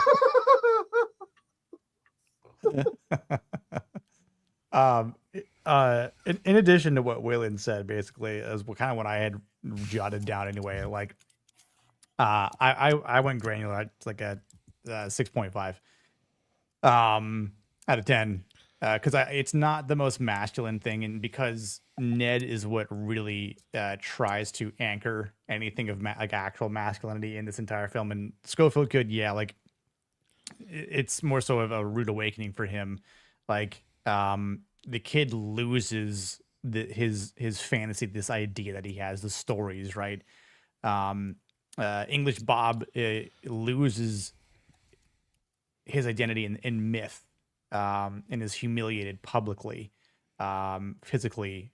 He's broken down, and Bill obviously, proves that his authority without justice is only just another form of being a bully or being brutal, right? This brutal authority, and of course, obviously, Will Munny is the most dangerous man in this entire movie, which is, again, that's kind of when I titled this whole stream, is this is what violence reveals about a man. Like, when you see the true nature about William Munny compared to everyone else in this movie, none of them compare to it. But that's not necessarily what makes it, masculine either. It's the fact that, Ned carries all of the moral clarity, or a high percentage of it, because he knows where that line is, and he knows that he can't cross it again. And the sad part is that he loses his life because of it. So, but overall, still a good film. So that's where we're at. Oh yeah, I definitely wouldn't grade this film a 6 out of 10. But as far as the masculinity chart. Oh yeah, this is just for masculinity speaking. Yeah, it's obviously an 8 out of 10. For an actual movie, yeah, I would definitely rate it somewhere. I'd probably I'd solid give it 8.5. Yeah, somewhere in there. But I do see what, but there are certain lists. Some people say, again, this is debatable. Clint's best film. Some people, I can see why this would be their best film, but it's such a good debate. It's their best film because they fucking read every fucking BuzzFeed list. I mean, you have Gene Hackman. Shots fired at BuzzFeed. Well, Gene Hackman's motherfucker acting like you care about what BuzzFeed thinks. We have Gene Hackman whipping a black guy. This is peak cinema. Wouldn't be his first movie. It wouldn't be William Shatner's first film doing that either. This movie shows what happens when masculinity is run up against reality. Yeah, that's very true. We are besmirching BuzzFeed. Absolutely. I'll besmirch BuzzFeed when I shit on the toilet. Yeah. What are you going to rip on the Huffington Post next? Variety. Yeah. Fuck you, Variety, and your 48% body fat. That's makes me sitting there going, oh yeah, I'm not going to shit on girls. That there's already a film about that. Don't you fucking laugh at me, blue collar. With your fucking 48% body fat, you're I was gonna say with your 0.5 blood alcohol content. And your fucking liver drowning in fat. I think right now I probably would blow a 0.48. Got me there. You want to replace this sitting motherfucker about that? I'm definitely not going driving after the stream. You're definite. You're definite. Wait, what? For everyone watching, all 40 of you, I want to make sure that I hear stories if any of you have dreams about turtles or turtle soup. Yes. Tag me on the stream post on X. I have dreams about many things, but I usually only remember them after the midnight wake up call. As a matter of fact, keep a dream journal and draw them, and then I don't want to know my dreams. They're nightmares to me. Send them to me. Send the drawings of your dreams to me. My dreams will make Blade Runner. Nick's gonna do? He's gonna print them out and put them right on the fridge. And Nick, I found it. Here we go. Oh God. Would it be fine? Yeah. He's got that smirk on his face too.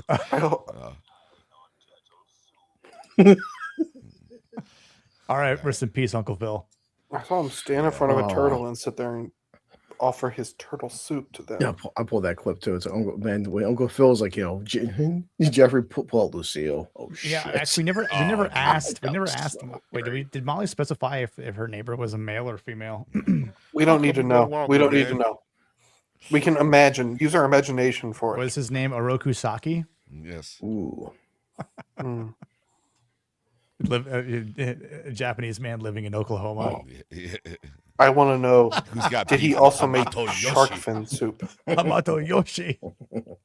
You're not going It to was an believe old- this, That's right. It was an old woman. but Was the she town I Asian? grew up in actually had a Korean Episcopalian church. I thought you were gonna brag that you guys had a Korean. Dude, No, we I had wish a Korean. I wish we had a Korean, but we had more than one, so they had enough to build a church around them. I was walking down the street, and one time I saw myself a colored fella. Yeah. I'm from Old Oklahoma. black You're gonna with have a to do southern better than accent. that. I know. Or she could be black. Are you implying that black people eat turtles? Yes.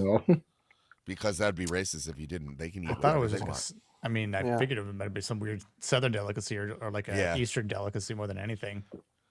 I am going to contend that black people also don't eat Indian tacos. I never saw a black fella eat an Indian taco. I didn't know Indians made tacos. He's right. They do. That's right. You people call them Native Americans. We call them Indians because we're still in Oklahoma. Oh, yeah. Because eat it wasn't until swans, Sammy. it wasn't until we do eat swans. Listen. Swans are good. You know what? Also good. Blue crane, blue herons. Those Yeah. are pretty tasty. There's two kinds of Indians. There's alcoholic Indians and there's Indians with dots on their heads. Come on. Well, that's why we call them feather versus dot. Your guess is as good as mine, Shippy. I have no idea. That's why I'm drunk, because my dad was more. We don't have I'm the happy. the dot feather is a rather new occurrence in Is that Oklahoma. is that an Urban Dictionary thing? Yeah, I thought that was just the gift that Vex gives to her husband. What are we talking about? Urban Dictionary. That's just how we classified them. I just got that. Yeah, Vex's husband has got so many passes. He has. I seen Nick get it. I seen Nick get it first. Oh my god. Okay, I really need to go to bed before I stick my foot all the way in my mouth. Please fall asleep on stream. No. That never happens. Yes, we'll invite Goodwin to translate. I used to do that, but that was all the way over. What do you mean used to do that? You did that like a month. You did it like on here. It had Goodwin and Clint. Hold on one second. You see Gord? You see Gord King? Indian Oh taco. my god, it's a thing. Made Yeah. famous by Vex Electronica. Because Gord King said, "Connect the That's right. dots." Connect That's what the it dots is. is the best Indian dating site. Oh my god, dude. Okay, good night, guys. Night, Sammy. Every dating site is a Indian dating site, whether you look at it that way or not. Later, Sammy. Hit me up Every night, for, wait, when are you doing Seven Samurai? Not next week, but the week after that. 27. Yeah, hit me up for that. I'll be out of Twitter jail by then. All right. Sounds good, brother. Ooh. Have a good night, man. Salmon Samurai, that's a good one. Yeah. He was an okay director. Yeah, just okay. Kidding. So glad we're offline. No one's seeing us right now. You're the only one wearing sunglasses, motherfucker. Yep. Time to get demonetized. is this what late night streaming is? This is why Cindy streams this late at night, is because she can just get away with all the racist stuff. It's online. probably that, and she doesn't monetize her streams when they're uploaded. She doesn't, really? I don't know if she does or not. I just know that's a way. If you want to play music on your streams, that's what you do. Well, no. Maybe make some songs. You can play as much music as you want, as long as you don't monetize the stream afterwards. He said you curry favor. You sick son of Interesting. Curry favor. He didn't even say flavor. He said favor. I hate that pumpkin. He's so evil. You got it, Bootzilla. Yeah, Seven Samurai will actually be the 50th episode of Masculinity. So I was like, I got to make sure it's a good one. So yeah. That's Flux art. Yeah, given I just realized that they did that. Like I think it was last week. Ironically, but yeah. How do you impress an Indian girl's parents? I'm gonna say that too. The butter chicken will not do on that day. I want to do that. Was that Scottish? Don't ask me. Pixie Electronica. I am enough checked in. How do you impress an Indian girl's parents? You curry favor. I'm gonna Actually Canadian. She tries hiding her accent. I'm gonna send that to. I I want her to get drunk enough. Well, actually, she can't drink. Never mind. We're never going to see it where she decides to be that racist against her own people. Oh my god. Yeah, I'll make sure 69th episode's a good one for sure. Oh yeah. Who the fuck are you? Yes. Who the fuck are you? I think Shrek is Indian. What the fuck are you talking about? Somebody the once motherfuckers told me colonized that bitch. The world is going to roll me. And the sharpest in the shed. Whaling is from the highlands of Sri Lanka. I don't want to count how many Jack Daniels I've drunk tonight. Fuck you. It's almost going, buddy. I'm getting there. Oh gosh. Well, that being said, it is 1:30 in the morning here, East Coast time. And, Yes. I got money to make right now. What? Yep. Bill's got to. Bill. Exactly. Blue. Yeah. Come on. Blue's got to go bully some people into Ubering. I'm a responsible driver. And So is then Waylon's got to go hydrate with beer or more liquor. Coke Zero with American red, white, and blue. Yeah. So next week Fucking we're kidneys are going to be sitting there in the morning screaming for help. Doctor's like, Chris, he's like, Chris, your kidneys are remarkably normal. I'm like, I know. God. Listen, they're going to do studies on Blue's liver in years to come. I'm just saying, after fucking hearing what he's been drinking tonight, Vex needs to shut the fuck up about my fucking drinking habits. That's true. That's true. Protein and fucking cherry whiskey. Fuck off. It's muscle milk, you fuck. It's all right. And that's why I see. Look, she would have known so. She would have learned so much tonight. I am disappointed. And she brought up Domino's with pizzas. Pizza. Fuck you. Bringing up in front of a fucking wop. Fuck you. I'm gonna be dead. You would fucking sit there and fucking judge me because I'll eat fucking chicken nuggets and tater tots. Fuck you. My sister was when she said that, I was like, how? I was like, I used to eat that all the time. How is that? It make me a serial killer. Yeah, exactly. That's my sister. Have you never been 20, bitch? Fuck you. Yeah, my sister, like, she's like, I did blood study. She's like, our entire family has fatty livers. I'm like, I know. She's like, how? I'm like, I don't know. It's just, pizza rolls and Tostitos. Come on now. It's probably the fucking Irish blood in you. Haven't you been poor in college? Come on. Yeah. Jesus Christ. Back in the day when Wendy's used to actually have a $1 menu and you had $5 to your name and you're like, listen, I'm eating good tonight, son. Listen up. It's 2020. We used to get 10 nuggets at fucking Burger King for $1 fucking 50. It's 2026. There's 2 blocks down to Taco Bell. I can still get like fucking 5 items for like $4 at Taco Bell.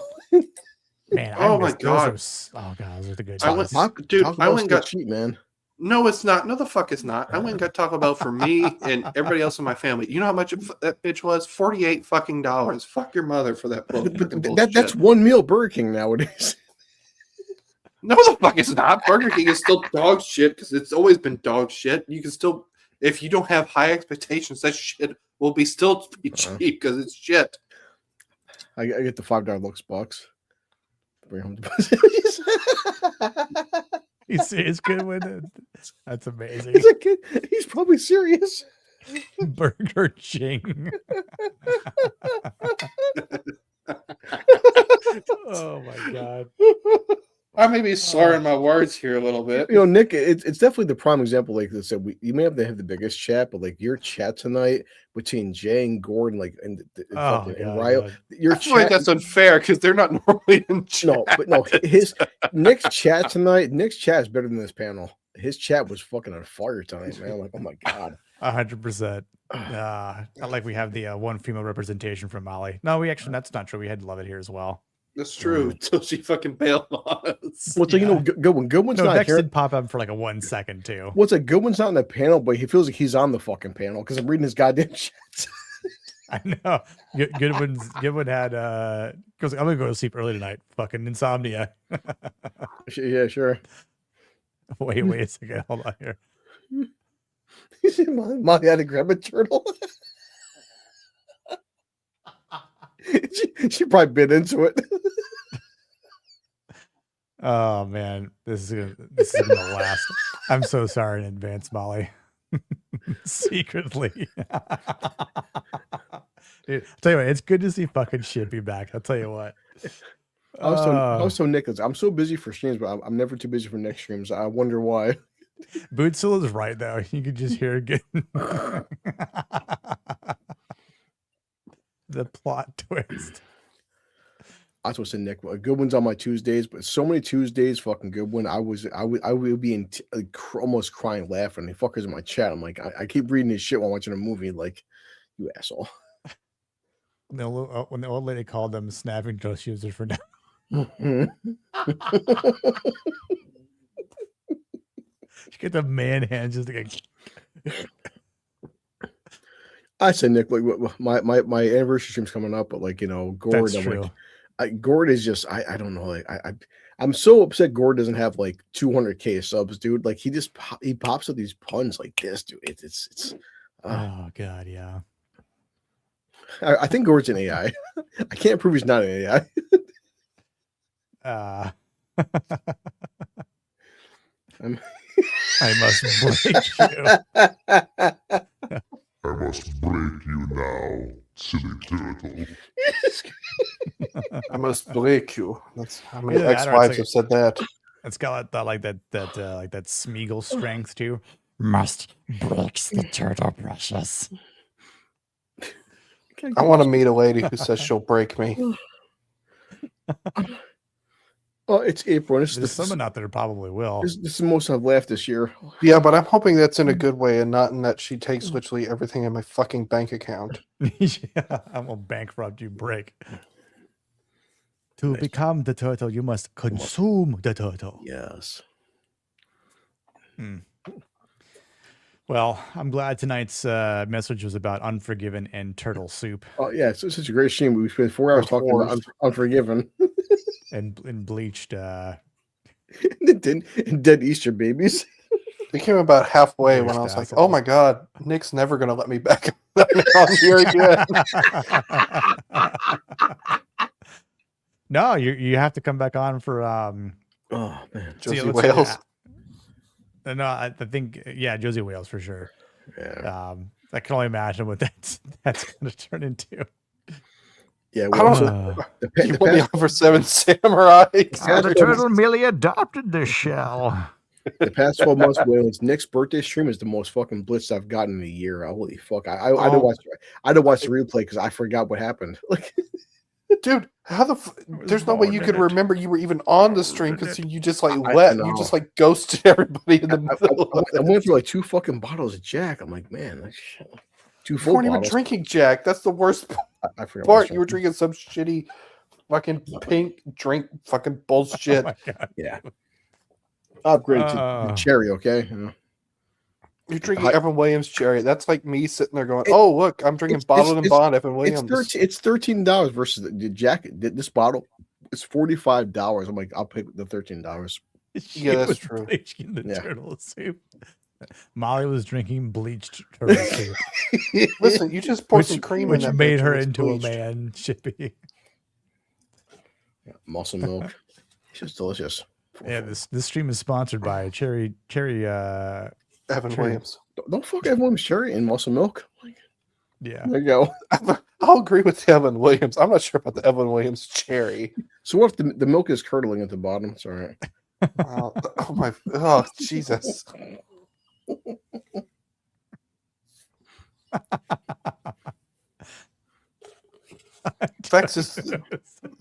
Vex is going to be like ruined in the next birthday stream. I'm just going to bring up like 3 things and she's just going to be toast. I've had 2 doctors say like you impress us. I'm like, thank you. Yeah, this is still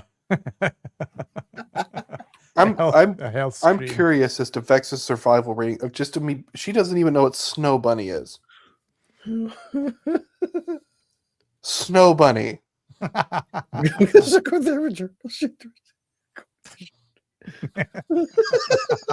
Oh God. Listen, if Vex is a fucking Sri Lankan turtle. If Vex leaves the stream, mission accomplished, gentlemen. I have a watch party with her in like 2 weeks. You poor Oh bastard. my god! Isn't it you and Hosty? Yes, it's me, Hosty, and her, and we're watching The Great Silence. When is that happening? I think the Friday. So not this next Friday, but the Friday after that.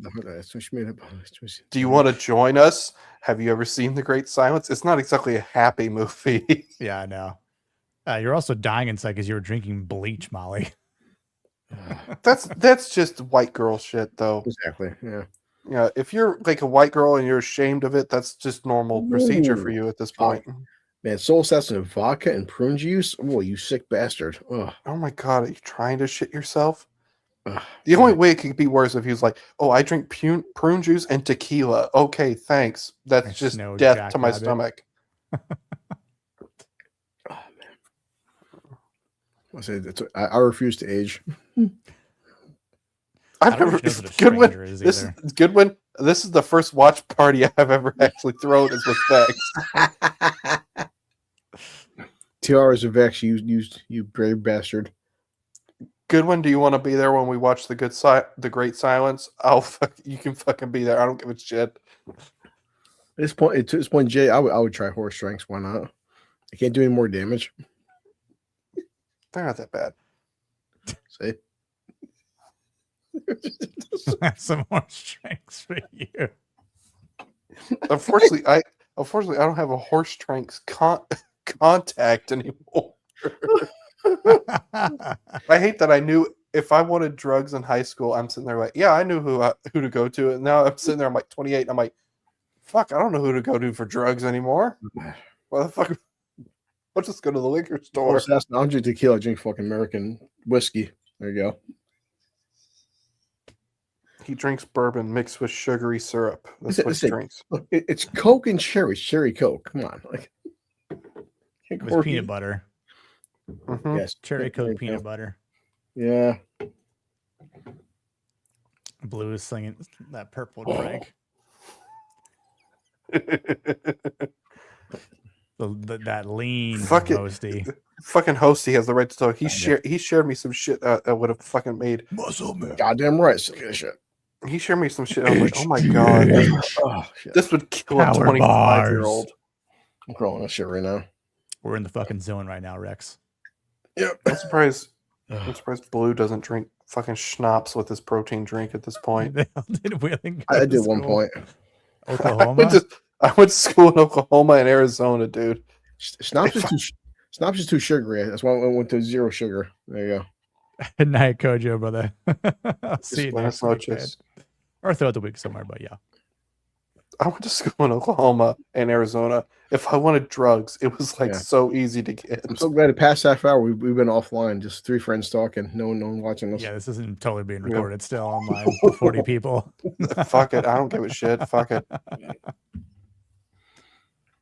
I said, like, I miss my podcast. We used to have, it was called Blue Collar Losers with just my friends. We would just get drunk and talk about random shit. Sometimes the best podcasts are just like.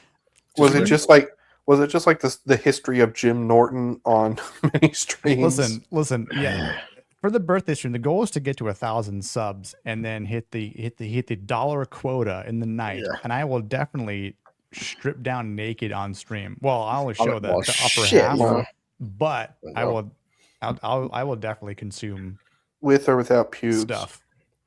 I will match. I will match Nick's next shot. You pick an alcohol, I'll buy it for you. Are you just gonna be like outside of the beard? You're just like. Well, see, my plan. I was like, I got an email from YouTube that's like saying I qualify now for like some sort of YouTube shopping, right? So I basically can say as an affiliate program that if there are products that are used. Why'd you kick him for? God damn, man. I mean, he's an asshole. Left. I like William. William's a piece of shit, but I like him. Okay, you know. So listen, that is the opportunity to be like this stream is sponsored by this stream is sponsored by Manscaped. Oh, Will, and I definitely didn't call you a piece of shit when you're offline. It's all right. Dude, I'm okay with it. I am fully aware I'm a piece of shit. I'm. That's the thing, Shippy. Now I'm going to deprave people of the tank top. Where the fuck did my? Oh, I fucking hate this bullshit. Waylon's a blank screen now. Yep. We.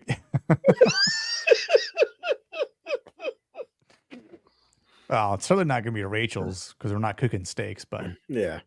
Mm.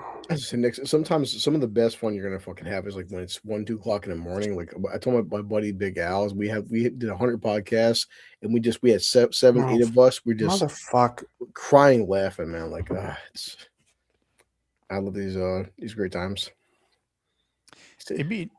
I wish there was a way that I could give like if the host could give people avatars instead. I mean, it'd be OP, but because all guys at stupid team. Yes, please give me a retarded avatar instead of this fucking dumb shit. Bull fucking. I hate.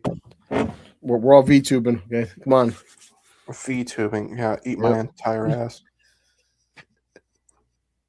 Yeah, I was joking around on an ABS stream at one after MegaCon. God damn it! That this is actually a filter. I am actually an AI VTube filter. Because that's how things have to be now.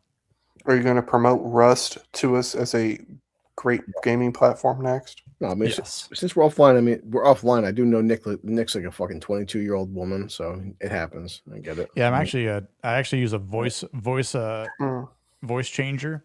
I have giant boobs. I'm 23 years old. My name is Nick. So why are you not showing us this? You would make so much more money doing that. I don't want to grift. I don't want to be like all the no 23-year-old ever. Fuck I don't want to grift like all the other females out there. Like just show their tits in a tank top and Waylon, his real name is have a high pitched voice. His name is Nicole. No. Is it Nicole Aniston and we just don't know it? And stream on Twitch. You know, like what's her face? I had her boob pop out. Totally didn't get you're gonna have to narrow it down a lot more. It was Pokey Skank, I call her. Nick sent me that. Yeah, Pokey Skank had her Pokey Skank who had her boob out intentionally. Yeah. That's that'd be the equivalent if I had my nuts out on camera. I'd be like, oh gosh, I didn't know my nuts were hanging down on my shorts. I want to see Nick.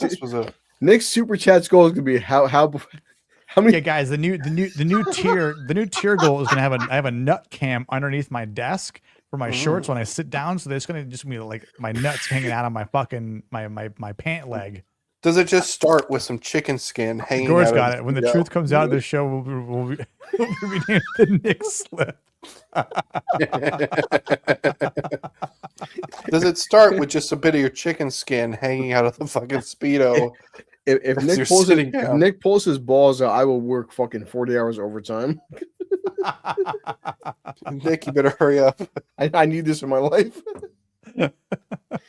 Nip slips on. Exactly. Yeah, but say the Nick sent me the clip. I was laughing so much. Pokemon pulls her fucking tit out. She's like, "Oh, guys, oh, sorry, it's a oh my god, sorry." Oh, sorry. I didn't totally knew that my shirt did this unintentionally. Yeah. Please, but buy my shitty cookies. Yeah, guys, we're $20 away from keep sending those scrotal chats. I'm ashamed I even know what you guys are talking about at this point. Different tiers. $5 get some extra skin. $100 I vacuum my room. $200 I brush my teeth. And some streamers. $300 Nick's, takes off one article of clothing. Different tiers. $1,000 he goes topless. $500. It's fine, Yeah. I wouldn't go topless for. There's not an amount of money that would make me go topless right now. $1,200. Sammy actually stays awake. That's too much to ask of Sammy. Put a shot collar from Florida to Detroit. Sammy, that would be. Yeah, every time he walks out of frame, just Sammy's mom could say Hassan's dog, Sammy. Yeah, keep shocking him. That girl calls her pubes her Pokemon. Oh, guys, what a slut! Oh god, oh, fuck that bitch. Which one are your Pokemon's cookies, or was it the Quarterings coffee brand coffee? I'd rather buy the coffee brand coffee, but fuck that bitch. I love the fact that Nick somebody showed the Courtney's got 2 million subs. He did a live stream. He had fucking 3 viewers. You have Do you want to 2 million subs with 3 viewers. Do you want a better comp? How about would you rather have Pokemon's coffee or Amaranth's soap? Oh, yeah, as Goodwood says, Amaranth's bathwater. Yeah. Listen, if she sold that for she also made mouthwash, beer. people would buy it. Amaranth's Jacob, beer. what's Let's up, not forget. Yeah. Just saying, Jacob's no, back. well, it's not that He bad. did go to It's sleep. not that bad, Jacob. He did. Oh fuck! I'm gonna be on Jacob Ironsides tomorrow. Fuck me. I love Nick. They show Amaranth without fucking makeup on her filter. Whoa, boy, it's amazing what filters and makeup can do for you, honey. Because my girl's filtered out the holy ass. shit. Fuck the filter. How about the silicone in her ass? I'm saying, fake ass. Yeah. Amaranth live or Sammy live? I'm taking Sammy. Come on, he's way hotter. That's because Sammy's a gentleman. Until Jaka, he falls asleep. I'm sorry, I'm going to butcher your name real quick. Jaka Seo Shiland 68. What the 15. Great channel. Shaka. That's a him logo, if I'm not mistaken. Right? Well, half of it's Jewish. He's a Jay's like, no. Yeah, the bottom half. You see Jay's coming This to is the Waylon? Christian channel, Waylon. You see Jay's coming to Waylon? Hey, there we go. I mean, amen. Picasso. Hey, welcome to the Amen, channel, good man. one. I agree. Fake asses should be held up. Unfortunately, as a we're standard just kind of society. ending the stream, but we're just kind of Jacasa, we're all fun right now. It's 3 douchebag friends. the topic of Unforgiven had ended, and we are just kind of I having don't know a nice, why. I don't know friendly why chat. we're still live at this point.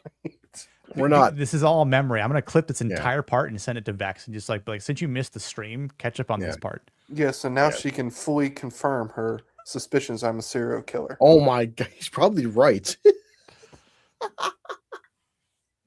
That just makes me want to buy it more. My channel's under attack. Okay, and wait for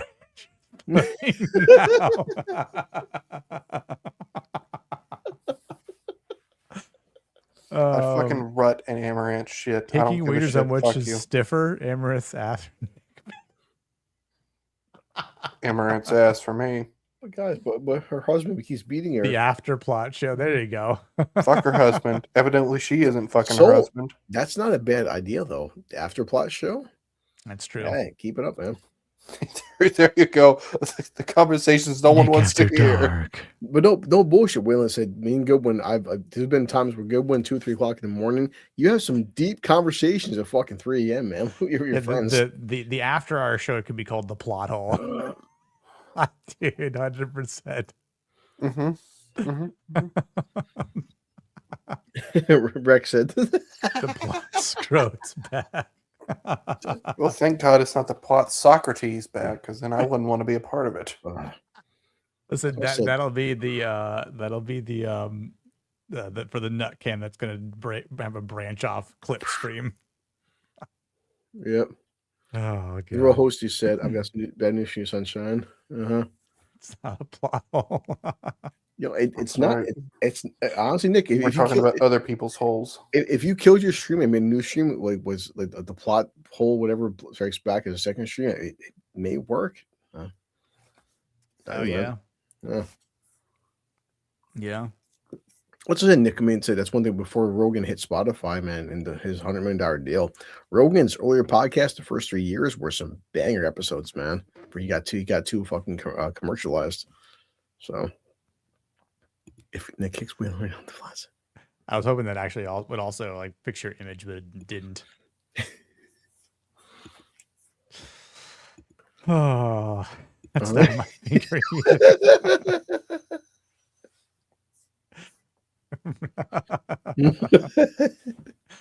Racism. With Whale was on a clear black screen. Listen, just because I'm the most black out of you motherfuckers, doesn't mean you gotta sit here and judge me. He's black again. Guess I've who's always back? said Black again. I'm definitely 12 years old from the waist. I'm 12 years old from the waist down. I accept it. Oh man. I don't know why people say streaming's so hard. Nick, come on, stop that. I've heard streaming is way harder than like construction or military. Yeah, I've heard it's harder than a 9 to 5, man. Yeah, I know. 9 to 5. Come on, please, come on. Huh? With when you've got $8,000 worth of dental work to be done, and you live in a dumpster. Nick, attic. I know this month for April, Nick only made $75,000 this month off his streams. I mean, listen, I hear it's harder than living in an $8,000,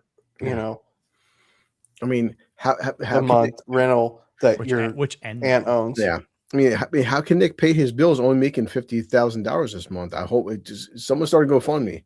He only made 50 grand this month. I can only give so much money to Taco Bell. And the dead rats I'm harvesting in my attic. When Gord shared that power simulator, I almost crashed my car. Dude, that was amazing. I was like, Gord, you beautiful son of a bitch. Why does William hit us for? I think he's trying to reconnect his mic. Just don't invite him back anymore. Fuck that guy. I relate to Morgan Freeman's character. I too am put on porches as a pumpkin. Dude, have you tried working 45 hours a week? Never. No, man. Yeah, no, it's April 14th, Nick, and since January 1st, I've worked 7 days a week since January 1st, but I'm lazy. Mm-hmm. Yeah. I tell you, Nick, I'm covered in sweat right now. Let's see. Here. There you go. I did. Listen, Shippy, those cookies are expensive. This Black Creek considered. Well, no, he's back, so we can't do that now. Fuck. Listen, they don't come cheap. They don't come cheap. It depends on the channel you're watching, Gord, obviously. That's true. See, Nick, he takes some scissors. Every hour, he just cuts a slit and slit and slit like this. Dude, yeah. Every like sort of donation is a certain like slit that I'll cut into my shirt. Yeah. Be sure to use your shittiest scissors. Mm-hmm. And it'll like turn into a little ASMR stream too, and it's just like. He's cut right the biceps like. Yeah. Yeah, he just cuts off the sleeves first. That's what he does first. Yeah, first we cut down here first. Yeah, make sure you're wearing your most expensive white T-shirt. Right. Yeah.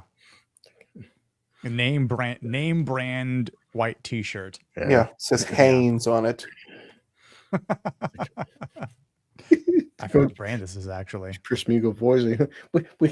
Because it's Hobbit's fruit, my precious. I just first we cut down the sleeves, precious, and then we go around the shoulders.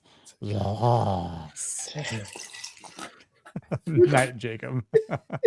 Buenas noches, Jacob. And I'm out of ice. I'm so glad we're fucking offline right now. Oh God. Yeah, so glad. Yeah. Just Shout out to the 41 people watching still. Just me and Nick and some ass on him wailing. That's how it goes. Yeah, I didn't pull a taint muscle when I sneezed earlier.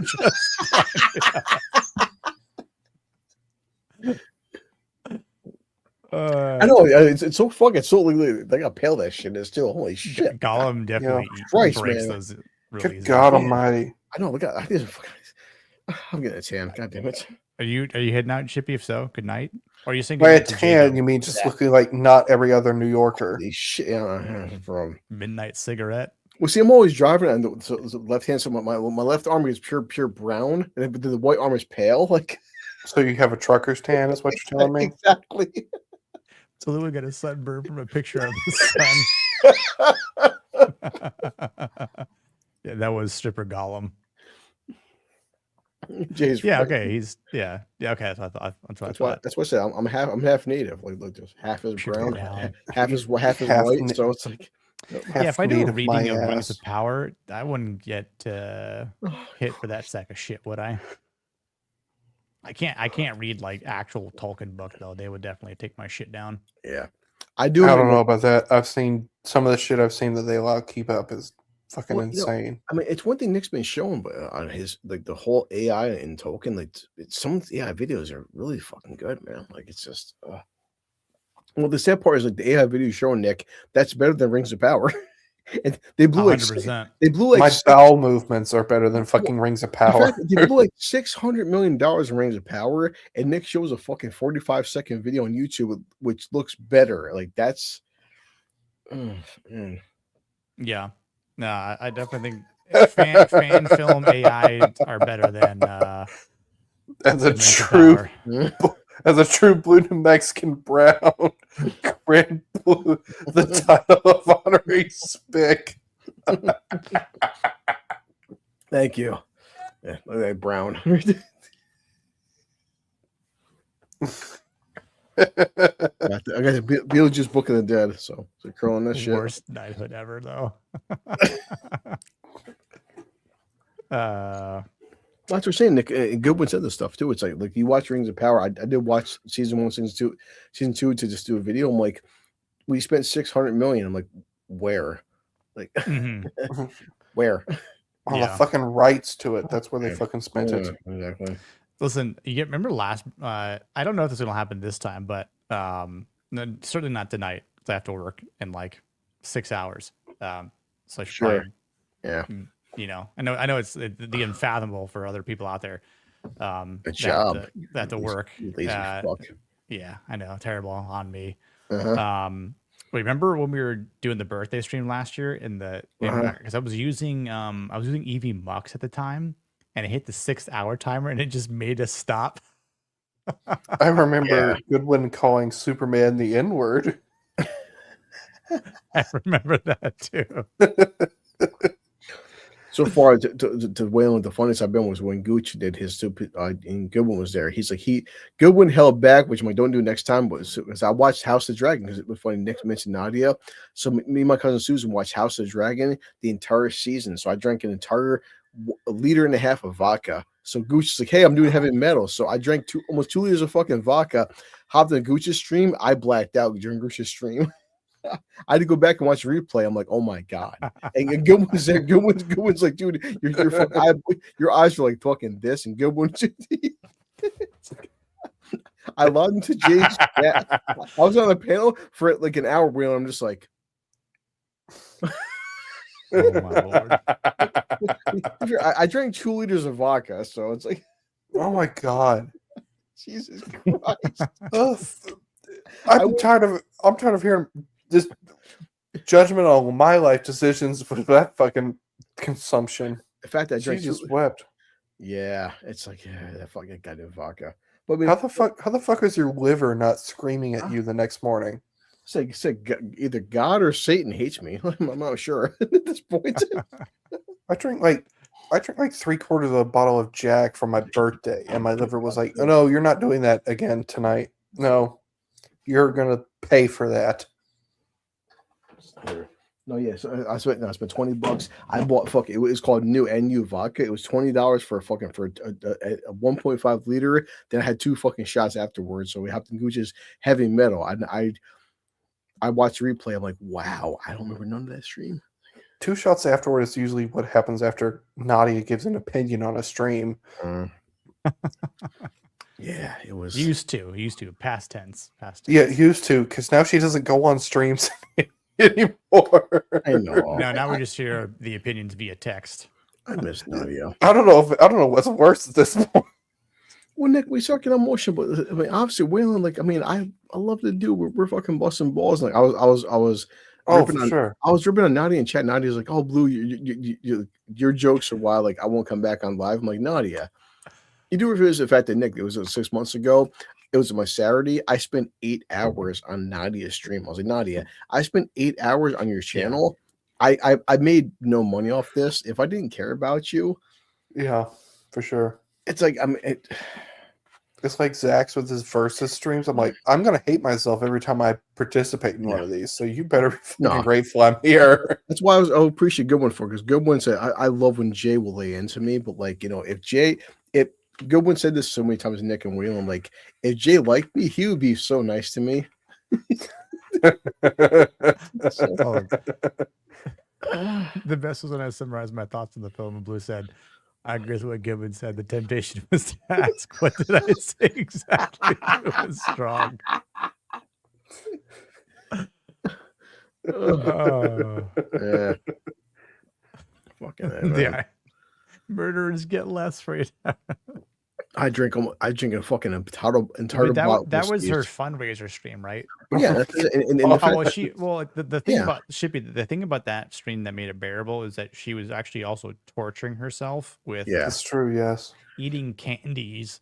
Yes. What are those little marshmallow It was the Harry Potter ones. Yeah. It's like When you hate yourself as much as I hate myself on those first dreams. And it was the jelly beans that like will taste like vomit and snot and stuff like that. Every hour she was picking random jelly beans, and I kept drinking more and more. But I was the first person to go live with her, and to the end, I was like, Nadia, like it was 8 hours. 8 hours of I was just bullshitting. Listen, I'll never forget the night. I'll never forget the night of the John Wick. Oh my god! The John Wick stream. That was fun. I'll never forget that. Yeah. Jesus Christ! It was like, can you met? I've never seen someone so wrong. Just be like, yes, I'm standing ground on this opinion. It's like, fuck off. That's the same, Waylon. I go into every stream with verses like, "Hey, I'm the dumbest guy in the room," and so far it's worked out for me pretty well. Yeah, I noticed. Like, well, one, the 85 stream was fucking horrendous, and I was just like, oh no. Well, to this day, he doesn't care. Niet will say Niet's. I defy anybody. Go back to watch Film Comics Explained. His Man of Steel stream. Oh boy! If he didn't lock his shit behind members fucking only, I'd probably fucking be there.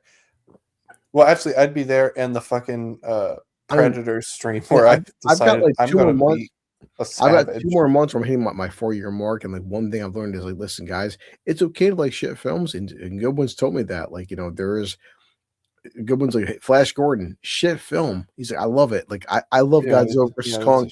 I watched Godzilla. I watched King Kong take a monkey as a fucking nunchuck and beat other fucking monkeys. It's retarded. Oh my god. You know, but I had fun with that. But like, so many people like Man of Steel. Man of Steel is not a good fucking film, guys. Like, I get why you like it for it.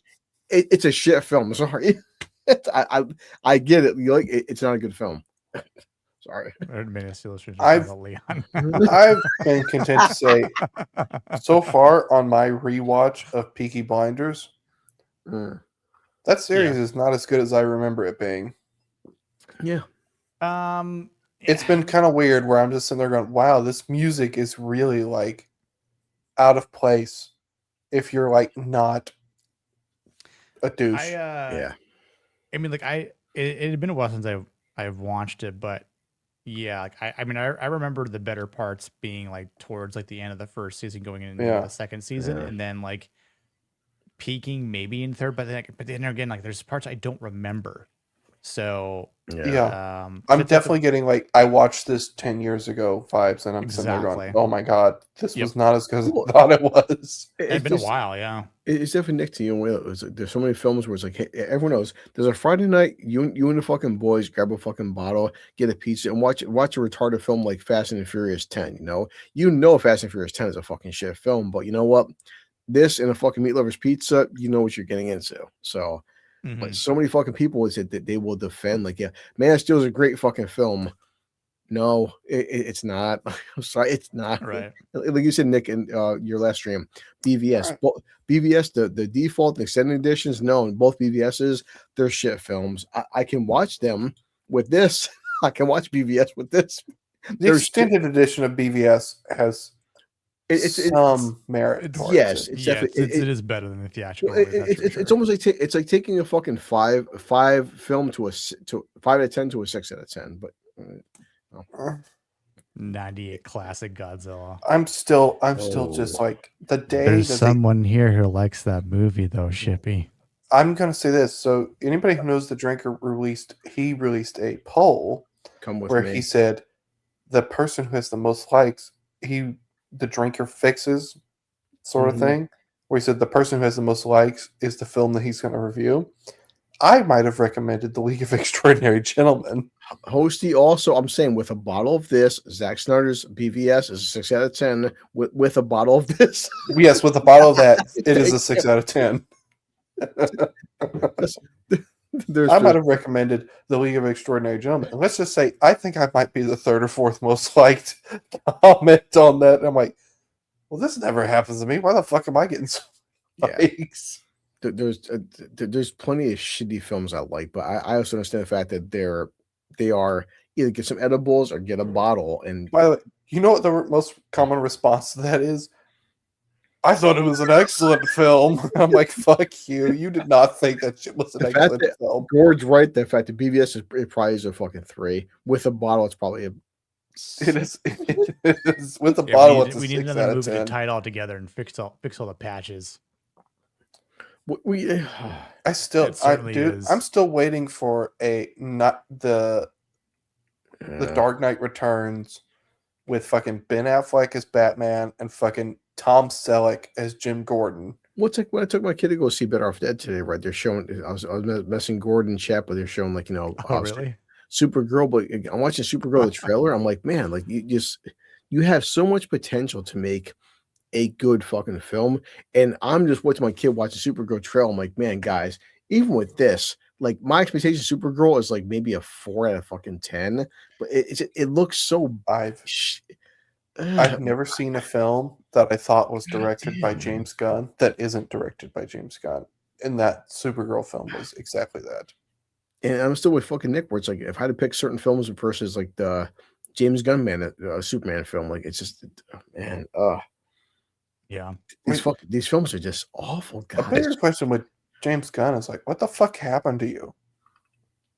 This was like you used to know how to like delegate and like do exactly what was your strength, but now you're just like, no, fuck it. I'll do everything and it'll fucking suck. And yet I'm gonna tell you all it's awesome. But it's like fucking mother. Yeah, definitely right. Well, howdy guys. Now I am going to end it. Hosty, you're right though. I'm just like my Regal app. I'm going to see it, but I'm not paying for it. I'm not paying a fucking penny to see this film. Supergirl, yay! She's just I agree though, and I think that's what it's going to compare to a lot too, though, and why I think it's not going to do well. I mean, the fact that if it hits 400 million, I will fucking down 2 bottles. I don't think it's going to fucking hit even 300, dude. I just don't. It's just like who gives a fuck? It's I think they're going to try and push in the media and say that's going to have a great opening weekend, but it's not going to in the scheme of things, and then it's going to fall off. Like I think we might see like an 80% like drop off rate after week 1. Like I'm not even sitting in. I get known as the guy who likes everything. I don't believe this April, Nick. The rest of 2026, Godzilla minus a 0 and Mortal Kombat 2. The only 2 films I want to see this year. I don't want to see no films this entire summer. It's so sad, man. So. Yeah, dude. I think Mortal Kombat 2 is going to make more money worldwide. Than Supergirl will. You heard it here first. You know what? At 2 a.m. Tuesday morning, 4:14. This summer is probably the fucking bleakest summer in my memory. There is nothing this year coming out this summer. I want to say it's so fucking depressing. There are no blockbuster movies that are worth seeing. I mean, I'll go see. I'm going to see Avengers Doomsday because it's Doomsday. It's Patrick Stewart's last role. Ian McKellen, but yeah, again, Avengers Doomsday. Your Furts.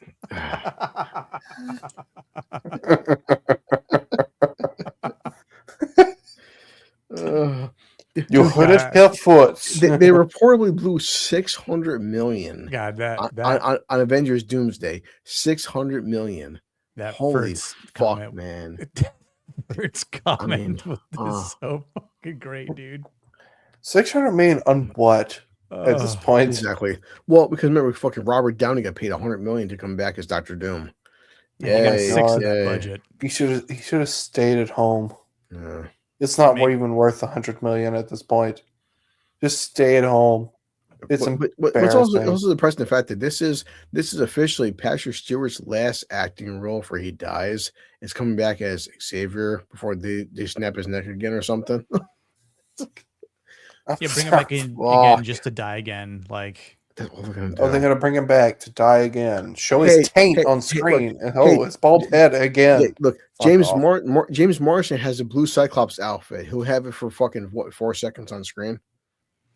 Dude, yeah, like it's gonna be a mess in terms of like, definitely in terms of the characters and how they're utilized and treated. Which is, you know, I am definitely really curious to see how that critique's going to be handled. But, yeah, I saw some repost going around that says, oh, there was an early testing or whatever of Doomsday, and people who saw it, the testing said like it's as good as Infinity War, and I'm like, hold the fucking phone, bro. Like, Are these the same people and Well, like Jose said, you know, all these other films were going to be you know what? amazing? At least Knights of Seven Kingdom it's a stupid half-hour comedy. It's great, you know. But like, yeah, probably Gord. You'll see him in the clip, and like he'll die after that. A Sentinel's going to crush him. Or something like I that. said Nick to the Gord said they said the fucking casting for Avengers Doomsday they got like what 95 actors. How much screen time will James Marsden get in the blue Cyclops suit? Huge actual screen time. I think like I don't know 90 seconds if that total. Yeah. So yeah, it's gonna be wonderful. So. I thought there will be some sort of stupid merge between the two universes. Yeah, I don't know. I have some theories as to how they're gonna do things, but doesn't mean they're gonna be good ones though. So, which because the whole Secret Wars and I don't know if they're gonna do the battle world. You know, like there's certain things that aren't going to be comic book accurate whatsoever because you don't have like Apocalypse in it or anything like that, and you're not going to have the Beyonders probably like. Yeah. So there's lots going to be, left out because of it all. And I mean, I know the Russos said that they're trying to pull from both Secret War runs from the 2015 and then from the 80s, which I'm sure they're also going to include some original content because of how shit. The Russos can't even write a single movie without it being a total fucking shit show. Did anybody watch The Gray Man? The Gray Man is absolute dog shit. I did it right. They can't write outside of Marvel. They can't write for shit. I'm telling you. I forced Hosty to rewatch The Gray Man. It is one of the worst fucking things I've ever seen. Will is not wrong. I'm like, you know what? When it comes to ADHD. Netflix streaming films, yeah, it's okay at Netflix, but yeah, I wouldn't have paid a cent to see this in the theaters. No, it is like, oh my god. Well, it's like the worst. It's like they got the worst of Marvel because it's like it's written like a Marvel film. Yeah. Except without any of the Marvel characters. Yeah. So like you get weird action scenes. It's like, why is this over the top action scene in here? I agree, Shippy. Those community episodes that they direct were great. I'm beginning to have doubts about if someone directs a good episode of a TV show, if they're actually a good director. Because we saw that with fucking Breaking Bad too. Oh no, that's exactly what happened with Ryan Johnson. He directed a good episode, and all of a sudden he got one episode. He gets fucking the keys to make his own fucking sci-fi movie. First of all, and then he gets the keys to direct one of the greatest sci-fi franchises ever. Well, actually, I wouldn't even call it sci-fi. It's science, space fantasy, whatever you want to call it. But space opera. Yeah. And it's just like, why? He proved himself in neither of those. But yeah, it's like, oh, we're going to give him this, over $100 million movie. Yeah. Why? This is fucking retarded. That's Netflix. Well, it's like Jay Goodwin said, they fucking spent $300 million on fucking Electric State, which was terrible. Yes, it's like Zack Snyder basically shipping. That's arguably even worse than what happened with fucking. Again, I watched Electric State. I'm like, watching this film was a goddamn. Thank God it just was a Netflix film. I wouldn't have paid a fucking penny to watch it in theaters. And you guys spent $300 million on this film. Like, goddamn Netflix. Like, oh, it's like, why? Yeah, it's incomprehensible because it's like you look at like 2019, there were good films made under the Netflix banner. Like, you look at The King. The King is a good, like, it's a great film. What's what I did with Hemsworth with Extraction 3. Extraction 2 was pretty good. I liked it. You know? I enjoyed it. Yeah. Yeah. I mean, I think one's better for a story, but 2 obviously had like a lot more action to it. 2 has the problem of it's like, oh, we're trying to make a sequel to a film that wasn't quite made for a sequel. Yeah, I mean, because the way it ends with him, like, you know, falling into the river or whatever as he shot, and like that was the whole thing of like that they were doing thematically of him always in like the bottom of like the water and like just trying to suppress his grief, right, his anguish, and that's kind of like where he ends. And so it's almost like now he's at peace being back in the bottom of a river or a body of water. So it was almost kind of like poetic in a way, but then it did so well, especially during a time when the fucking rest of the world was being, you know, lied to. I mean, but it's one thing Jay's definitely right about that. There have been films, they are made films, but like they're average action films. But I would, you know, I would go spend $5 on a Tuesday to go see Extraction. They're not great, but they are what they are. You know. Well, so Joe Russo wrote Extraction. Does that mean he's better than Anthony? Well, which Russo brothers? Which Russo brothers is a better writer? You're running into the problem of like what you had with the Coen brothers. True. It was like, well, I think which Coen brother was it? Joel that wrote everything, and then Ethan that directed everything. But then I think it's either one or the other. I don't remember. But then it's like when they're separated, it's like, what the fuck are you doing? Yeah. Because it's like there's nobody here to keep anybody in check, so you just run with stupid. And I think you're running into that with the Russo brothers, where it's like, I'm not sure if you two together are completely competent, let alone separate. Yeah. I mean, it definitely did like yeah, I remember there being a lot of dumb woke shit that certain articles and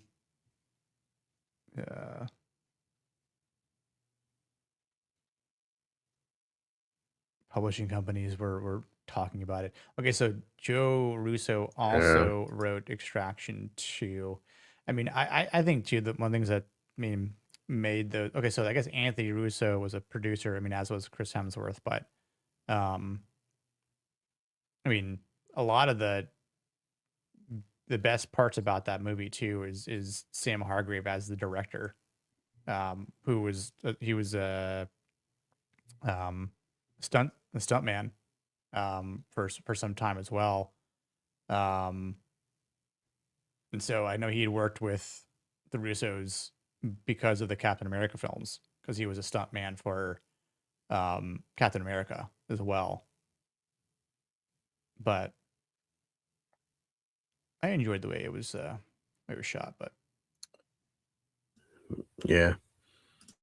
Anyway, well, 5-hour stream, Nick. Wow. All good things must come to an end. Yes. But, at least we say we came.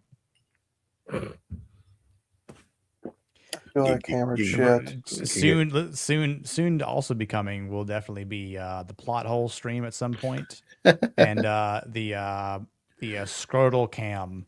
Yeah, we're gonna get those scrotal donations going on YouTube. I think it would be beneficial to make a second stream to, like, you know, let's like Plot Strikes Back after hours. You know. Yeah, for sure. I just want a Plot Strikes Back fucking scrotal stream. Just focus right on there. That might be another it's like the pendulum of justice. He's a fire up those. I listen. That has to be the inside joke from everyone now, for people who have no idea what the fuck we're talking about on future streams. Like, what the hell are you talking about? What the hell's a scrotal chat? Like, the next, it's gonna be ruined. by the next time Vex is on, and everybody's gonna be typing scrotal trap, and she's gonna be like, "What is that?" And everybody's gonna answer. Poor Nick. He's like, I want my fucking Mondays to be a serious thing. Like, no, it's 3:00 in the morning. Just forget it. That's the cutoff time. That's where I'll clip all this out. And after that, that's the plot hole. Nutcam 2026. Yes, I'll Batwing on stream. But again, Nick, I mean, I said we We'll have do the brain. Well, we have 2 people or 10 people or 10,000 people watching. Said this is the most fun I've had this year, dude. So tonight we're watching Scrotal Recall.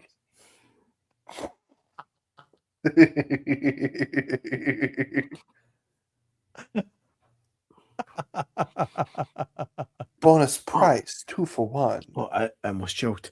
Holy fuck! Correct. It was Kill Blue. That's what she said. Oh god. Yeah, I never had that happen to me. That's what she said. Yeah. No scrotums for old men.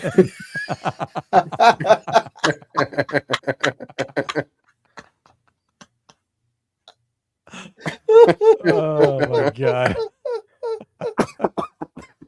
It's like I'm gonna die. It's like in the game chats, like we replace like spells with the word balls. It's like or whatever. It's like replace movie titles with the word scrotums. The Ball Father. Oh god. Scrotum Wars. The Lord of the Scrotums. Oh. Hey, pizza! And Return of the Scrotum. Unforeskin. Oh, sorry, unforeskinning. I hate that pumpkin. Saving Ryan's privates or Saving Ryan's scrotum. I have to be on with Goodwin like 10 hours, so I need to take a nap. All right, y'all. Listen. Yeah. So Nick, we're watching the Goodwin pick the bounty with Anthony Hopkins and Mel Gibson. Okay. For tomorrow. Yeah. Gotcha. Yeah. Fellowship the scrotum. Yeah. The 2 scrotums. But a very people should check out a very underrated film from 1983. Yes. So, and Hopkins, yeah. So this movie. It's before Master and Commander, before fucking Pirates of the Caribbean. Mel Gibson, Liam Neeson, Anthony Hopkins. Very, very fantastic film. Bombed at the box office. So yeah. An Australian film bombing at the box office? You don't say. Blame the emus. A fistful of scrotum. For a few scrotums more. Some extra skin you have there, isn't it? The good, the bad, and the scrotum. Before you slap her. Once upon a time in the scrotum. Once upon a time in the scrotums. Pulp scrotums. The inglorious scrotums. A scrotum full of dynamite. Grand Budapest scrotum. Scrotums are forever. Scrotums are forever. From Scrotum with Love. Golden Scrotum. Oh my god. If you want to watch Leone's worst film, watch Once Upon a Time in America. There you go. The band, the Scrot book. Grand Budapest Scrotal. The man with the golden scrotum. There you go. This has devolved. Run away. Live and let scrotum. I'm gonna AI that. It's golden scrotum. Welcome to the plot hole. He's going to reach the plot hole. It is late as fuck now. All right. Well, this has been 2 streams in one. Yeah. The Scrotum Maker. Five. You should upload this as two separate streams. Scroto Rwanda. Poor Nick had to suffer wheeling for 5 hours. My God. I know. Scrotal got his that gun ass, back. that asshole. Yeah. I wouldn't want that on my worst enemies. I might have to just, I'm going to start an extra channel and just be the first video. Please do. The The scrotum strikes back. And then I'm gonna send it to Vex. Be like, Vex, you need to watch this video. Yes. Look at these two serial killers talk about what they eat. Chicken tenders and tater tots, precious. All right, let's sign off. Excuse me, spicy chicken nuggets. How Stella got her scrotum back. Murder, she scrot. Oh, man. From Scrotia with love. From Scrotia with love. Back to the scrotums. Oh my god. All right, we're getting out of For here, your guys. scrotum only. Scrotacush. I know I'm Scrotacush. I'm Scrotacush. Well, you piece of shit. The living scrotum lights. What's more masculine than a scrotum? A man The without cock a above it. scrotum. We can't forget Scrotgilla. Yes. Minus 69. That's right. Yes. The creature that haunts Nadia's dreams. Velocious scrotum.